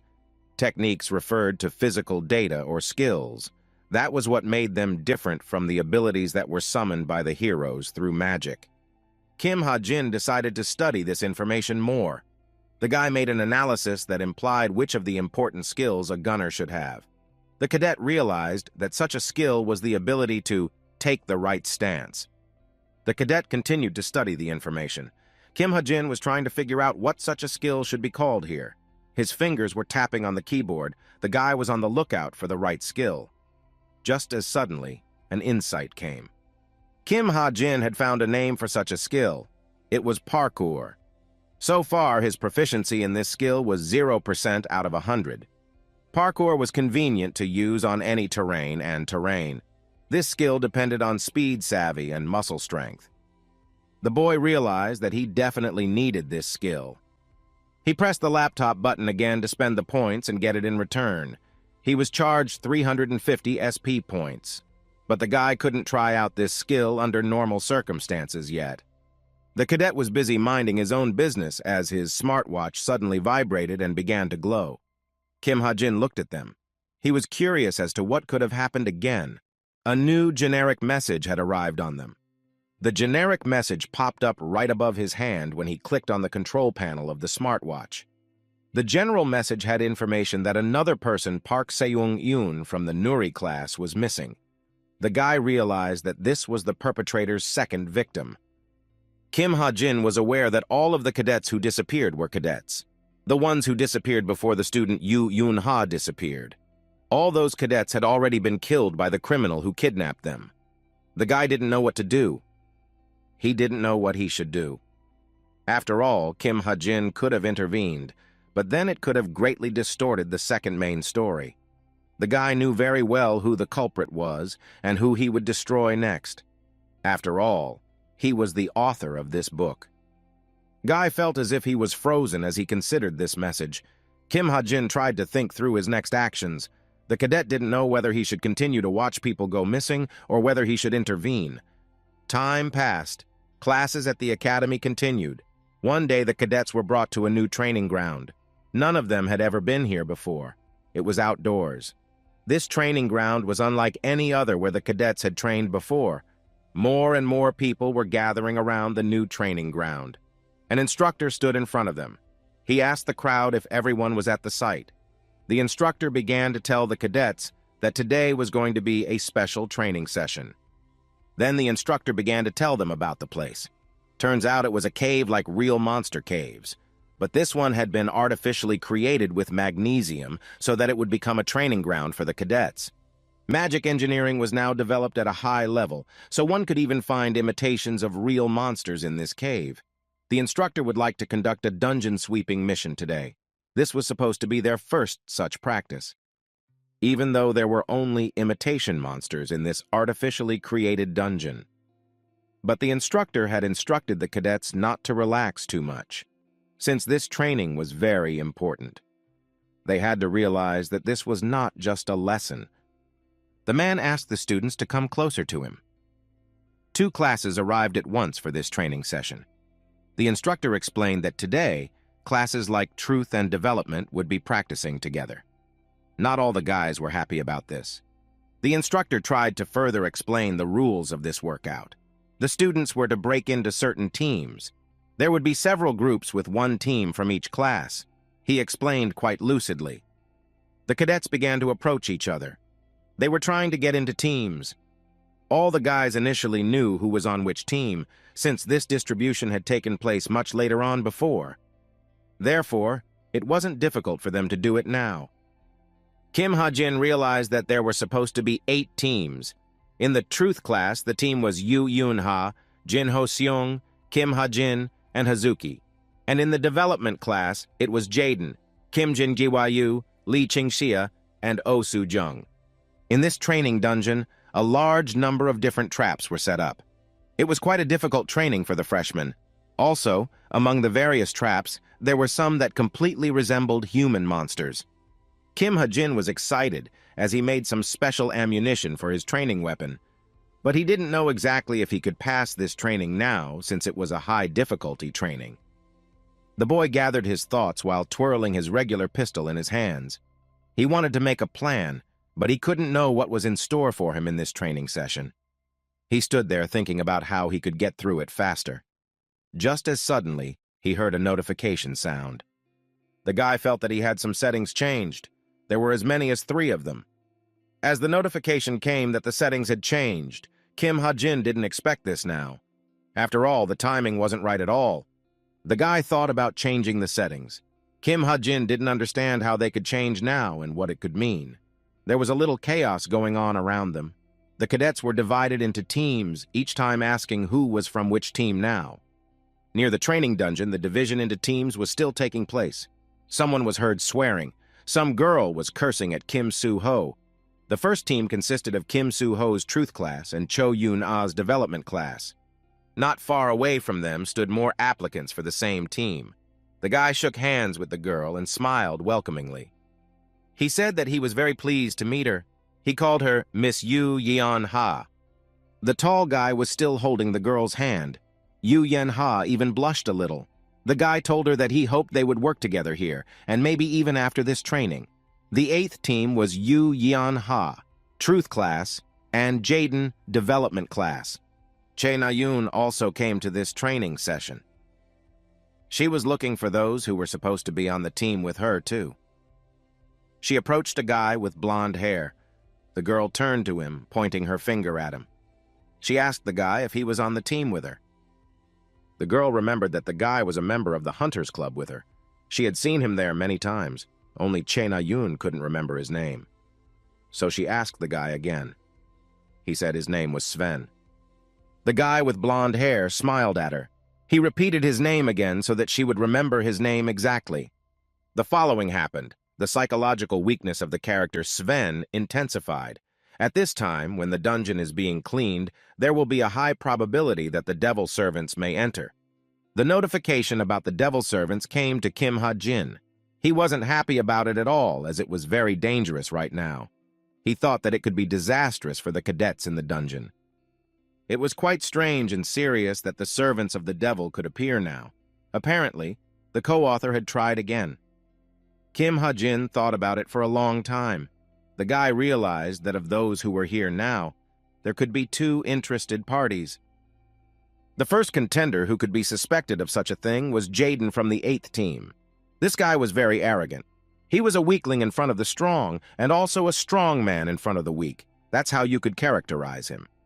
Jaden was strong enough to be invited to the Essence Straight. Kim Ha-jin didn't understand what kind of growth potential happened to Jaden. He approached Yu Yeon-ha and introduced him to his team, which ended up being 4 people.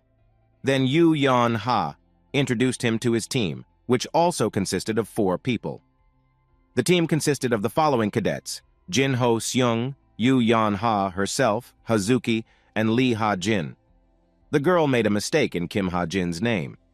While the other cadets who were on the same general team for this difficult training were getting acquainted, Kim Ha-jin looked around and pondered who could be the devil's servant. The boy realized that it probably wasn't Jaden. There weren't really that many contenders. Jaden had been rejected by Kim Ha-jin, so there was one more. This tall, blonde-haired guy whose name was Sven. He was on the 3rd team with Chae Na-yoon. Sven came here from Germany. He had once passed the elite course. He was sponsored by the government to enter this academy. After all, the government thought he was a promising young man.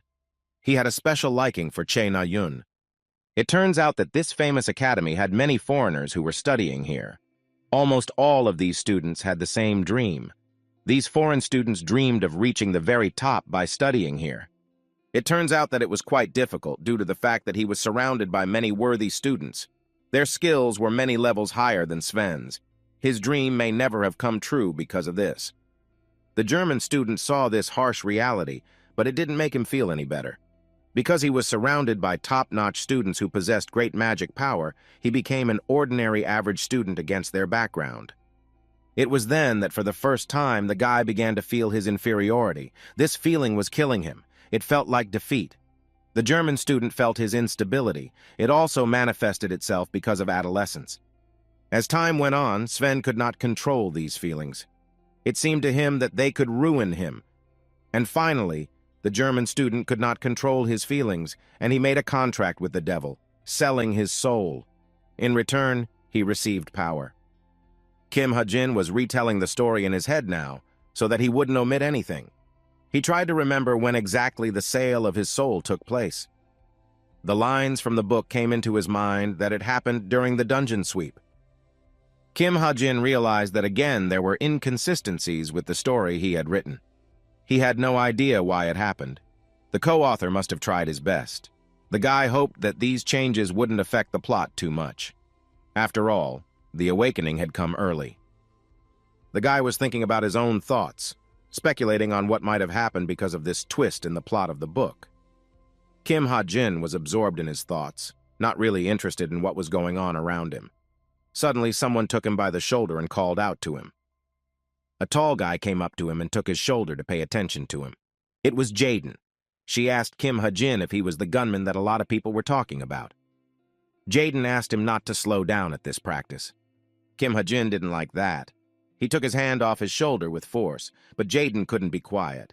The guy started saying that Kim Ha-jin was weird. He seemed to be in a bad mood, and that there were rumors about him for a reason. The gunman listened with gritted teeth. Kim Ha-jin clenched his fist. He didn't like Jaden's behavior, of course, but it was true because there had been a lot of rumors about him lately. His reputation was not good. It was because there were all sorts of rumors about him in the Nuri class. They said different things. Some rumors said that the guy went out every weekend to party. They also said that he intimidates everyone with his status as a cadet. It was no wonder who could spread such rumors. It was the group that bullied him in the training room. But Kim Ha-jin realized that this was really to his advantage, because it would raise his SP level. But now he was a little uncomfortable. As his team stood around him, none of them said a word to Jaden. They just looked at him and Jaden and kept silent. The instructor was giving his recommendations to the cadets as they went through this drill. The team was to go in one at a time. The number 1 team was to enter the makeshift dungeon first, and so they did. The instructor commanded that team number 1 begin to enter the training area. At that time, Jaden walked up to Yu Yun-ha. The guy told the girl that there were rumors that she was at number 1 among the cadets being cheered on. Yu Yun-ha told him that she had heard a lot of rumors about him too, that he was a strong cadet. This was strange to the girl since there were already 2 strong cadets on this team. Usually, 1 strong cadet was introduced to 1 weak cadet. While they were talking, 7 teams had already entered. Finally, the instructor ordered the number 8 team to go in as well. The team replied that they were ready and hurried into this training dungeon. All 8 cadets set off. They went in one group, who had time to talk amongst themselves. So far, the cadets did not see any danger. The walls of this training dungeon were practically bare. It didn't take the group of 8 very long to get going. The one walking ahead of everyone was Jaden, and next to him were Hazuki and Jin Ho-seung from Yu Young-ha and Kim Ha-jin's team. The guy was walking ahead and was the first to see that something was already waiting for them there. The large group came to a strange place. They were standing in a large space and there were 7 openings in front of them, meaning 7 paths. One of them they had to choose to pass on. This was the first stopping point. Then the boys decided to confer. Jaden walked over to Yu Yan-ha. There was a sign with a number hanging above each doorway. Everyone was conferring with each other. They realized that they had a shooter named Jin Ji-yu on their team, and so they decided to choose the 6th corridor. Jaden and Yu Yan-ha were still conferring. They couldn't come to any joint reasoned decision. Then Kim Ha-jin rushed over to them. He suggested to them that their team was better off going to corridor number 6. Jaden turned around and looked at Kim Ha-jin. He didn't understand why they had to listen to him. Jaden then asked the guy why he was suggesting this particular option.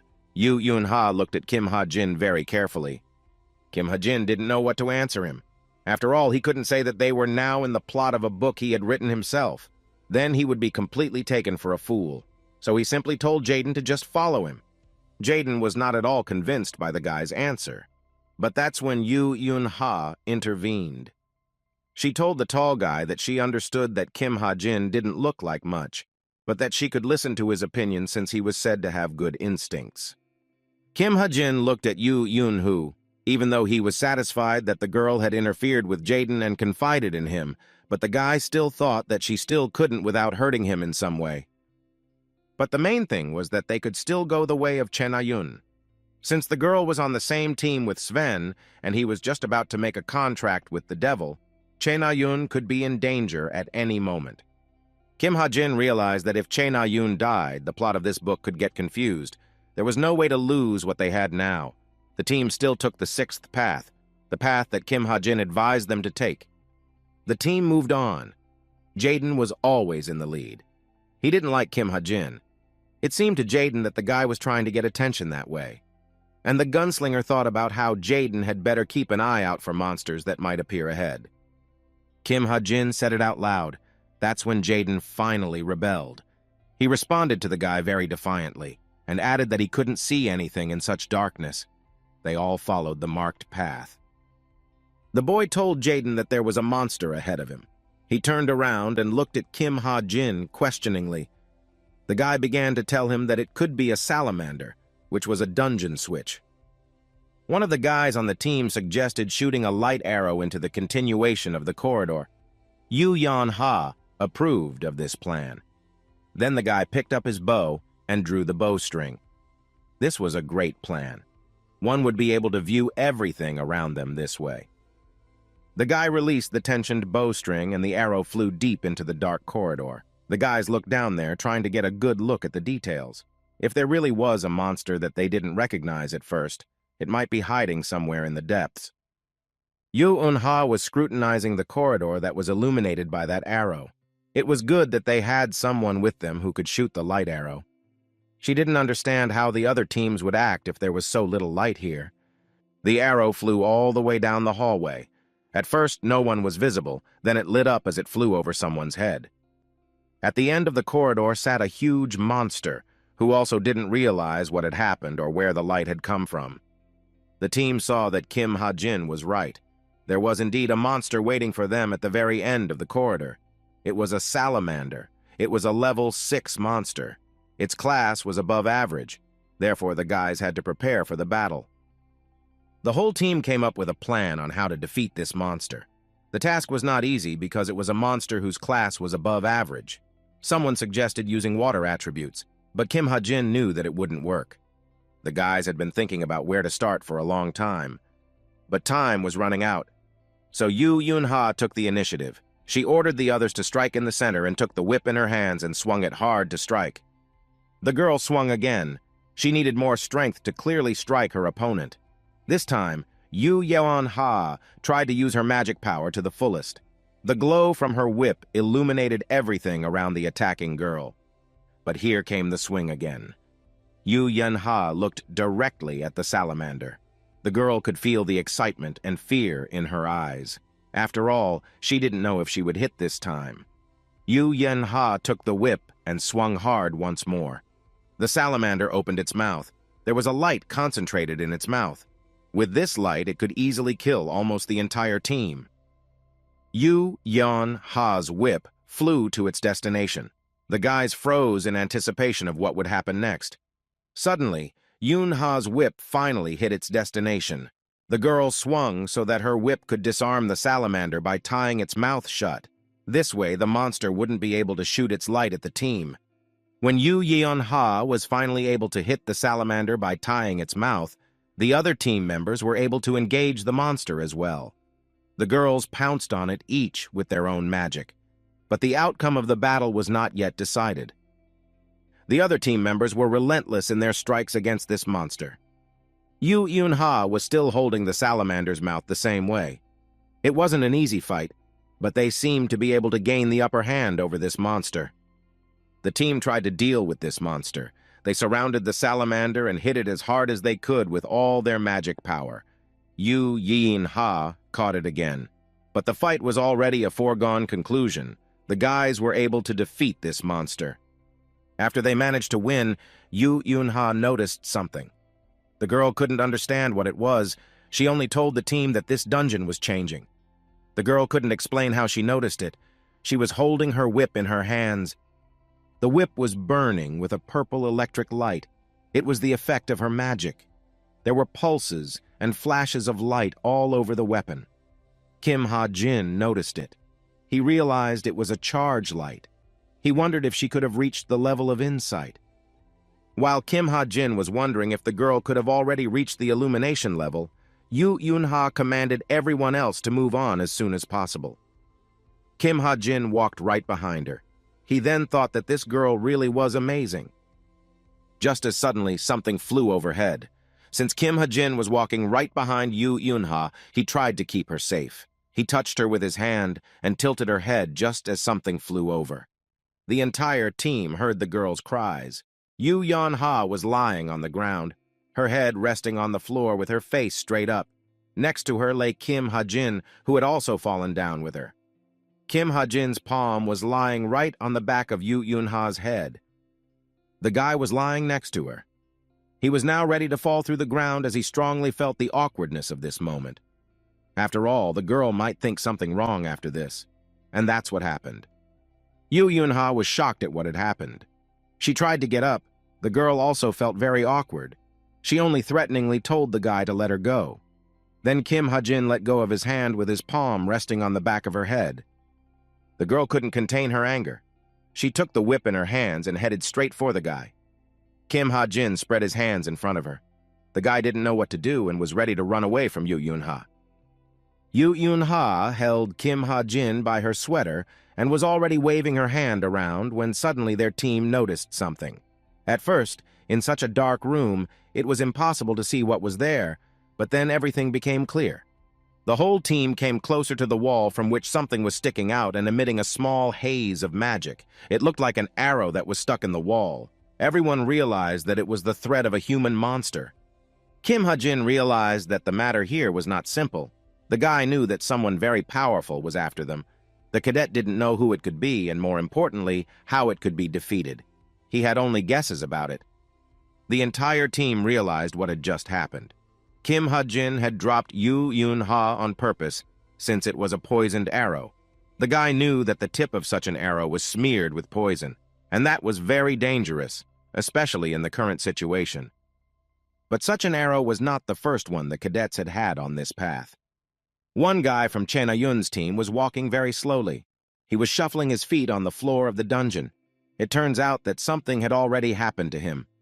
The guy was hit in the back by a poisoned arrow. This guy was that foreigner, namely that German student Sven. The arrow hit the guy in the shoulder. He had trouble moving. The guy realized that he was a big burden to his team. He was moving too slowly. There was already evaporation on his face. Sven stopped and told his team to leave him here. Che Na-yun was very angry about this. She started yelling at him to shut up. The girl was beyond furious. She told Sven that if there was strength to talk, then there should be strength to go on. At first, she didn't realize that the guy had been hit in the shoulder by a poisoned arrow. But then Che Na-yun saw it herself. The girl couldn't understand where such arrows could have come from after all.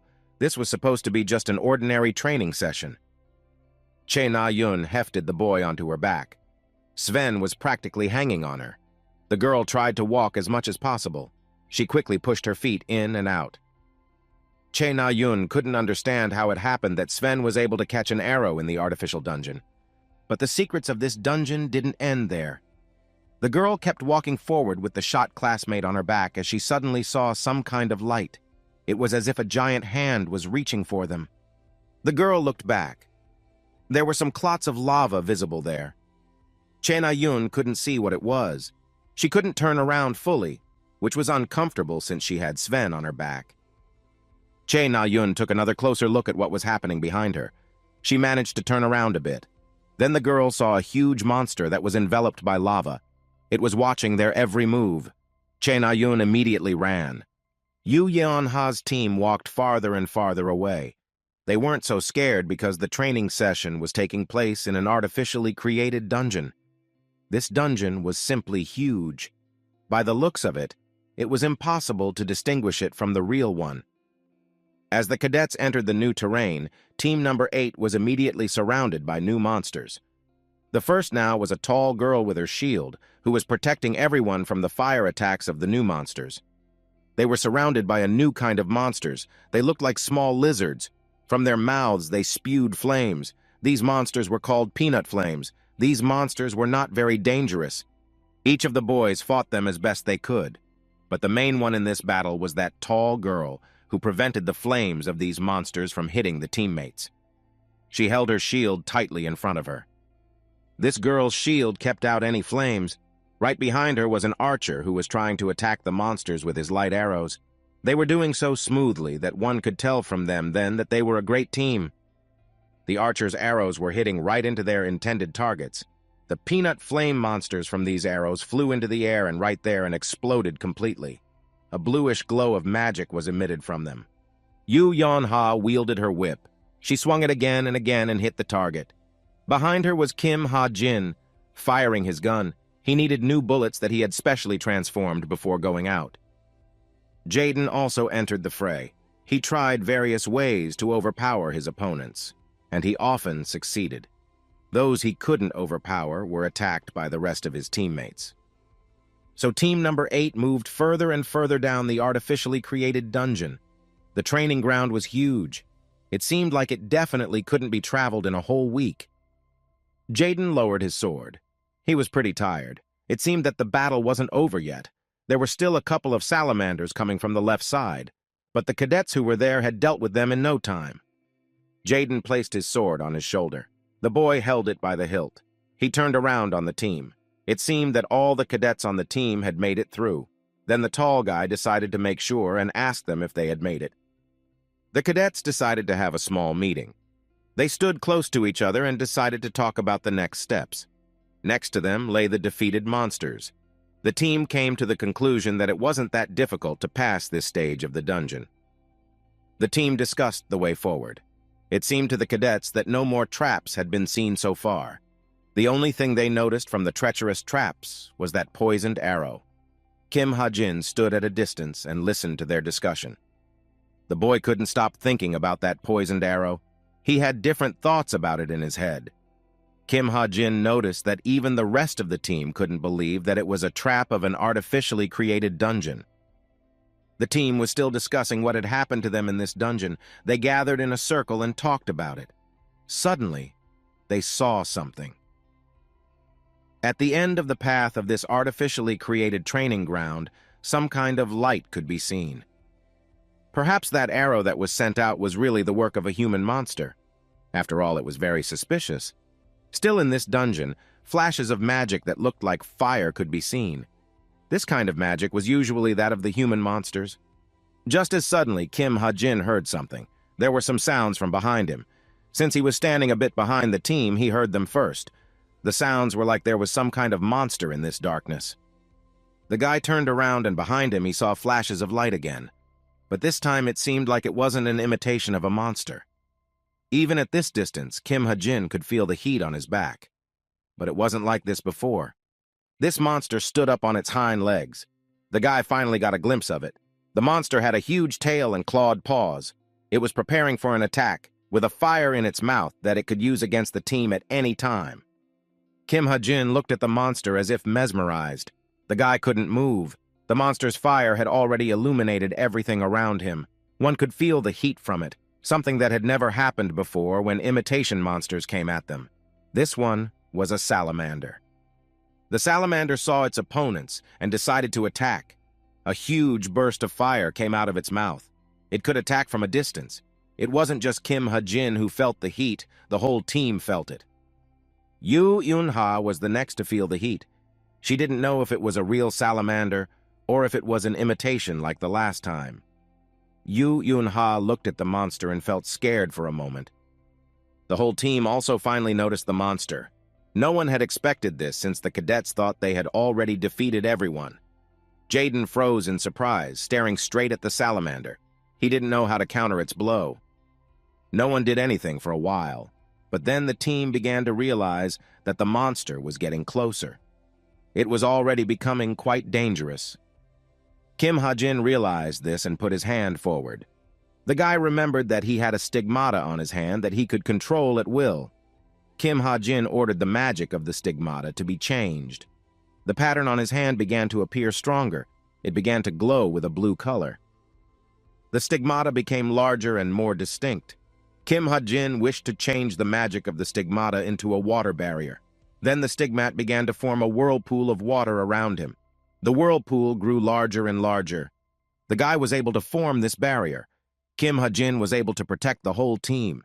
The salamander shot a beam of fire from its mouth right at them, but the water barrier was able to envelop the cadets, covering them like a hood. The heat of the fire met the cold of the water. The water barrier that Kim Ha-jin created protected the cadets well from the salamander's attack. The guy himself couldn't think that the stigmata could be so useful. He had never used the water barrier before. After the salamander attack, a hot mark was left on the floor of the simulated dungeon. It was as if the heat of the impact had melted the dungeon floor with fire. If Kim Ha-jin hadn't made a water barrier, the guys might have been seriously hurt. The salamander raised its head upwards. Smoke was billowing from its mouth. There was a strong feeling that it was preparing to release a fire beam from its mouth again. It looked terrifying. The cadets wondered what to do next. The water barrier that Kim Ha-jin had created was slowly disappearing. There wasn't much left. The team finally saw how the floor of the training ground was still on fire. It was the aftermath from that monster's attack. The guys were very surprised at what they saw. They realized that they hadn't seen such an impact before on this training ground. Hazuki rounded her eyes and looked at the monster. She was overcome with fear. Kim Ha-jin stood in front of the entire team. He was the closest to the monster. Someone asked from behind if it was definitely a doll, but the guy told them that it wasn't, because the attack was definitely real, because he could feel the heat of it. The boy realized that not everything was so simple in this dungeon. He thought that if this salamander was real, then the poisoned arrow could be the same. Suddenly, he heard someone talking to him. Jaden ran up to him. His face was all contorted with rage. Jaden violently grabbed the guy by his sweater and pulled him to him. He started yelling at him. Jaden was angry that he asked about the water attributes then, but no one answered him even though Kim Ha-jin possessed them. The tall guy held Kim Ha-jin by the collar of his sweatshirt. The gunman denied that it was just the effect of the magic weapon, but Jaden didn't want to believe him. That's when Yu Yan-ha came up to them and told them that there was no time for that right now. One of the girls on Jaden's team thought about what had recently happened. She didn't understand how a real salamander could appear in an artificially created dungeon, specifically as a training ground. Yu Yan-ha came over to the girl after hearing her musings. Yu Yan-ha suggested that this could be the case since this artificial dungeon was completely similar to the real ones, and this salamander could have appeared here naturally. The team had already stood still for a long time figuring things out. Too much time had passed. Then Yu Yan-ha approached the cadets. The girl realized that time was running out and they needed to move on. The girl suggested this to her team. Yu Yan-ha thought about how Kim Ha-jin had most likely lied to Jaden. It wasn't like a magic weapon. The girl wondered what else Kim Ha-jin could be hiding inside her. Meanwhile, the team moved on. The girl walked further along the training ground and kept thinking about Kim Ha-jin. After all, she knew that he couldn't even buy a Desert Eagle on his own. Yu Yun-ha realized that he wasn't Kim Soo-ho or Shin Jung-hak. Yu Yun-ha tried to collate all the facts about the gunman. The girl realized that he was not that simple after all. He had information about the mountain tyrant, and he had magic skills. Then the girl remembered the conversation with Che Na-yun. Yu Yan-ha became wary. She looked back to where Kim Ha-jin was walking. The girl didn't understand why he was hiding everything so carefully. She was also starting to think something fishy. After all, even Che Na-yun had suggested back then that Kim Ha-jin might have been a human monster. This dungeon was huge. It was very hard to distinguish it from a real dungeon. The engineers of the cube had done their best. One of the walls consisted of arched openings, and the lava below was astonishing in quantity. Finally, the other members of Che Na-yun's team had finally arrived. The girl with Sven on her back had already managed to meet the monster. It felt like this monster was made of lava and a pile of cobblestones. It was a 5th-grade medium-level magma monster. Che Na-yun was looking at the magma monster. One of the cadets came over to her. They evaluated this monster and realized that they probably wouldn't be able to handle them on their own. Che Na-yun then suggested that they wait for the other team and team up with them. They stood at the place where the floor ended next. The team pondered what they should do next. One of the guys said that Sven needed to go to the hospital. Che Na-yun thought about where that arrow could have come from. This was too high a level of training. Someone was lying behind him and moaned pitifully. A guy laid his head on a rolled-up t-shirt and held onto his clothes in pain. It was Sven. It had been a long time since he had felt such pain that it almost completely restrained him. The guy was lying on the floor, as standing or sitting was difficult for him. Sven's forehead had turned purple, and there was a sweat running down his face. He lay there almost crying, apologizing to the cadets on his team. It wasn't his fault that he had been hit by that arrow. Tears welled up in the German student's eyes. He was ashamed in front of his team. He lay on the floor and wondered why he kept getting into these situations. Sven thought about the fact that since he entered the academy, something was always happening to him. The guy tried to turn around so that he could reduce the pain. Suddenly, he heard someone addressing him. Some voice called him child. Sven didn't realize what was happening. He twisted his head around trying to see who was addressing him. The boy didn't realize what was going on. The voice came from above. Sven raised his head and looked up. It seemed to him that there were some black balls flying in the air. The voice kept talking to him. It was offering to give him strength, for he had such a sweet time. The voice told Sven that the payment for such power would be very little. For at this moment he could have been killed by a poisoned arrow. Then he would have given everything. From above, someone's hand was reaching for him. It was ominous. The German student did not know what to say to such a suggestion. The hand with long fingernails was still reaching for him. The boy staggered back. He had never been so scared before. For a moment, it seemed to Sven that he was already in another world. The guy had no time at all to think and make a decision. The German student was very much frightened. He started crying and asking the one to whom the voice belonged to make him stronger. The clawed hand was still reaching for him. The boy, not thinking long, grabbed it. That hand began to grip Sven's arm very tightly. The guy couldn't take the pain anymore. It seemed to be getting worse. A chill ran down his skin. When the monster realized that Sven could no longer escape its clutches, it revealed its nature.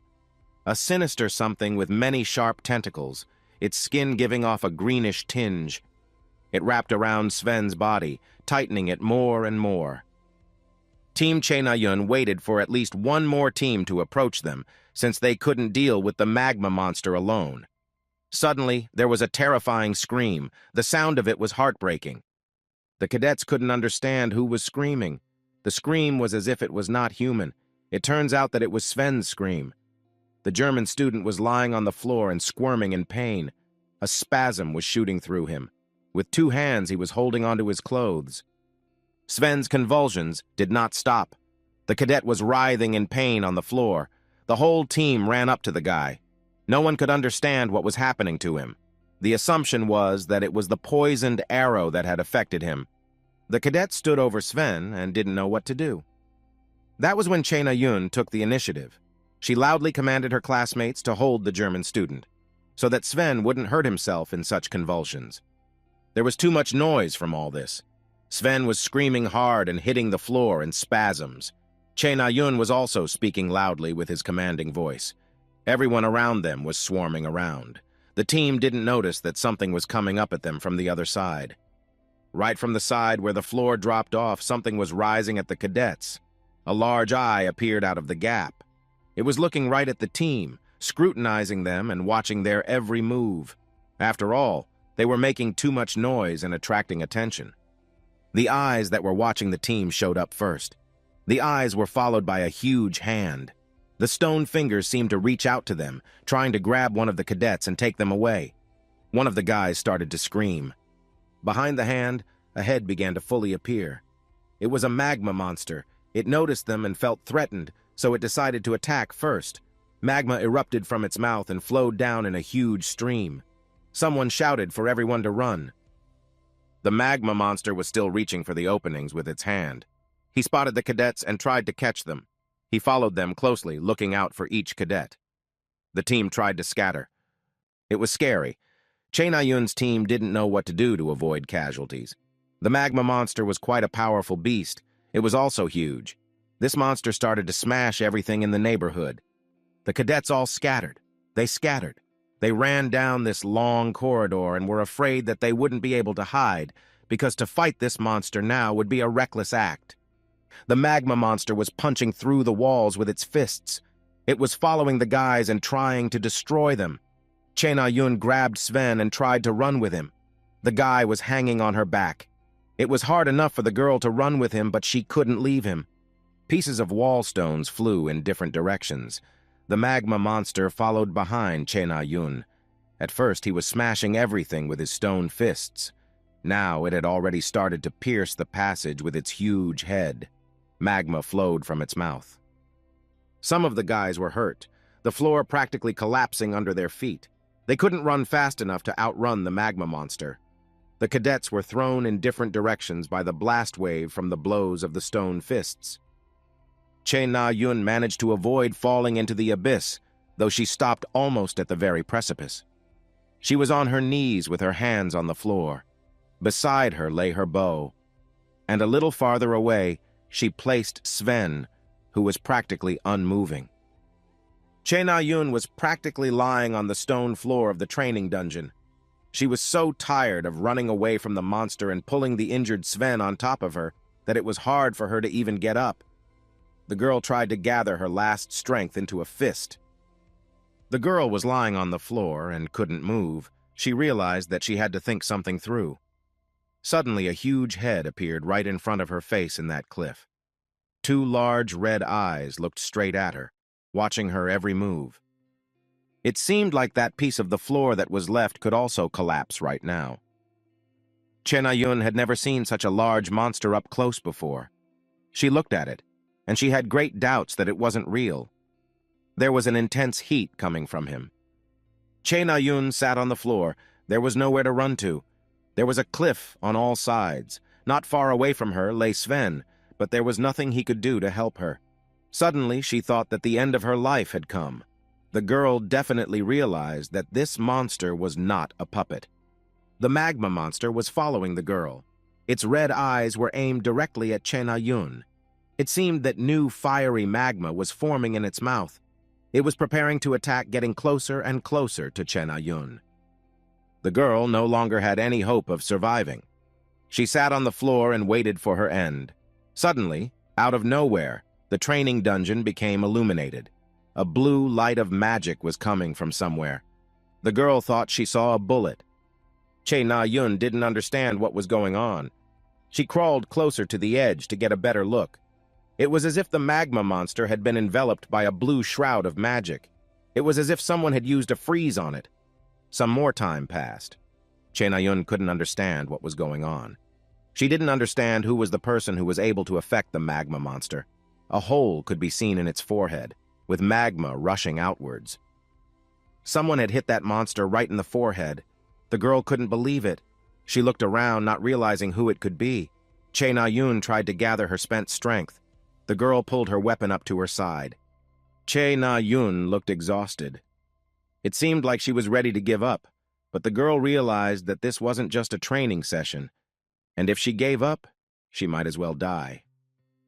Che Na-yun was thinking about the next plan when suddenly she saw something in the distance. The girl looked into the distance and couldn't quite see what was going on until the smoke from the gunshot finally cleared. On the opposite side of the dungeon, the girl saw a figure. At first, Che Na-yun didn't recognize who was standing on the other side of the training dungeon. She saw some guy who had not yet had time to lower his hand with the gun after firing. That guy was Kim Ha-jin. A while ago, Yu Yan-ha's team followed their path, but where there should have been a passageway, there was a huge block of rocks. It was as if someone had purposely wanted this team to fail the task and not progress any further. Kim Ha-jin came close to the blocked passage. He didn't know how this could have happened. That's when Jaden approached him. He told the gunman that he was leading them down the wrong path, as this was supposed to be the area of the main monster. The guy replied to Jaden that this path was the right one.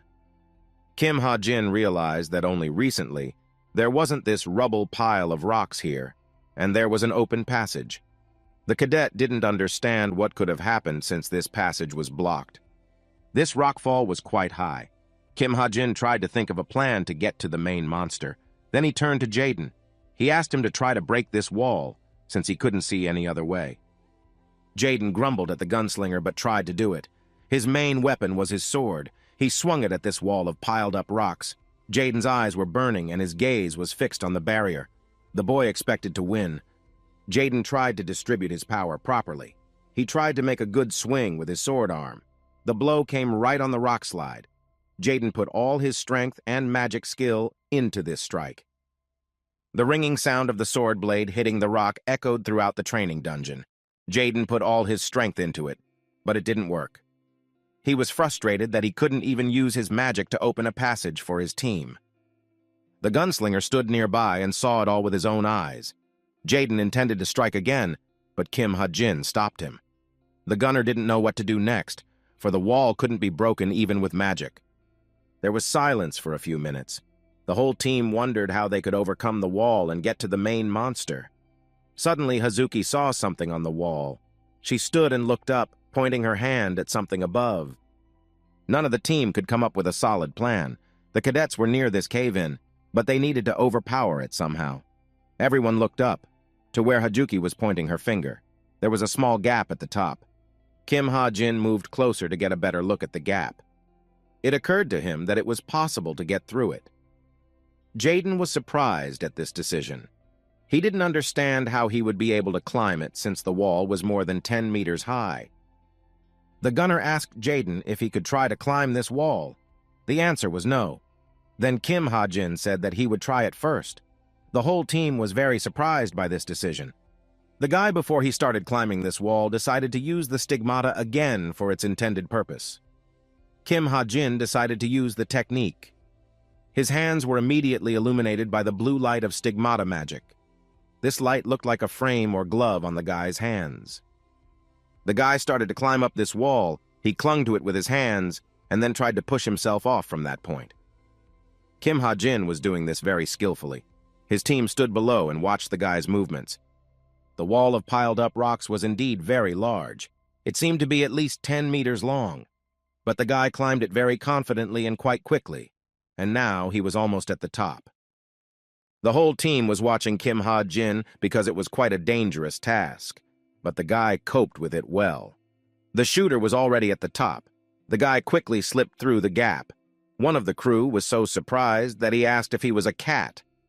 Jaden couldn't believe his eyes that the gunner he'd been hitting on all the time had gotten there first. He was a little worried about his reputation since he couldn't break the wall.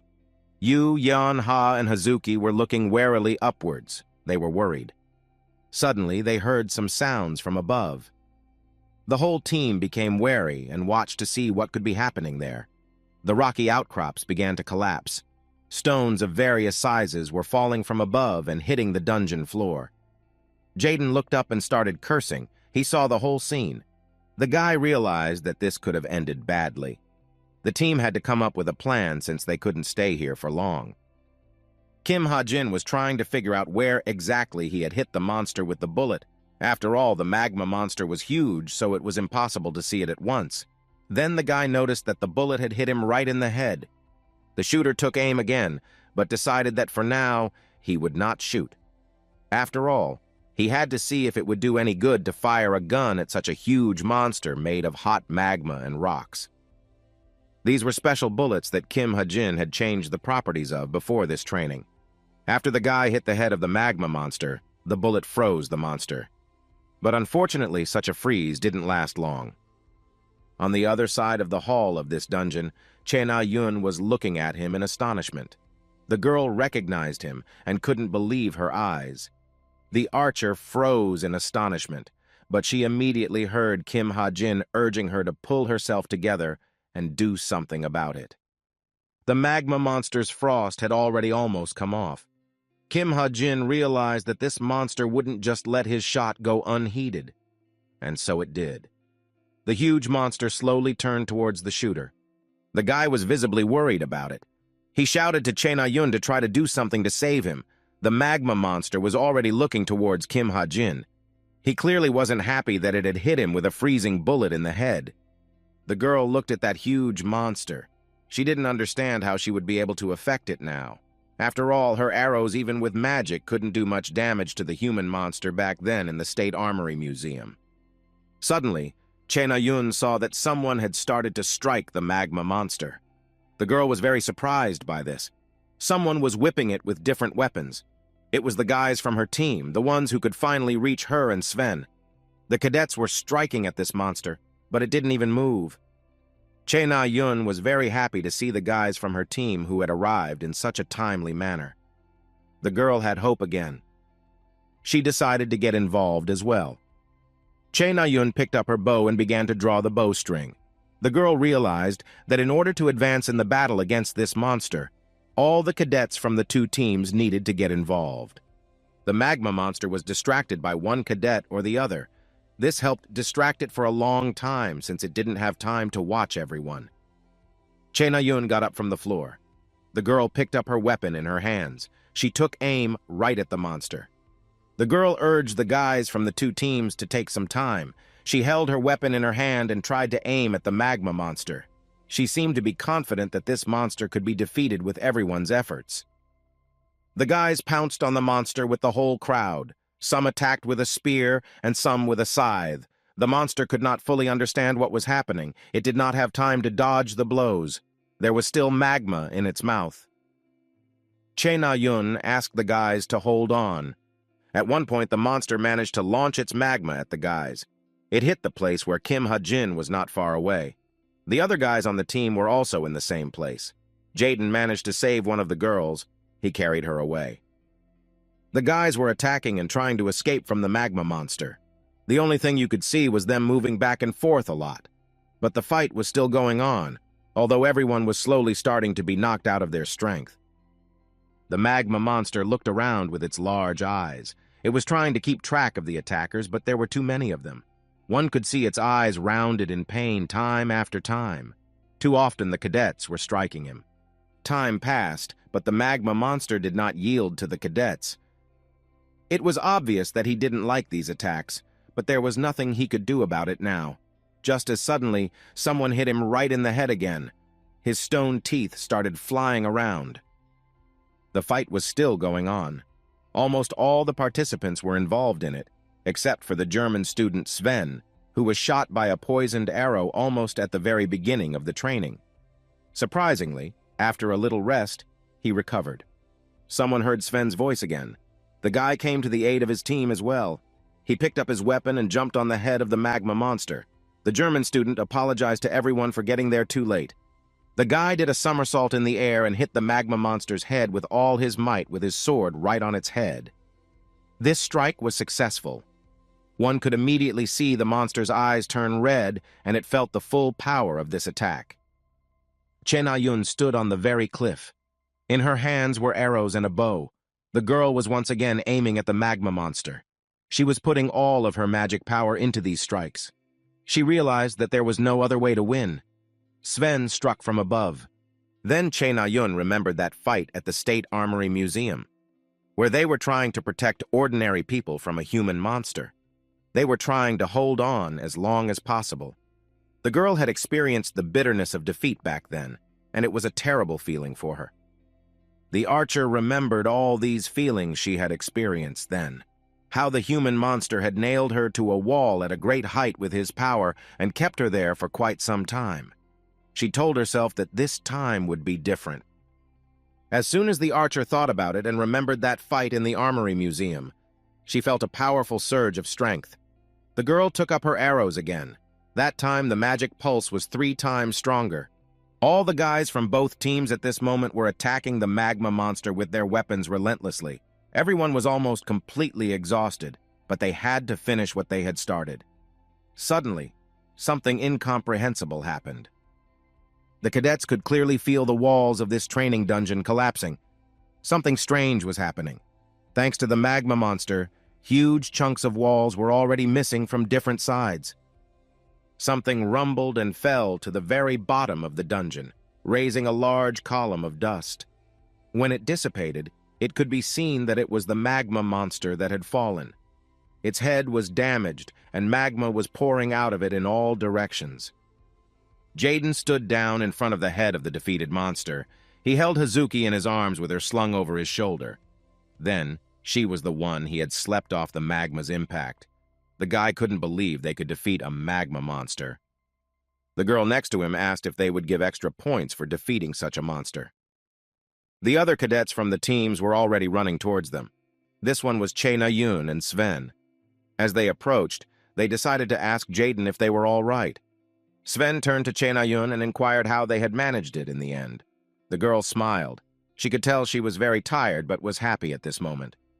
Then she replied to Sven that she needed to know special techniques.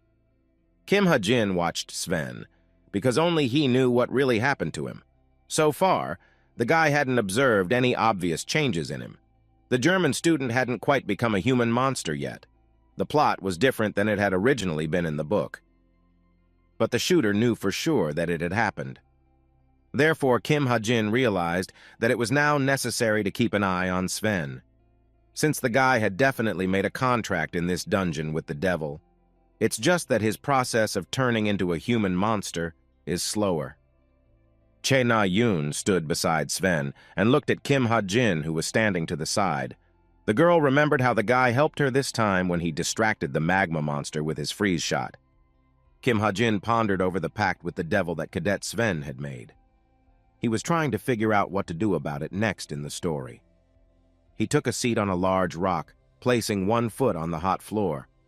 The archer looked at Kim Ha-jin. The girl didn't know what she should do. After all, the guy in this fight with the magma monster had helped her a lot. But Che Na-yoon still clearly felt that she was resentful towards him.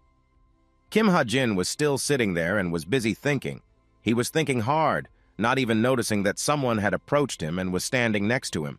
His thoughts were disturbed by the fact that someone called out to him. The gunslinger looked straight in front of him.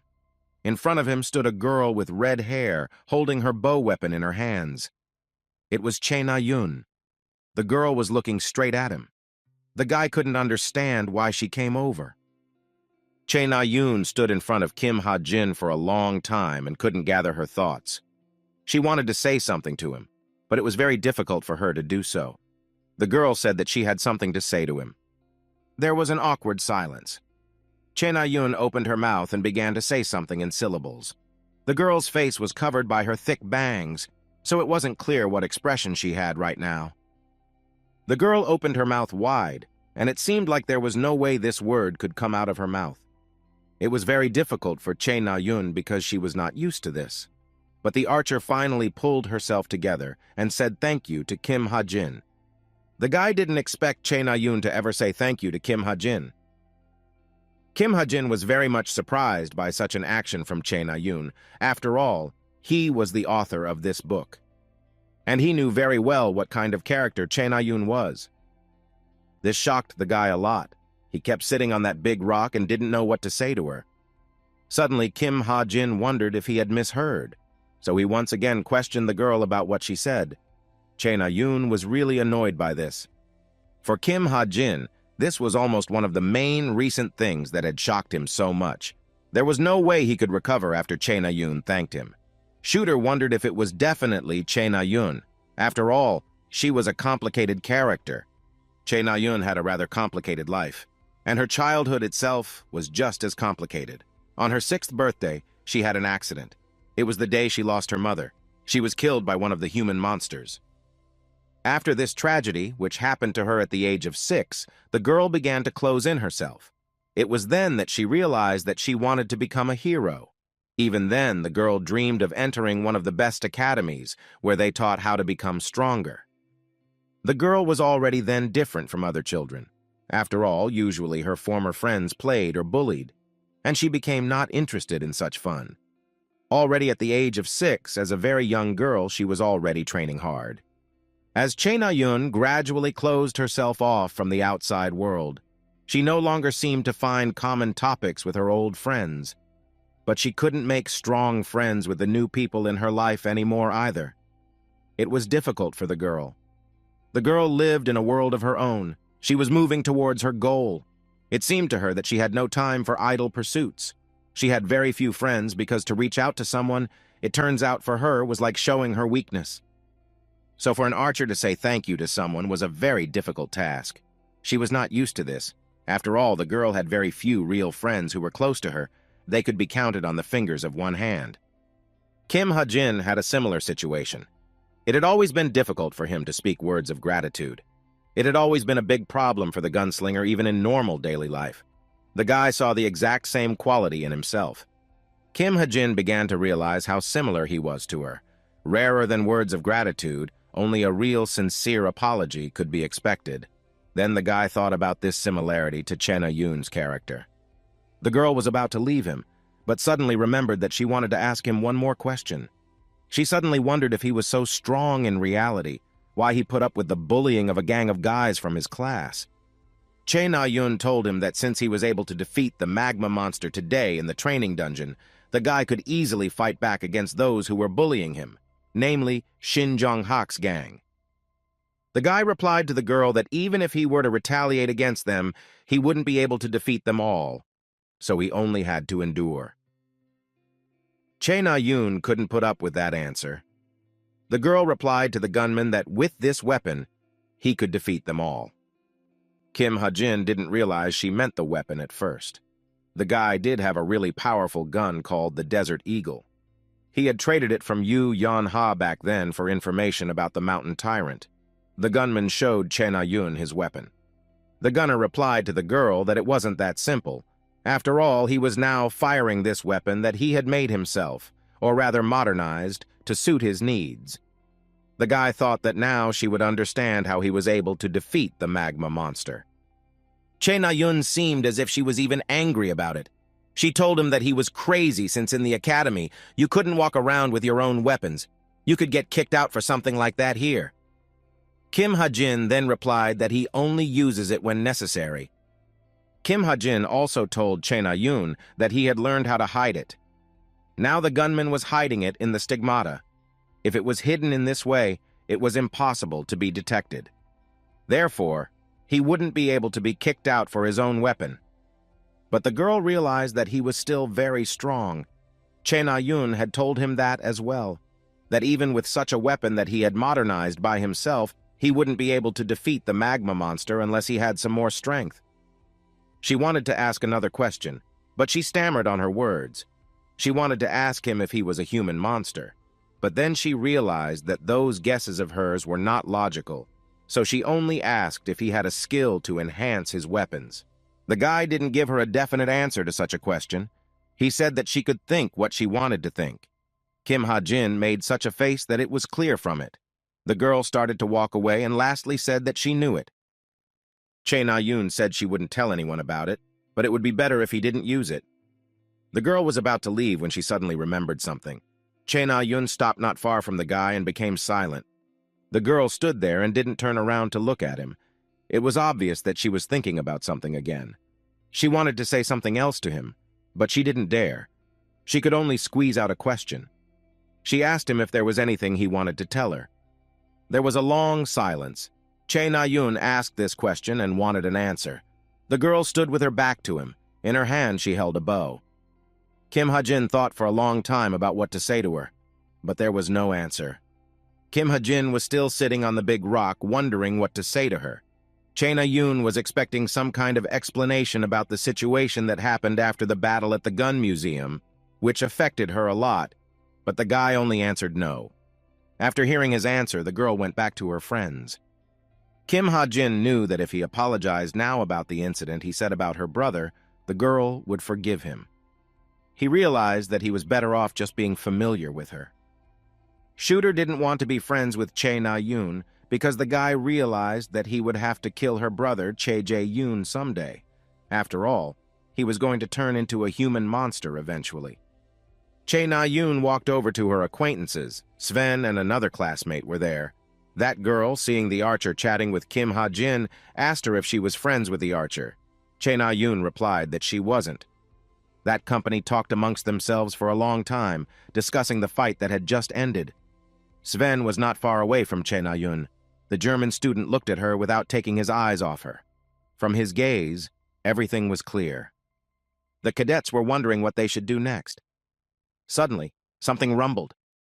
Che Na-yoon and all the cadets raised their heads. The sound came from somewhere high up. It could be heard that it was an alert specifically for the students who were in the training dungeon. It said that all students should immediately leave this training ground. After all, during the training session in which the cadets were supposed to mop up the dungeon, some problems were revealed. It turns out that during the training session, when the teams entered the dungeon, several cameras turned off, and also on the training ground was able to penetrate the real monsters. There was also some confusion with the coaches. Since this whole story ended without a single casualty, the Academy did not involve outside forces to investigate this situation, so as not to raise a fuss. The board of directors decided to conduct their own internal investigation. It turns out that there were also human monsters in the cube who hid under the masks of ordinary people. Some of them were in positions of authority, so the investigation did not progress much. And later on, and it all so far hushed up the case. But finally, the human monsters in leadership positions did not succeed in silencing the case, so the investigation will continue later. This will happen in the second episode. Now Kim Ha-jin was thinking about Sven because he has not yet become a man monster. After a person makes a contract with the devil, their sensitivity and fixation increases. Kim Ha-jin was worried that Sven, when left alone with Chen Ah-yoon, he wouldn't be able to withstand the barrage of his epikeys. Something terrible might happen. Kim Ha-jin realized that if that happened, it would be a huge problem for him. Therefore, the guy thought of a way to prevent it from happening. The cadet decided that the best thing to do would be to watch their relationship develop. The cadet came up with an idea of how it could be done so that nothing would be omitted. The guy downloaded a special program on his laptop where he could keep track of the messages that came in and that Che Na-yoon wrote. The guy felt uncomfortable going into other people's messages, but he realized that this was what he needed to do so that nothing bad would happen later. Kim Ha-jin told himself that he would only look and then immediately turn off this program. Kim Ha-jin went into the girl's messages. Some of the first correspondences were with Kim Soo-ho, Sven, and Shin Jung-hak. The cadet was embarrassed, but he knew it was for the best. The guy had to go into the messages with Sven. Kim Ha-jin read all the correspondence with Sven. The German student was writing to Chen Ah-yoon that the hunting club was to go to Gangwon-do soon. He was apparently hinting to her that he would really like Chen Ah-yoon to go too. The guy remembered that according to the story he had written himself, this was the trip that was supposed to be the one where bad things were going to happen. When the hunting club went to Gangwon-do, that it was there that the German student had his first breakdown. Kim Ha-jin made his plan that he too would have to go on this trip to keep Chen Ah-yoon safe. The guy decided that he needed to prepare for this so that he would be fully prepared. Especially since he would now have the opportunity to go in on this trip and do his own thing. He wanted to visit the dungeon at Mount Gary. After all, the cadet had gotten stronger. It would be a great test to adequately assess his strength. The student sat in the lecture watching his classmates. At the same time, he was thinking about his plan. The guy was thinking about what he would need to take with him on the trip, when suddenly he heard someone calling him on his smartwatch. Kim Ha-jin was in the classroom. The sound of his smartwatch was coming, and it was so loud that the guys who were also sitting in this lecture looked at him with indignation. The guy looked at the smartwatch and couldn't understand why this person was calling him. The guy thought for a long time whether he should answer this call. Kim Ha-jin had various thoughts in his head right now, but until the end, he couldn't guess the reason why this person called him. It was a mystery to him. The guy answered the call. The call was from the very same Kim Soo-ho. He greeted Kim Ha-jin. Kim Soo-ho was going somewhere at that moment. He wasn't at the lecture where Kim Ha-jin was now. There was a long silence. It felt like Kim Soo-ho was gathering his thoughts. He finally began to speak. Kim Soo-ho asked the guy if he could spare some time on Friday. Kim Ha-jin couldn't even guess what they might want from him. In Gangwon-do Province, there is a remarkable place called Mount Gari. The old-timers of this place claim that energy and spirit mixed here. This mountain is also considered a mecca for training. Every self-respecting warrior plans to visit this place someday. But also not only warriors come to this place, but also some treasure seekers. After all, these treasures may be hidden in the depths of the mountain. Kim Ha-jin met one guy on the path to Mount Gari. It was a man who had specifically come to this place to find treasures here. This guy's name was Kim Yoon-jun. He came here to collect ginseng. This he thought was the treasure. The cadet walked along the path, thinking about his own thoughts. He had a rather difficult mission ahead of him for which he had come to Mount Gary. The boy had dressed specially for a hike. He wore a sweater with a deep hood. He also brought a backpack. At the foot of the mountain, Kim Ha-jin came across this guy named Kim Yoon-jun. The ginseng seeker told the guy different stories, but the cadet didn't really listen to him because his head was full of other things. Kim Yoon-jun kept talking and talking as he saw the guy trying to find his route on the map. The ginseng seeker then told him that he didn't need to stare at any maps. He needs to trace the mountain's vein like he did, but Kim Ha-jin wasn't looking for ginseng. The cadet was hiccuping around a certain place. Then Kim Yoon-jun replied to him that everyone at the beginning of the journey said so, someone who was young and inexperienced and who hoped to get rich quickly. The guys wished each other good luck. Kim Ha-jin went further up the path. He tried to map out his path. He was walking up the path and didn't look at his feet, so he tripped over something hard. Kim Yoon-jun saw all this and said that newcomers like him still have a lot to learn. The cadet tripped over something that was on the path. The guy fell straight to the ground. He managed to catch his elbows. Kim Ha-jin was clearly angry and only had time to think about what was so hard on the ground. He turned around to see what had stopped him. Under the very roots of the trees was a huge ginseng. It was the very root that the traveler who had recently met on his way to Mount Gary had been looking for. Kim Ha-jin did not revive such good fortune today. At first, he couldn't believe his eyes that it was his first time on this famous mountain, and right on the first day he was able to find the ginseng root just by tripping over it. The boy couldn't decide what to do with this ginseng root. After all, it was indeed considered a treasure and was worth quite a lot of money, but it also gave strength and was considered very useful. The cadet decided to eat it after all. Kim Ha-jin put it in his mouth and chewed on it. He realized that he was eating a very expensive 7-year-old ginseng root. There was one huge advantage for the guy, because he could increase his variable skills by more than 2 points thanks to the ginseng. The cadet knew the approximate price of this root, and he was certainly a little sorry that he had to chew it. After all, its price was 700 million won. That was a pretty good amount of money in this world. The boy found the very point on Mount Gary where he needed to climb up. Kim Ha-jin did just that. He was glad that he put on his special trekking boots and ate the ginseng that gave him strength. His foot slipped a little. The guy screamed a little. He was of course scared as he was already at quite a high altitude. The rocks under his feet began to crumble and fall down. He clung tightly to the ledges on the rocks and held on to it very tightly. Kim Ha-jin knew that somewhere around here was the place he was looking for. The boy climbed up the ledges on the mountain. He found a small path right in the rock. Somewhere in this area, in the middle of the cliff where the mountain vegetation grew, was that place. He had already traversed a huge part of the mountain and was climbing further and further. The guy was clinging directly with his bare hands to the rock ledges without insurance. He knew that somewhere along this route, unknown to anyone, there must be an immortal dungeon. Kim Ha-jin thought he might be lost because he was climbing forward and the dungeon was nowhere to be seen, but he was on the right path. Suddenly, the guy found a hollow in the rock. It looked like a huge cave. In this cave, the main guardian was a first-class medium-level monster. It was called the Night Soul Destroyer. This monster was quite a difficult opponent, one that probably wouldn't be worth engaging with right now. The guy walked forward, going deeper and deeper into the dungeon itself. Kim Ha-jin realized that he had become stronger since he had taken a bite of ginseng, but it still might not be enough in a fight with such a difficult opponent. But that didn't matter to him.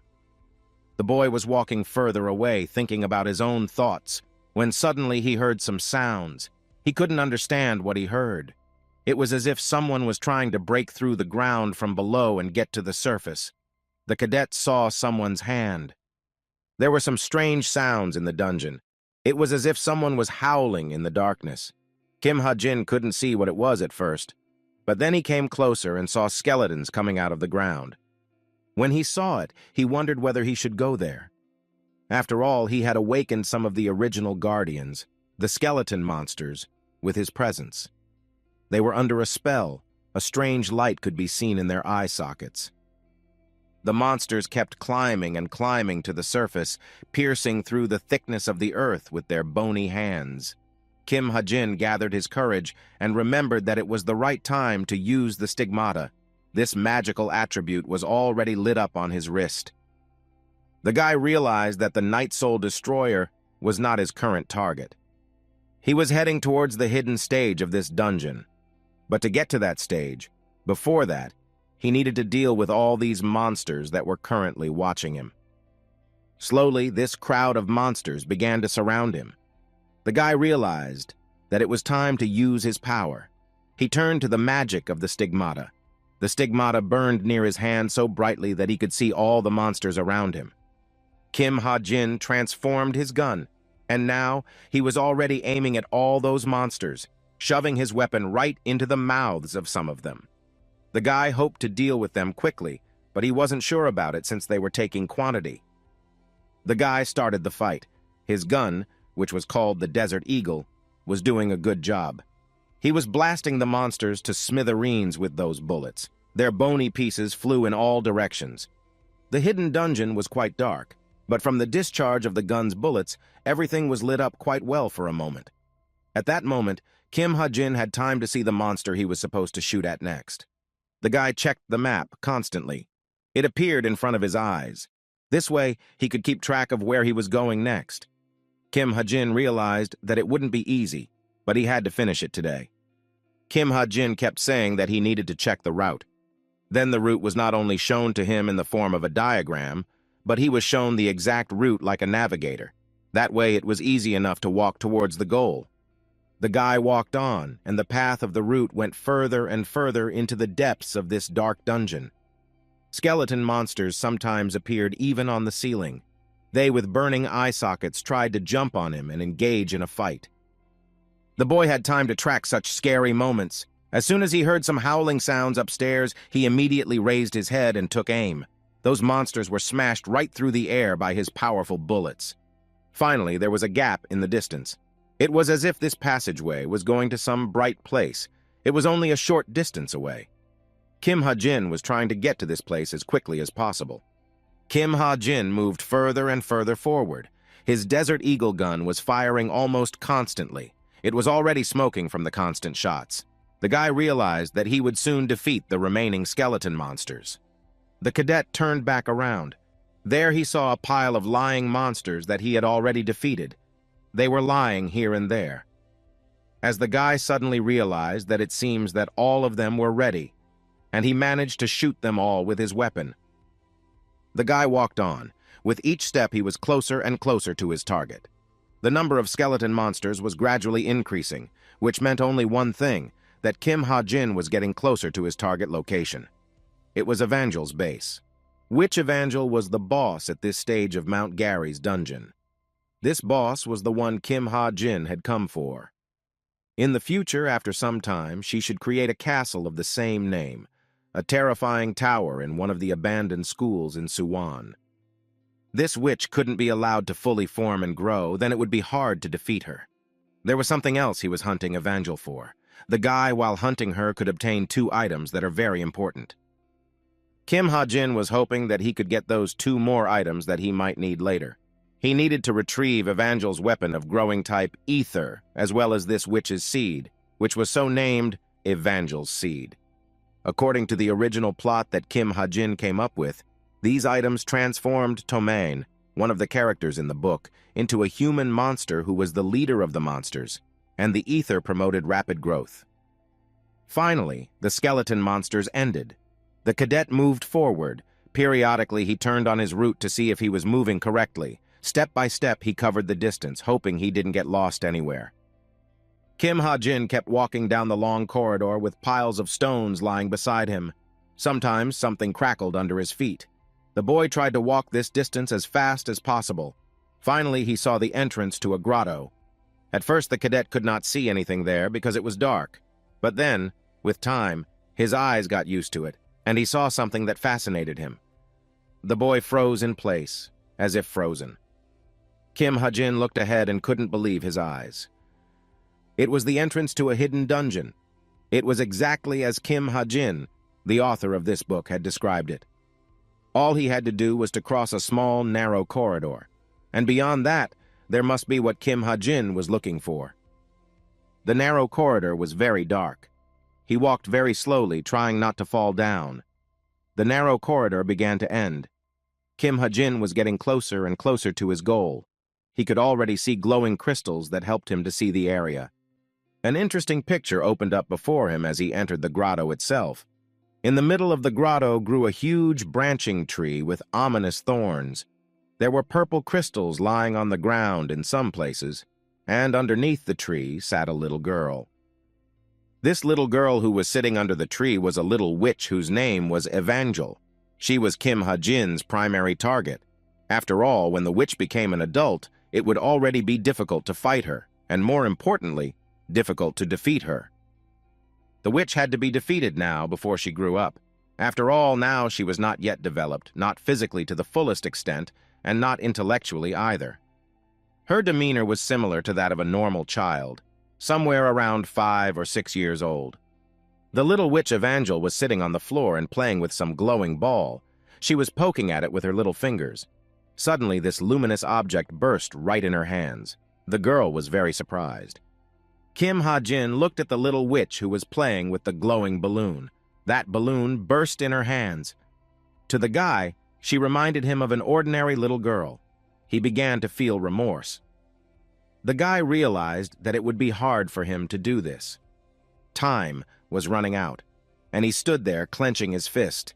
He tried to cheer himself up, telling himself that he had to pull himself together. He remembered that even Tomer, one of the characters in the book, had been able to do that. The boy knew that was what he had to do. The cadet stood for a while longer to finally get his act together. It was time. Kim Ha-jin headed straight for it, rolling up his sleeves. One thought helped him a lot with this case, which the guy was now running through his head. The little girl was still sitting in the same spot under the tree. She had finally noticed him and was keeping her eyes on him. The stigmata on Kim Ha-jin's wrist began to gradually light up. The guy realized that this world was created by him, so she wasn't real either. The guy walked towards her, and suddenly he realized that the little Evangel witch would not be awakened by a simple weapon like a gun. After all, she was now in a spirit state. Kim Ha-jin wondered what kind of weapon could help him in this difficult task. He had a few thoughts on the matter. After all, he tried to prepare for everything that happened in advance. The cadet ordered the stigmata to be opened. He remembered that a weapon like a spear of light could help him in this matter, and it was the right thing to do. The guy had come here for so long, overcoming any obstacles. He was able to defeat a whole army of skeleton monsters. Before that, he also climbed a huge mountain, but the cadet seemed to feel a surge of strength again. The guy realized that this was probably how the ginseng worked. The moment he thought of the surge of strength, a spear of light formed in his hand. The cadet began to swing it, his eyes burning with blue light. It was definitely magic. Kim Ha-jin thought that he looked like Yu Yun-hoo now. As time passed, Kim Ha-jin thought about how it would be best to do this. He was calculating what trajectory would be best to throw the spear for a more accurate hit. Finally, he swung, and the spear flew straight at the witch, shining its light all around him.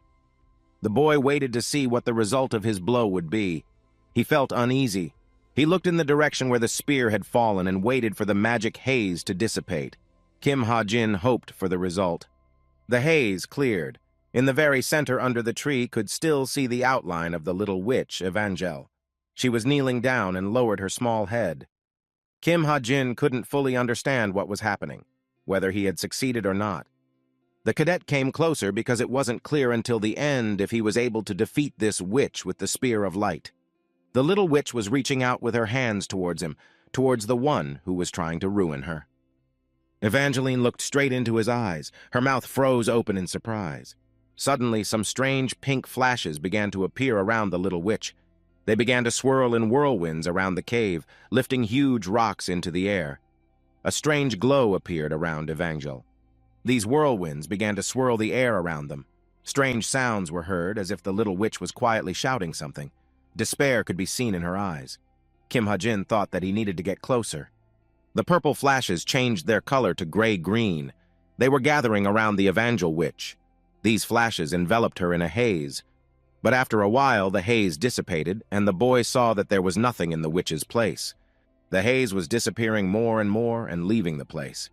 Kim Ha-jin walked closer. The guy couldn't realize if he had succeeded in the task or not. He thought that this was probably her last state before her death.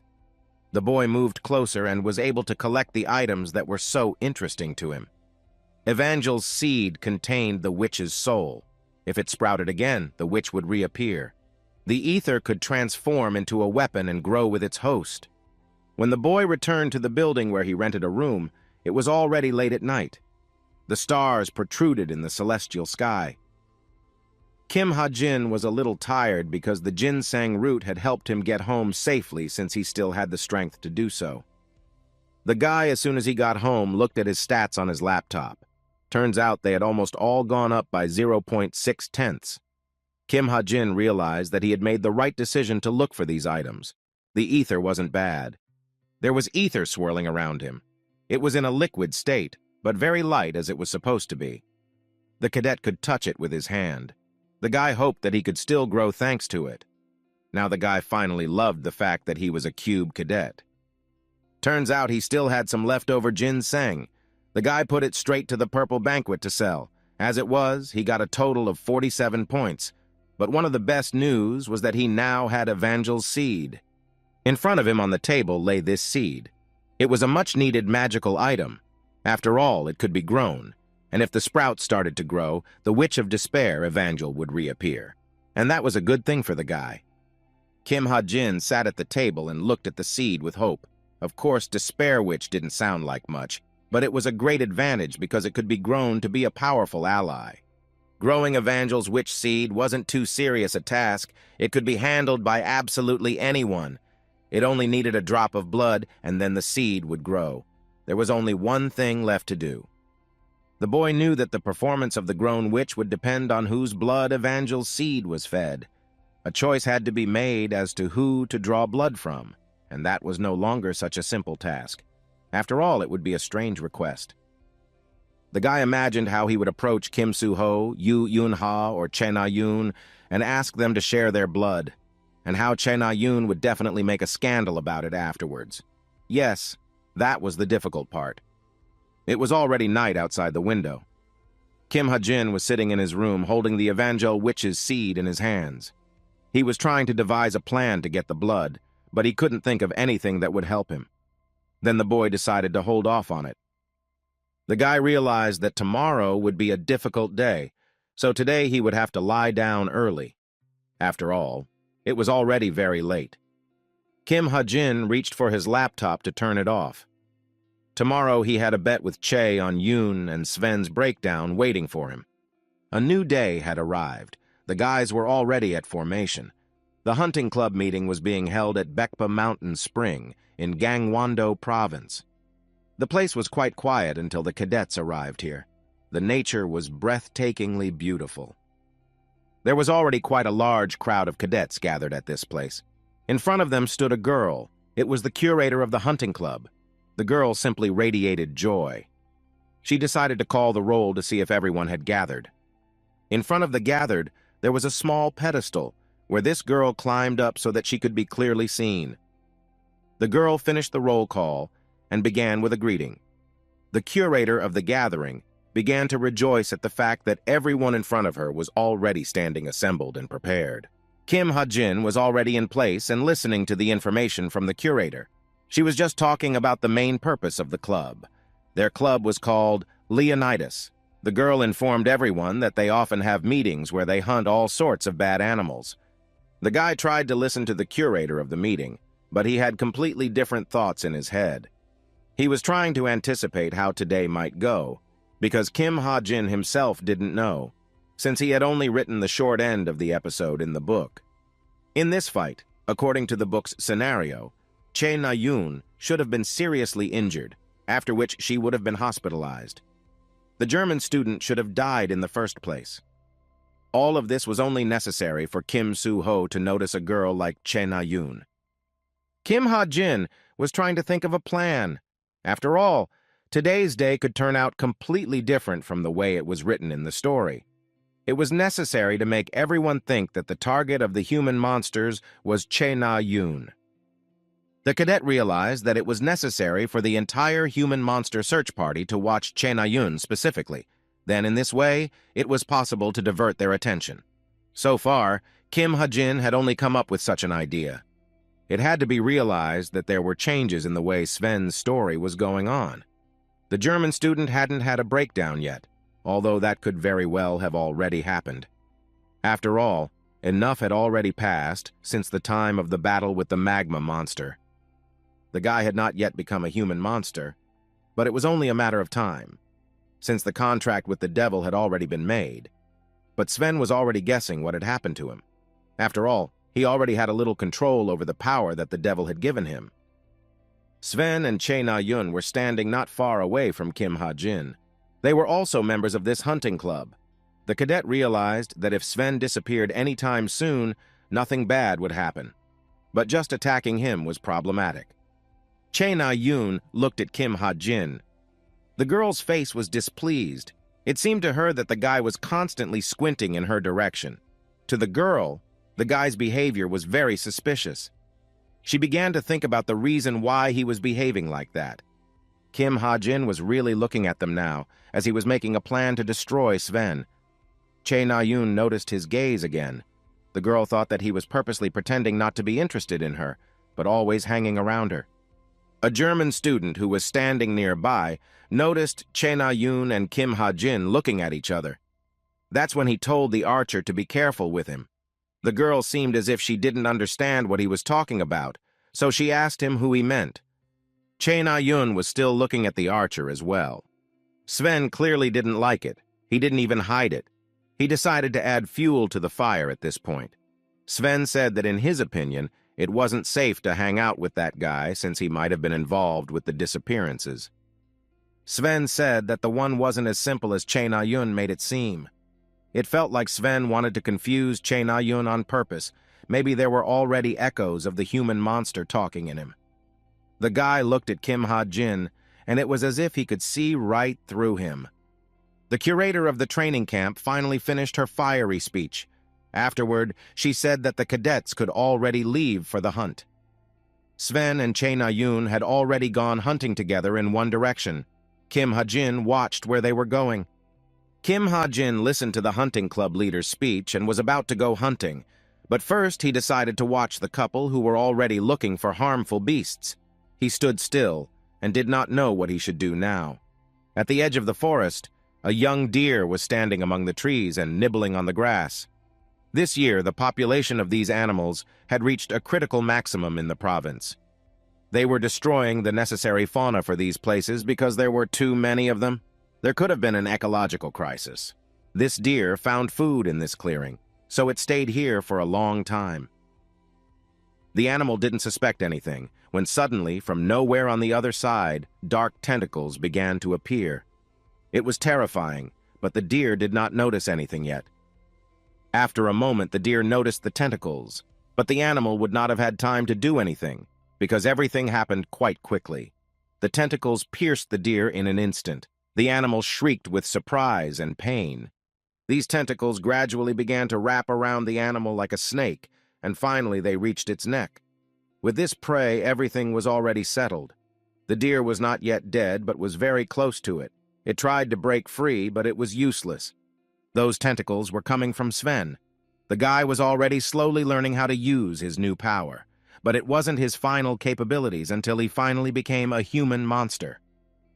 Sven lifted this deer, with the help of his tentacles high above his head.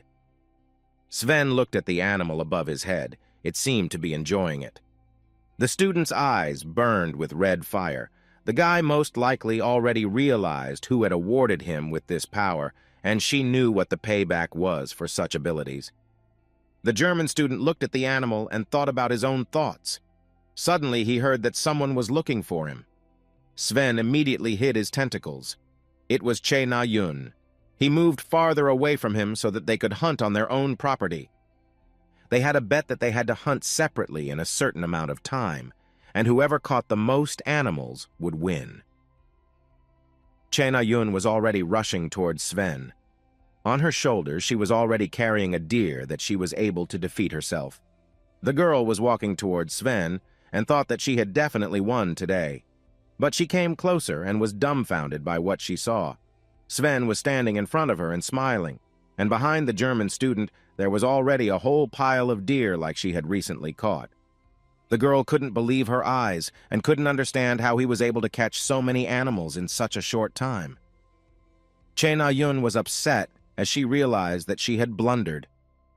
And today, she would have to fulfill Sven's wish. He reminded her of that. Of course, Che Na-yun wasn't happy about this, because she even made up some stupid wish for Sven that he would have to fulfill at her command, but there was nowhere to go. Then the girl asked him what he wanted. Sven began to mumble.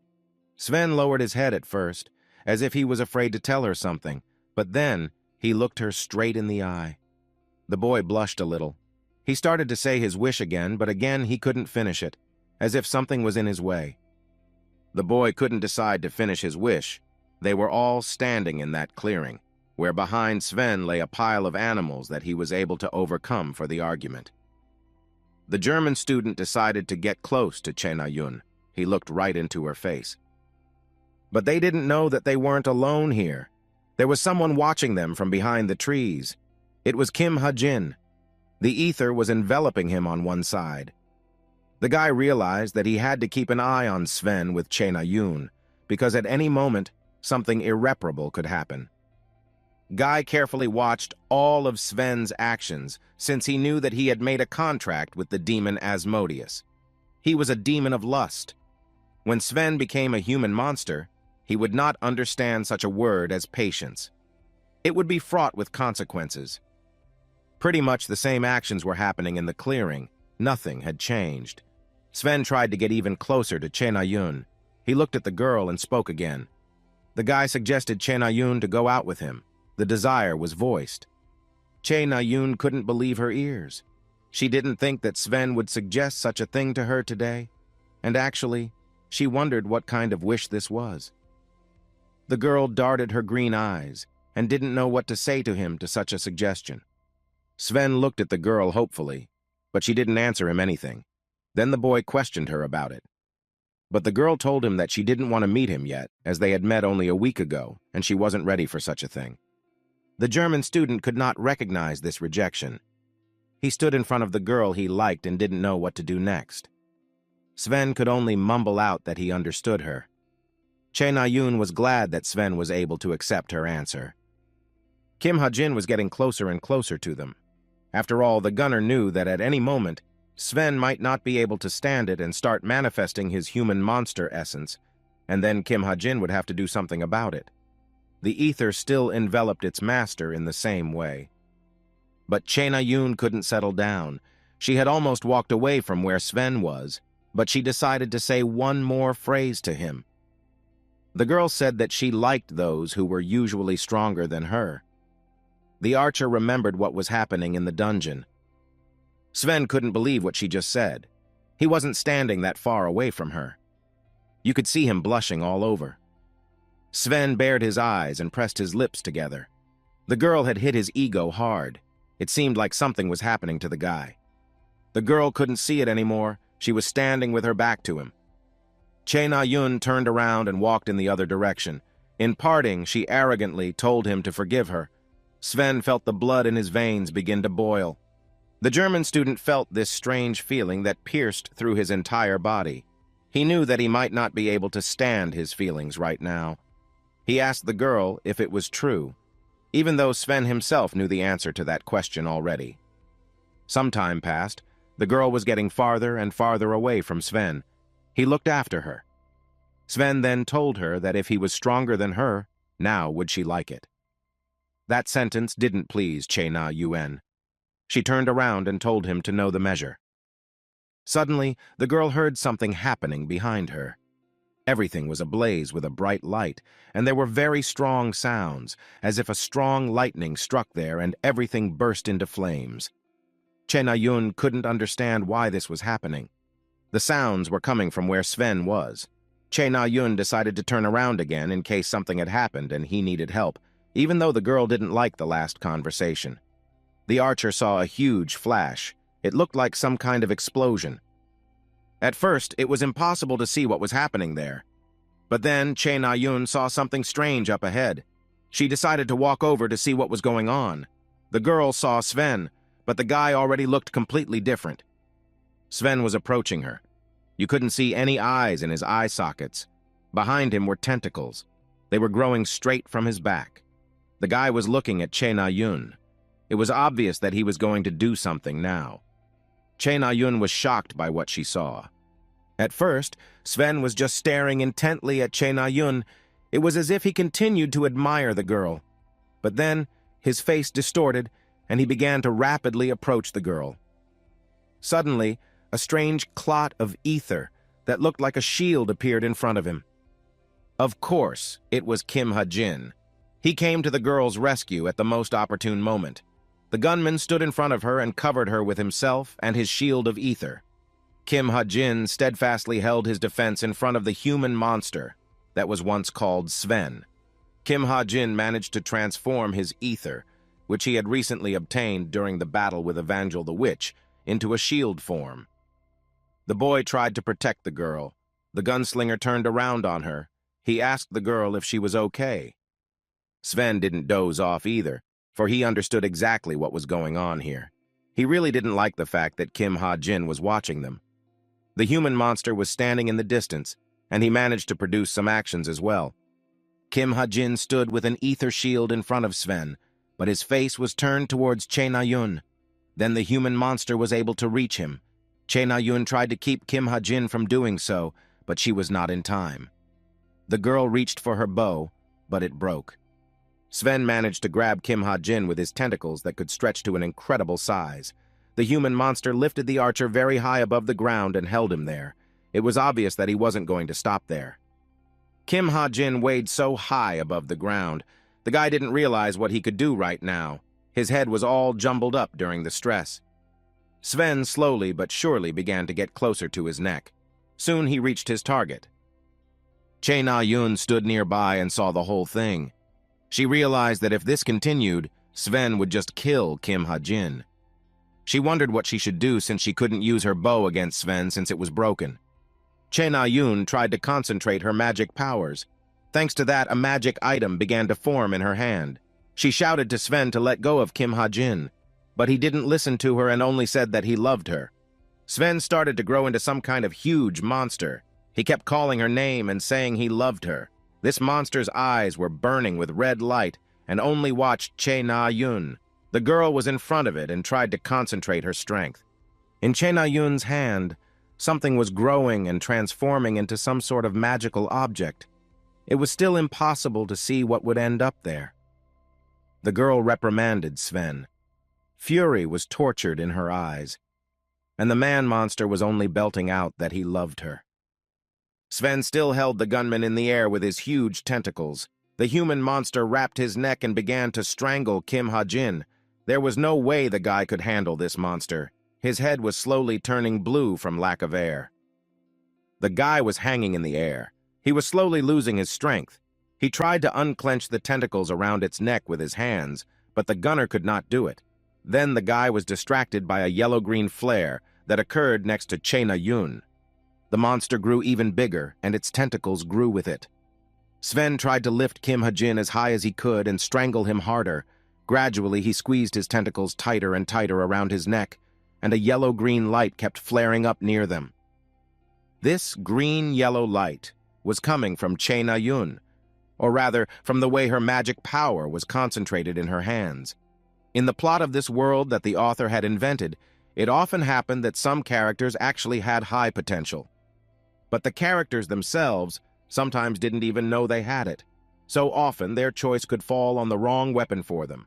That way, they couldn't unleash themselves to their full magical potential. As the guy was hanging in the air, it seemed like he was losing his last hope of escape.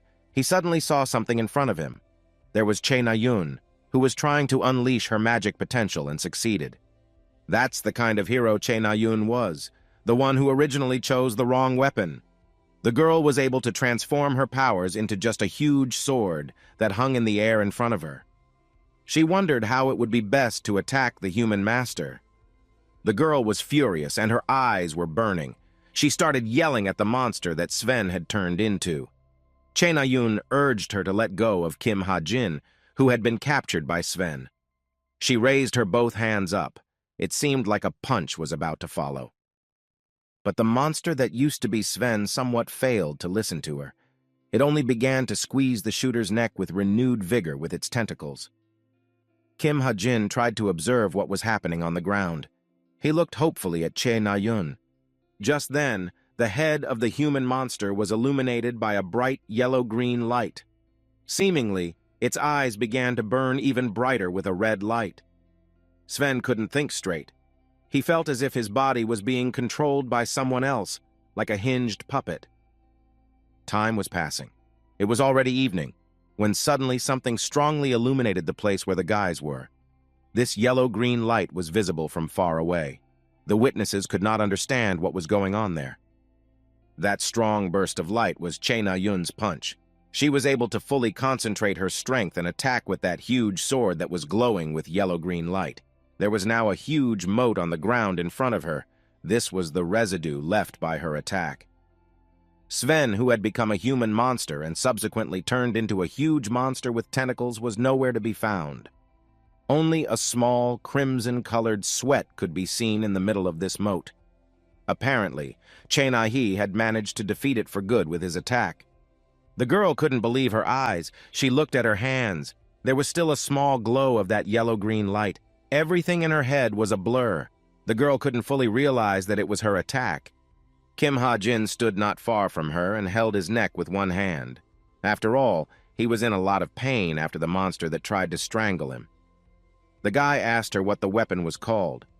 His guess was that it was a laser sword, but she didn't know. Kim Ha-jin was still checking his neck with his hand. The guy was visibly shaken. He was very tired, but the monster couldn't do any serious damage to him. The girl asked the guy if he was okay. Kim Ha-jin replied that he was fine. It was obvious that Chae Na-yun was proud of herself. After all, things were finally starting to clear up in her head, and she realized that she had strong magical potential. The girl remembered the sword she had created. Chae Na-yun looked at Kim Ha-jin and wanted to say something else to him as her eyes began to blur. The world around her began to darken. She was able to utter a few more words, and that was it. It was unforeseen. Kim Ha-jin also noticed something wrong with her behavior. The girl still stood for a couple seconds and suddenly fell straight forward with her face. She lay there as if she wasn't moving. It was a fainting spell. The guy called out her name, but Chae Na-yun didn't respond. It was already getting dark outside. Chae Na-yun only now began to slowly come to her senses. The girl opened her eyes, but she didn't realize what had happened yet.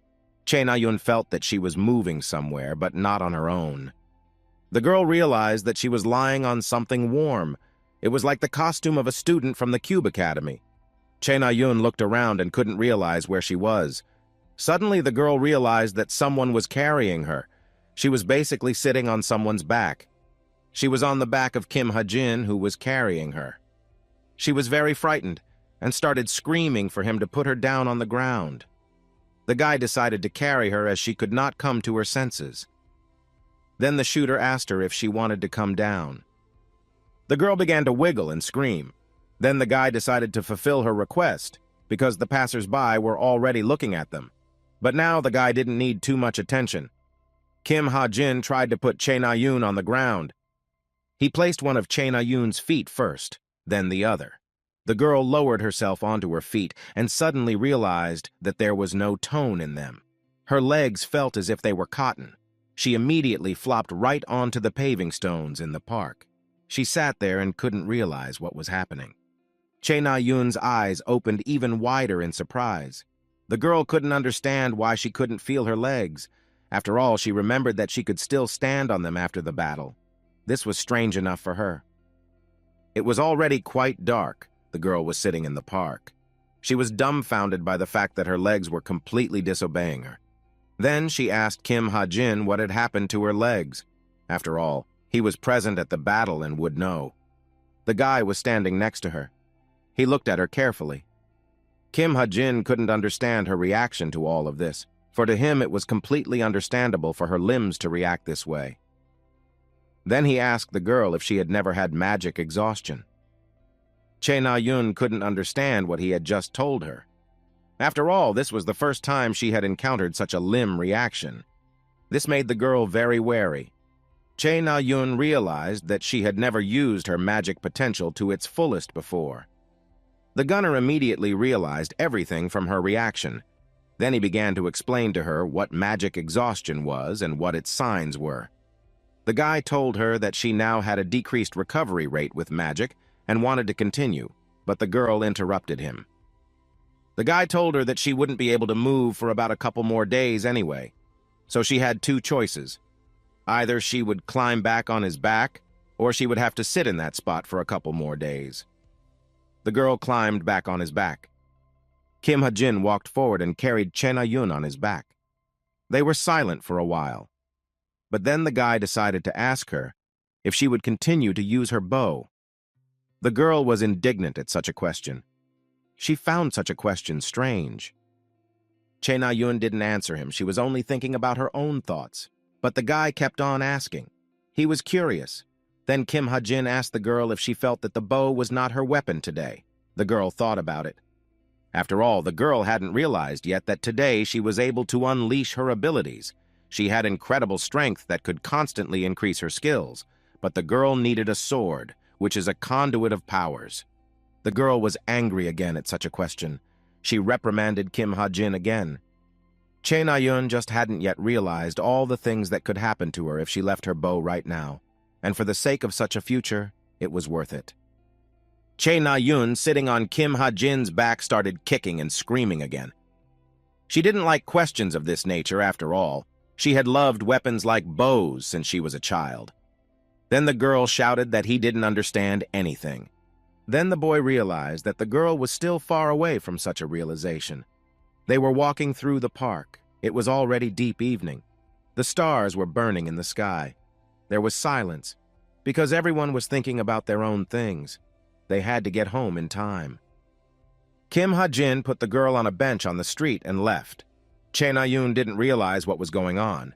The gunman told her that she had to get further on her own, because the checkpoint was already visible from here. The guy lived in the dormitory, and there was going to be a curfew soon, so the cadet needed to get back before then. Kim Ha-jin swiftly began to walk away. The girl started to stop him, but she was unsuccessful. She called out to him, but in vain. Time was running out.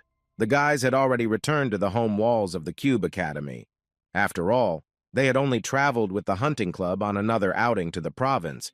It was necessary to return to study. Within the walls of the academy, there was already a certain rumor about how this hunt had gone. The rumor was that one of the girls who was on the hunt was attacked by a human monster, and that monster was one of the students at the academy. The students found out that it was Che Na-yun and Sven. Some said that they had never noticed that Sven had become like that. Kim Ha-jin was walking down the corridor of the Cube Academy. He heard everyone talking about the hunting incident that day. Then he wondered how they could have heard the story by now. The guy approached the door and wanted to walk through it. The boy stood near the door and could not go in it. He thought about how quickly rumors spread in the academy. Maybe the guys who were with them on the hunt back then went to that flash of yellow-green light and saw what was going on there. Kim Ha-jin finally opened the door to the training room and entered it. Kim Soo-ho was standing in front, and further down on the steps, there were other cadets sitting on the steps. There were several people there. Kim Soo-ho greeted him and told him to quickly go in there to join them. Not far away from Kim Soo-ho, there were several other cadets sitting there. Kim Ho-rak and Shin Jung-hak were there, those guys who bullied Kim Ha-jin, and sitting next to them was Yoo Eun-ha. She didn't have a very friendly look on her face, as she always did. The guy looked around the room. There was also another Lee Yoon-ha sitting nearby. He rested his elbow on his knee and placed his palm under his chin. All the guys were looking directly at him. It felt like they had already been waiting for him for quite some time. Kim Ha-jin walked through those doors and regarded them all. He realized that almost all the significant characters of this book that Kim Ha-jin had come up with were here. The guy realized that things were going a little differently than they had originally in the story. Then the day before the trip with the hunting club, Kim Ha-jin got a call right at the lecture from Kim Soo-ho. At that time, he asked if Kim Ha-jin had time this Friday, as Kim Soo-ho had one request for him. Kim Ha-jin was sitting in the lecture room with his laptop in front of him. The guy was surprised that one of the main characters in his book had called him and had some kind of request for him. Then the cadet asked Kim Soo-ho what kind of request he had. Then Kim Soo-ho asked him if Kim Ha-jin knew that there was a series of crimes going on right now. The students of this academy are disappearing. The guy tensed up. Kim Soo-ho continued to talk about how the investigation was entrusted to them. Since the academy didn't want anyone to be involved from the outside, the leading ranks decided to handle it in-house. They chose a few students each to catch the culprit and solve the crime themselves. Kim Soo-ho was standing in the hallway talking to Kim Ha-jin. Chae Na-yoon was standing not far away and was already calling him to the next lecture. The guy told her to wait for him for a minute. The representatives from this class were Kim Soo-ho, Chae Na-yoon, and Shin Jung-han. Kim Soo-ho continued to speak. He said that the academy would also take action on their own, but they thought that the culprit might be one of the Cube cadets. So they thought that without bringing in people from outside, it would be easier to complete the investigation. Kim Ha-jin understood what Kim Soo-ho was getting at. The guy asked him why he wanted to call him in as well. Kim Soo-ho then confessed that he found out that he had very good eyesight. That's why they needed someone like that on their team. The guy thought about who could have known such a thing about him, much less told Kim Soo-ho about it. After all, this was information he had hardly told anyone. Kim Soo-ho added while talking that he was recommended to him by Chae Na-yoon. The guy was shocked that Chae Na-yoon recommended him to Kim Soo-ho and wondered what to do in this situation. Wouldn't it be that if he interfered directly, the future plot would change a lot? Kim Soo-ho asked him if he could help them. Then the guy replied that he would help Kim Soo-ho and the academy. And today was the day they were supposed to get together for the first time. Kim Ha-jin decided that he should try to join them. After all, he could earn extra points that way. Their meeting began. Kim Soo-ho stood in front of them as the leader. He began to tell them that he had hypothesized his hypothesis about who might have been kidnapping people from the academy. Before they would come to a general discussion, he wanted to express it first. Kim Soo-ho began to say that he didn't think that the one who attacked Na-yoon and this culprit was the same person. It was heard that after saying that, someone stomped his foot very loudly. The guy didn't have time to finish the thought he was developing. The guy stomped his foot hard, so hard that it made a hole in the bench where they were all sitting. It was Shin Jong-hak. He was sitting taller than Yoo Yun-ha. The girl was frightened by such a blow on the step. She looked at this guy carefully. It was clear from Shin Jong-hak's eyes he was staring at Kim Soo-ho with obvious bitterness. This guy couldn't contain his emotions when he heard Kim Soo-ho call her Na-yoon, namely without a last name, as if they were more than friends. After this reaction, Kim Soo-ho hesitated, but after a while, he continued. Now he corrected himself and called her by her full name with her last name. The guy was a little uncomfortable. He didn't understand such a reaction to his words. Kim Soo-ho continued to express his theory that he had in his head to the general public. He was leading up to the fact that he believed that the girl could be the kidnapper's next victim. After all, one human monster had already made an attempt on her. Then Kim Soo-ho wanted to ask the guys if any of their friends or acquaintances had been acting strangely lately. Perhaps they already suspected someone. Kim Ha-jin didn't show any sign of it yet, even though he had actually known who the culprit was for a long time. In fact, for now, he thought that there was no need to rush into it. Kim Ha-jin had hoped that this story with the criminals would resolve itself, but right now, things were going a little differently than the plot of the book. It was as if something had changed. After all, in the original book, there were 6 cadets missing in 2 months. Now there were 3 missing in just 2 weeks. That was a pretty big difference. If it went on like this, there could be many more victims than the original. Kim Ha-jin pondered whether he should say something about it now, or whether he should have kept silent again. But suddenly, Che Na-yun appeared in front of his eyes on that day at the training ground when he had helped her defeat the magma monster. He remembered how she sincerely thanked him, even though it was very difficult for her. Something in his heart twitched.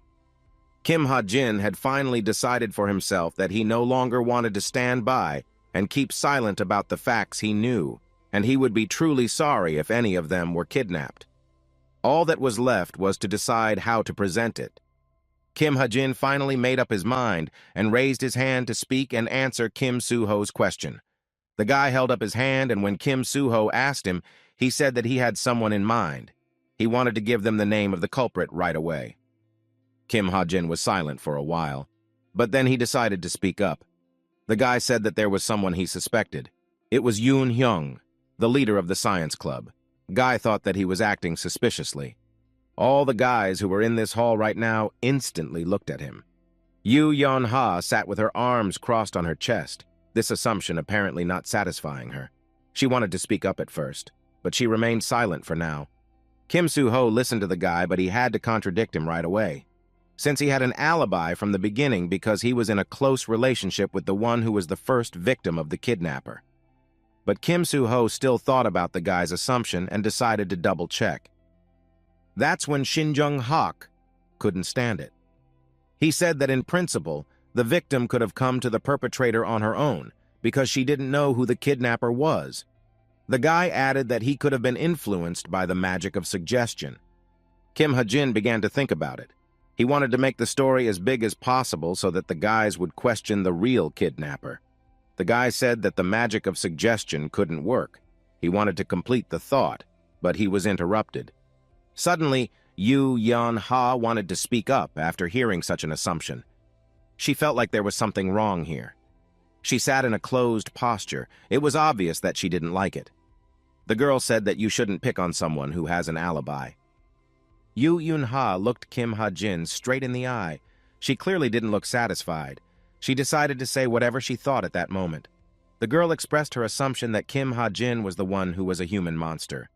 This was really something the guy hadn't expected. He couldn't even guess that such thoughts had crept into Yoo Yeon-ha's head. On his face, one could see with the naked eye the intense surprise on his face about this matter. He was of course a bit dumbfounded by such a thing. This was the diagram of the main gate to the Cube Academy. On it, the tip on the tile could be seen, and that it was made in the shape of a cube emblem. And if you looked closely, you could see a fragment of the emblem in the structure.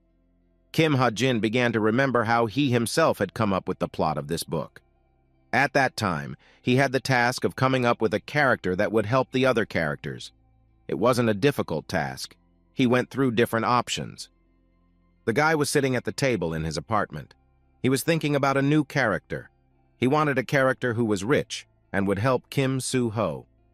He wanted the character to be a little tough, but not completely unbearable. Kim Ha-jin smiled as something seemed to come to his mind. The guy decided to add a twist to the image that that girl liked simple food. He thought for a long time about what to name her, and then he came up with a beautiful name to call this character, Yoo Yeon-ha. And now she was sitting in front of him, saying things like this. His own character that he had created himself. He couldn't believe it. Yoo Yeon-ha directly accused him that he himself could be the human monster that was kidnapping the cadets of the academy. Kim Ha-jin couldn't believe such a thing, that Yoo Yeon-ha would think that about him. After all, it wasn't logical at all. He had rescued her several times, and then he had also stepped in for Che Na-yoon a couple times when she was in trouble. Kim Soo-ho was also very surprised by her assumption. The guy told her that Kim Ha-jin had an alibi too. That time when one of the crimes was committed, the guy used the portal and it was caught on camera. It's on camera. Then Yoo Yeon-ha replied to him that she was also curious and was also checking this information. The girl said that a recording like this, of this nature, could easily be faked. Therefore, this recording couldn't be an alibi. She looked arrogant. Kim Ha-jin was really angry with Yoo Yeon-ho. He wasn't going to listen to it anymore. The guy was thinking of getting out of there. He asked her what she was saying. Initiative is punishable. He was sad that the girl thought of him like that. A question was heard in the training room. Someone asked if he could start from the back. The guy looked at Kim Ha-jin with fury. He was ready to start beating the admission out of him that he was a human monster. The tall guy got up from his seat and began to slowly walk towards Kim Ha-jin. The guy was walking and kneading his arms. It was Kim Ho-rak. He had always had an antipathy towards the guy, and now he wanted to prove to everyone that it was him. Another guy was watching with an obvious snide smile at the whole thing. What was happening now amused him properly. This was the same Shin Jong-hak who had stomped his foot heavily at the very beginning of this gathering. The guy was waiting to see what would happen next. The third guy was also contemplating this scene. He was looking at what was happening. He, too, was clearly amused by it. And he was definitely not going to stand up for Kim Ha-jin. That guy's name was Lee Yun-han. He was from the company that was bullying Kim Ha-jin. The guy at this meeting was like he was all alone. He felt like everyone was blaming him and thinking that he was the human monster, the one who could mercilessly kidnap and kill the students of the academy. He sighed expressively because he wanted to help them so much. Kim Ha-jin had begun to show real concern for the characters. Suddenly this happened. Kim Ho-rak was standing over him. He started telling him that he chickened out. The tall guy was about to hit him. But all of a sudden, Kim Ha-jin got tired of the accusations. He got up from his seat and looked straight into Shin Jong-hak's eyes. The guy told him that he could try to do it, but then he would also hit him back. After all, he had a gun with him. The guys were already going at each other when Kim Soo-ho stood in front of them. He realized that this would not be a good thing. He started to separate them and asked Kim Ha-jin to calm down. Kim Soo-ho stood between them and asked them to stop bickering with each other. Kim Ha-jin then told them that if they still had doubts about him, they could ask Chae Na-yoon for an opinion. The guy added that they were together that day on that hunt at the hunting club. He looked carefully at the guys. Before the guy could finish his sentence, a ball flew into his head with great amplification and hit his face hard. Kim Ha-jin didn't expect this. He squeezed his eyes shut, of course, but it didn't help him much. The impact was quite strong. The guy looked in the direction where the ball had hit him in the head. It was Shin Jong-hak, apparently angry that he had mentioned Chae Na-yoon, decided to throw the ball at him. He was sitting up and his hand hadn't even gotten down yet after swinging. Shin Jong-hak looked at the guy with such hatred from the exertion, his veins were showing on his face. His eyes were burning with a fire of rage. Even everyone around him became a little scared from his reaction. Shin Jong-hak told Kim Ha-jin not to talk about her. Kim Ha-jin also got really angry at those bullies. He fervently began to say that when Chae Na-yoon was attacked, he was able to protect her, and they fought together against the human monster and won, but Shin Jong-hak was nowhere to be found. Shin Jong-hak hadn't expected to hear such a thing. He couldn't even think that the gunner would be able to answer him so boldly. Shin Jong-hak got up from his seat and was about to start a fight with Kim Ha-jin, but Lee Yun-han, who was sitting next to him, managed to grab his jacket. But there was no way the verbal altercation would end. Kim Ho-rak towered over Kim Ha-jin again. He looked at him with contempt. The tall guy decided that he was probably the kidnapper after all. Kim Ho-rak said it out loud again. The guy began to realize what was going on here. He got up from his seat and decided to leave the room to avoid what might happen in the future. Kim Ha-jin walked confidently towards the door. The gunman had almost reached it. He stopped at the exit and wanted to open the door, but suddenly something happened. The guy didn't understand what was happening at that moment. Everything seemed to swim in front of his eyes for a moment. He was thrown to one side. Kim Ha-jin stumbled. At that very moment, Kim Ho-rak came up behind him and swung at him very hard. The tall guy's eyes were on fire, and he had a lot of anger at that moment. He almost hit the shooter with his steel fist. But Kim Ha-jin's body felt the threat of the blow and was able to dodge it without seeing his opponent. Kim Ho-rak hit the door with his fist. This huge and thick wooden door was shattered into pieces. Lee Yun-ha clung to his friend and tried to hold him back so that he wouldn't get into the fight as well. Shin Jong-hak couldn't hold his ground and intended to go to Kim Ha-jin, who had just dodged a punch from their friend Kim Ho-rak. The gunman was lying on the floor. He had just dodged a punch from a tall guy whose name was Kim Ho-rak. He realized that Kim Ha-jin was able to anticipate and dodge the punch. He was even more angry, and so was Kim Ha-jin. The gunman was going to teach Kim Ho-rak a lesson. He pulled out his gun. Kim Ha-jin was more than a little pissed off that everyone was picking on him. He remembered Yoo Yun-ha's words and the taunts of the others who seriously thought he might be a human monster. Kim Ha-jin got up from the floor. The pieces of the wooden door were still lying nearby. The guy was about to step on Kim Ho-rak and pulled out his gun. He started aiming straight at him, and Kim Ho-rak sprinted and was ready to jump on the shooter. Suddenly they saw a sword in front of them, with magical power emanating from it. The sword was held by Kim Soo-ho. The guy again tried to separate the cadets and try to keep the conflict quiet. He didn't want the guys to fight. Kim Soo-ho realized that they were wasting their time now, even though they had a real problem to solve. After all, while they were fighting here, the next academy cadet could have already been kidnapped. He told Kim Ho-rak to know the measure. Kim Soo-ho continued to hold his sword as if drawing a line between those who were fighting. He looked at the girl and told her that if she had such strong doubts, she could ask Chae Na-yoon about it. Yoo Yun-ha was already not even glad that she had started all this. She realized that because of her accusations, the guys might have a fight on their hands now that Kim Ha-jin was pulling out his gun. She asked Kim Soo-ho to wait and started doing something with her smartwatch. It was a good thing that there was no one in the hallway and no one was hurt when Kim Ho-rak hit the wooden door and it shattered into pieces. It was quite dangerous because such a piece could easily hit someone and hurt them. The guy stood in the training room for a while and decided to leave. Kim Ha-jin started to walk out the doorway where the door used to be. He was very angry, and it seemed that this situation had gotten him off balance. The rest of the guys stayed where they were sitting. Yoo Yun-ha was trying to call Chae Na-yoon on her smartwatch. The girl finally answered. Chae Na-yoon was completely sure that Kim Ha-jin was not a human monster. Yoo Yun-ha continued to sit in the training room, so everyone present could hear the conversation with Chae Na-yoon. The guys realized that they had probably overreacted a little bit after all. If Chae Na-yoon said that he couldn't be a human monster, then he was. They argued for so long in the training room that when Kim Ha-jin finally left the academy, it was already dark outside. The guy still couldn't come to his senses.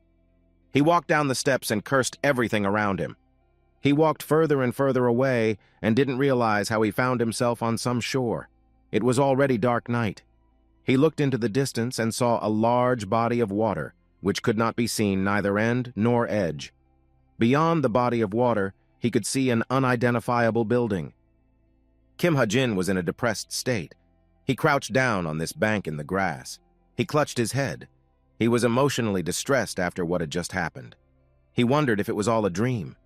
Kim Ha-jin couldn't fully understand what was happening around him right now. The guy knew that it was hard for him. He couldn't figure out how he was going to get out of this situation. Now, more than ever, he wanted to go home to his real life. Kim Ha-jin complained about his hard fate. He somehow managed to get into the book he wrote. So now he was fighting with all those characters, some of whom he had thought out from scratch, some of whom he had created with a lot of love. The guy was squatting against some wall. He put his head on his knees and put his hands around both sides of it. It seemed to him that he was going crazy with all these stories.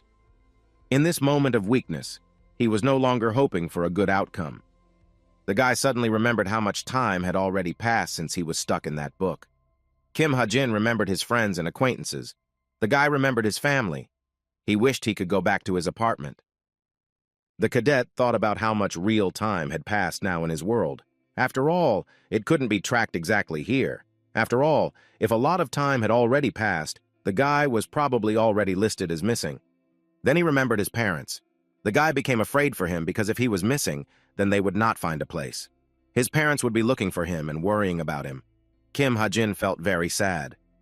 He felt terrible. After all, he missed his real life a lot. He kept sitting there and couldn't get up. Grief had taken over him. Kim Ha-jin was no longer sure that he would ever be able to return home. The thought made his heart ache. The guy sat there grieving as he was distracted by some sound. Some sort of notification came on his smartwatch. The guy wondered what it could be. He decided to open the notification right away and see what it said. In front of the guy there was some kind of table. It said that his persistent scores had increased a lot. That cheered the guy up a bit. At least he wasn't as sad as he was a few minutes ago when he was sitting on the grass. The guy was still sitting there, on some bank near the water. Kim Ha-jin looked at the sign and smiled, even though tears welled up in his eyes. Then he thought that he finally didn't understand what was happening to him now. He was glad that his persistent scores had improved a lot. The boy wiped the tears from his eyes. Kim Ha-jin knew that if those stats wouldn't have increased, he was probably already thrown off the idea that he would ever be able to go home. Kim Ha-jin tried to stand up. This emotional swing had drained him badly. He tried to straighten up and stand to his full height, but he couldn't. When he did, he was so tired that it was hard to move his legs. Kim Ha-jin walked to the pond and looked at the water for a long time. It finally calmed him down. The cadet decided that that homesickness should give him strength so that he could move on every day against all odds. The group that had gathered to investigate the kidnapping crimes was still in the same place. Everyone was mulling over what had just recently happened here, as well as the conversation with Che Na-yoon. Kim Soo-ho had returned. Lee Yoon-han called him over to him. The latter walked over to him. Lee Yoon-han asked Kim Soo-ho what happened with Kim Ha-jin. The guy was surprised by such a question because he definitely didn't expect it. Kim Soo-ho answered him that it would be better to leave him alone for now. Yoo Eun-ha was sitting in a closed posture again. It felt like she was always unhappy about something. Kim Ho-rak sat down next to her. The girl turned back around and looked up. Shin Jung-hak was sitting there. Yoo Eun-ha felt a little embarrassed. Kim Ho-rak was sitting next to the girl. He was strange, too. It seemed as if he had a conscience, too. Yoo Eun-ha spoke to him. The girl asked him if he was able to use his skill as intended. Her face changed as she thought of something. The girl said out loud that Kim Ha-jin was just a marksman and he was able to dodge the fighter's attack. Yoo Eun-ha added that it wasn't clear yet which one of them was more suspicious. The girl remained in the same place. In her head, she was developing all the same thought that this Kim Ha-jin was still strange. Suddenly, her thought process was interrupted by some kind of sound. A sound coming from a smartwatch. It was a text message. It was from Yoon Hyung, the same guy who was actually a human monster. He was the one who kidnapped the cadets. It said he wanted to meet her tomorrow before the General Assembly. It was already nighttime outside. The full moon had come out, which was covered with clouds. From such illumination, these clouds seemed red. It was in a back alley. It was a secluded place where there was usually no one. Suddenly, Yoon Hyun's voice was heard. And then a strange sound was heard in that alley. It was like someone got a notification on their smartwatch. That was the sound. It was a reply from Yoo Yeon-ha that she would come to the meeting before the General Assembly tomorrow. A new day had begun. In the auditorium, classes were already underway. The cadets were already going about their business. Kim Ha-jin sat in his seat. He thought that now he understood why they advised him to do something when he wasn't in the mood. Kim Ha-jin noticed that when he did things on certain days, he didn't have bad thoughts. After all, Kim Ha-jin was so tired that he had no time to think. There was simply no time to think. He looked around. The audience was quite large. He glanced around at his classmates and suddenly saw two cadets looking at him with a guilty look. It was Kim Soo-ho and Lee Yoon-han. He felt embarrassed by the faces of these guys. But then he remembered that he was the author of the book, so he had created these characters too. Kim Ha-jin decided to spend his energy only on things that would help him get home. Something was going on in the audience. Someone called out Che Na-yoon's name. It turns out that the girl had just walked through that door. Shin Jung-hak immediately flew over to her and started asking the girl if she could already go to the academy. The girl was leaning on a crutch. When Che Na-yoon walked into the auditorium, Kim Soo-ho helped her open the door. The guy gave her a hand up as he saw that the girl was leaning on a crutch. Immediately, Shin Jung-hak flew up and told him not to dare touch her. Shin Jung-hak was angry that Kim Soo-ho came over to help Che Na-yoon. That was pretty weird. The guy always ran to her the fastest. It was the same this time. When Shin Jung-hak got to Che Na-yoon, he told Kim Soo-ho to move aside. Almost the entire class was watching what was happening at the door. Yoo Eun-ha saw it too. She narrowed her eyes. Her face seemed displeased. Kim Ha-jin was sitting practically right behind her back and saw all of this. A new class started. Everyone was asked to go to another classroom. There was an instructor standing on the podium. He began to tell the guys that the midterm exams were coming up soon. They were practically a week away. The man told them that they were to have first a written exam and then a practical test. This testing was divided into two parts. For each of them, the cadets were to be graded. The first of these was a duel between the cadets. The second part of the practical was that they had to go out to fight a monster. It had to be summoned by a magician.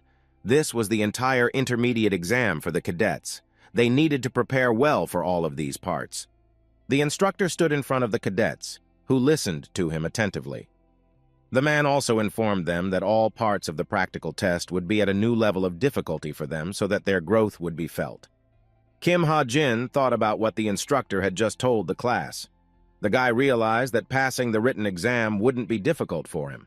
But he was much more concerned about the second practical part. Namely, he was worried about the duel. At the duel between the cadets, each participant was given 3 cards. On these cards were to be written the names of those with whom he could compete in this practical part of the exam. But it was not so easy sometimes to choose an opponent.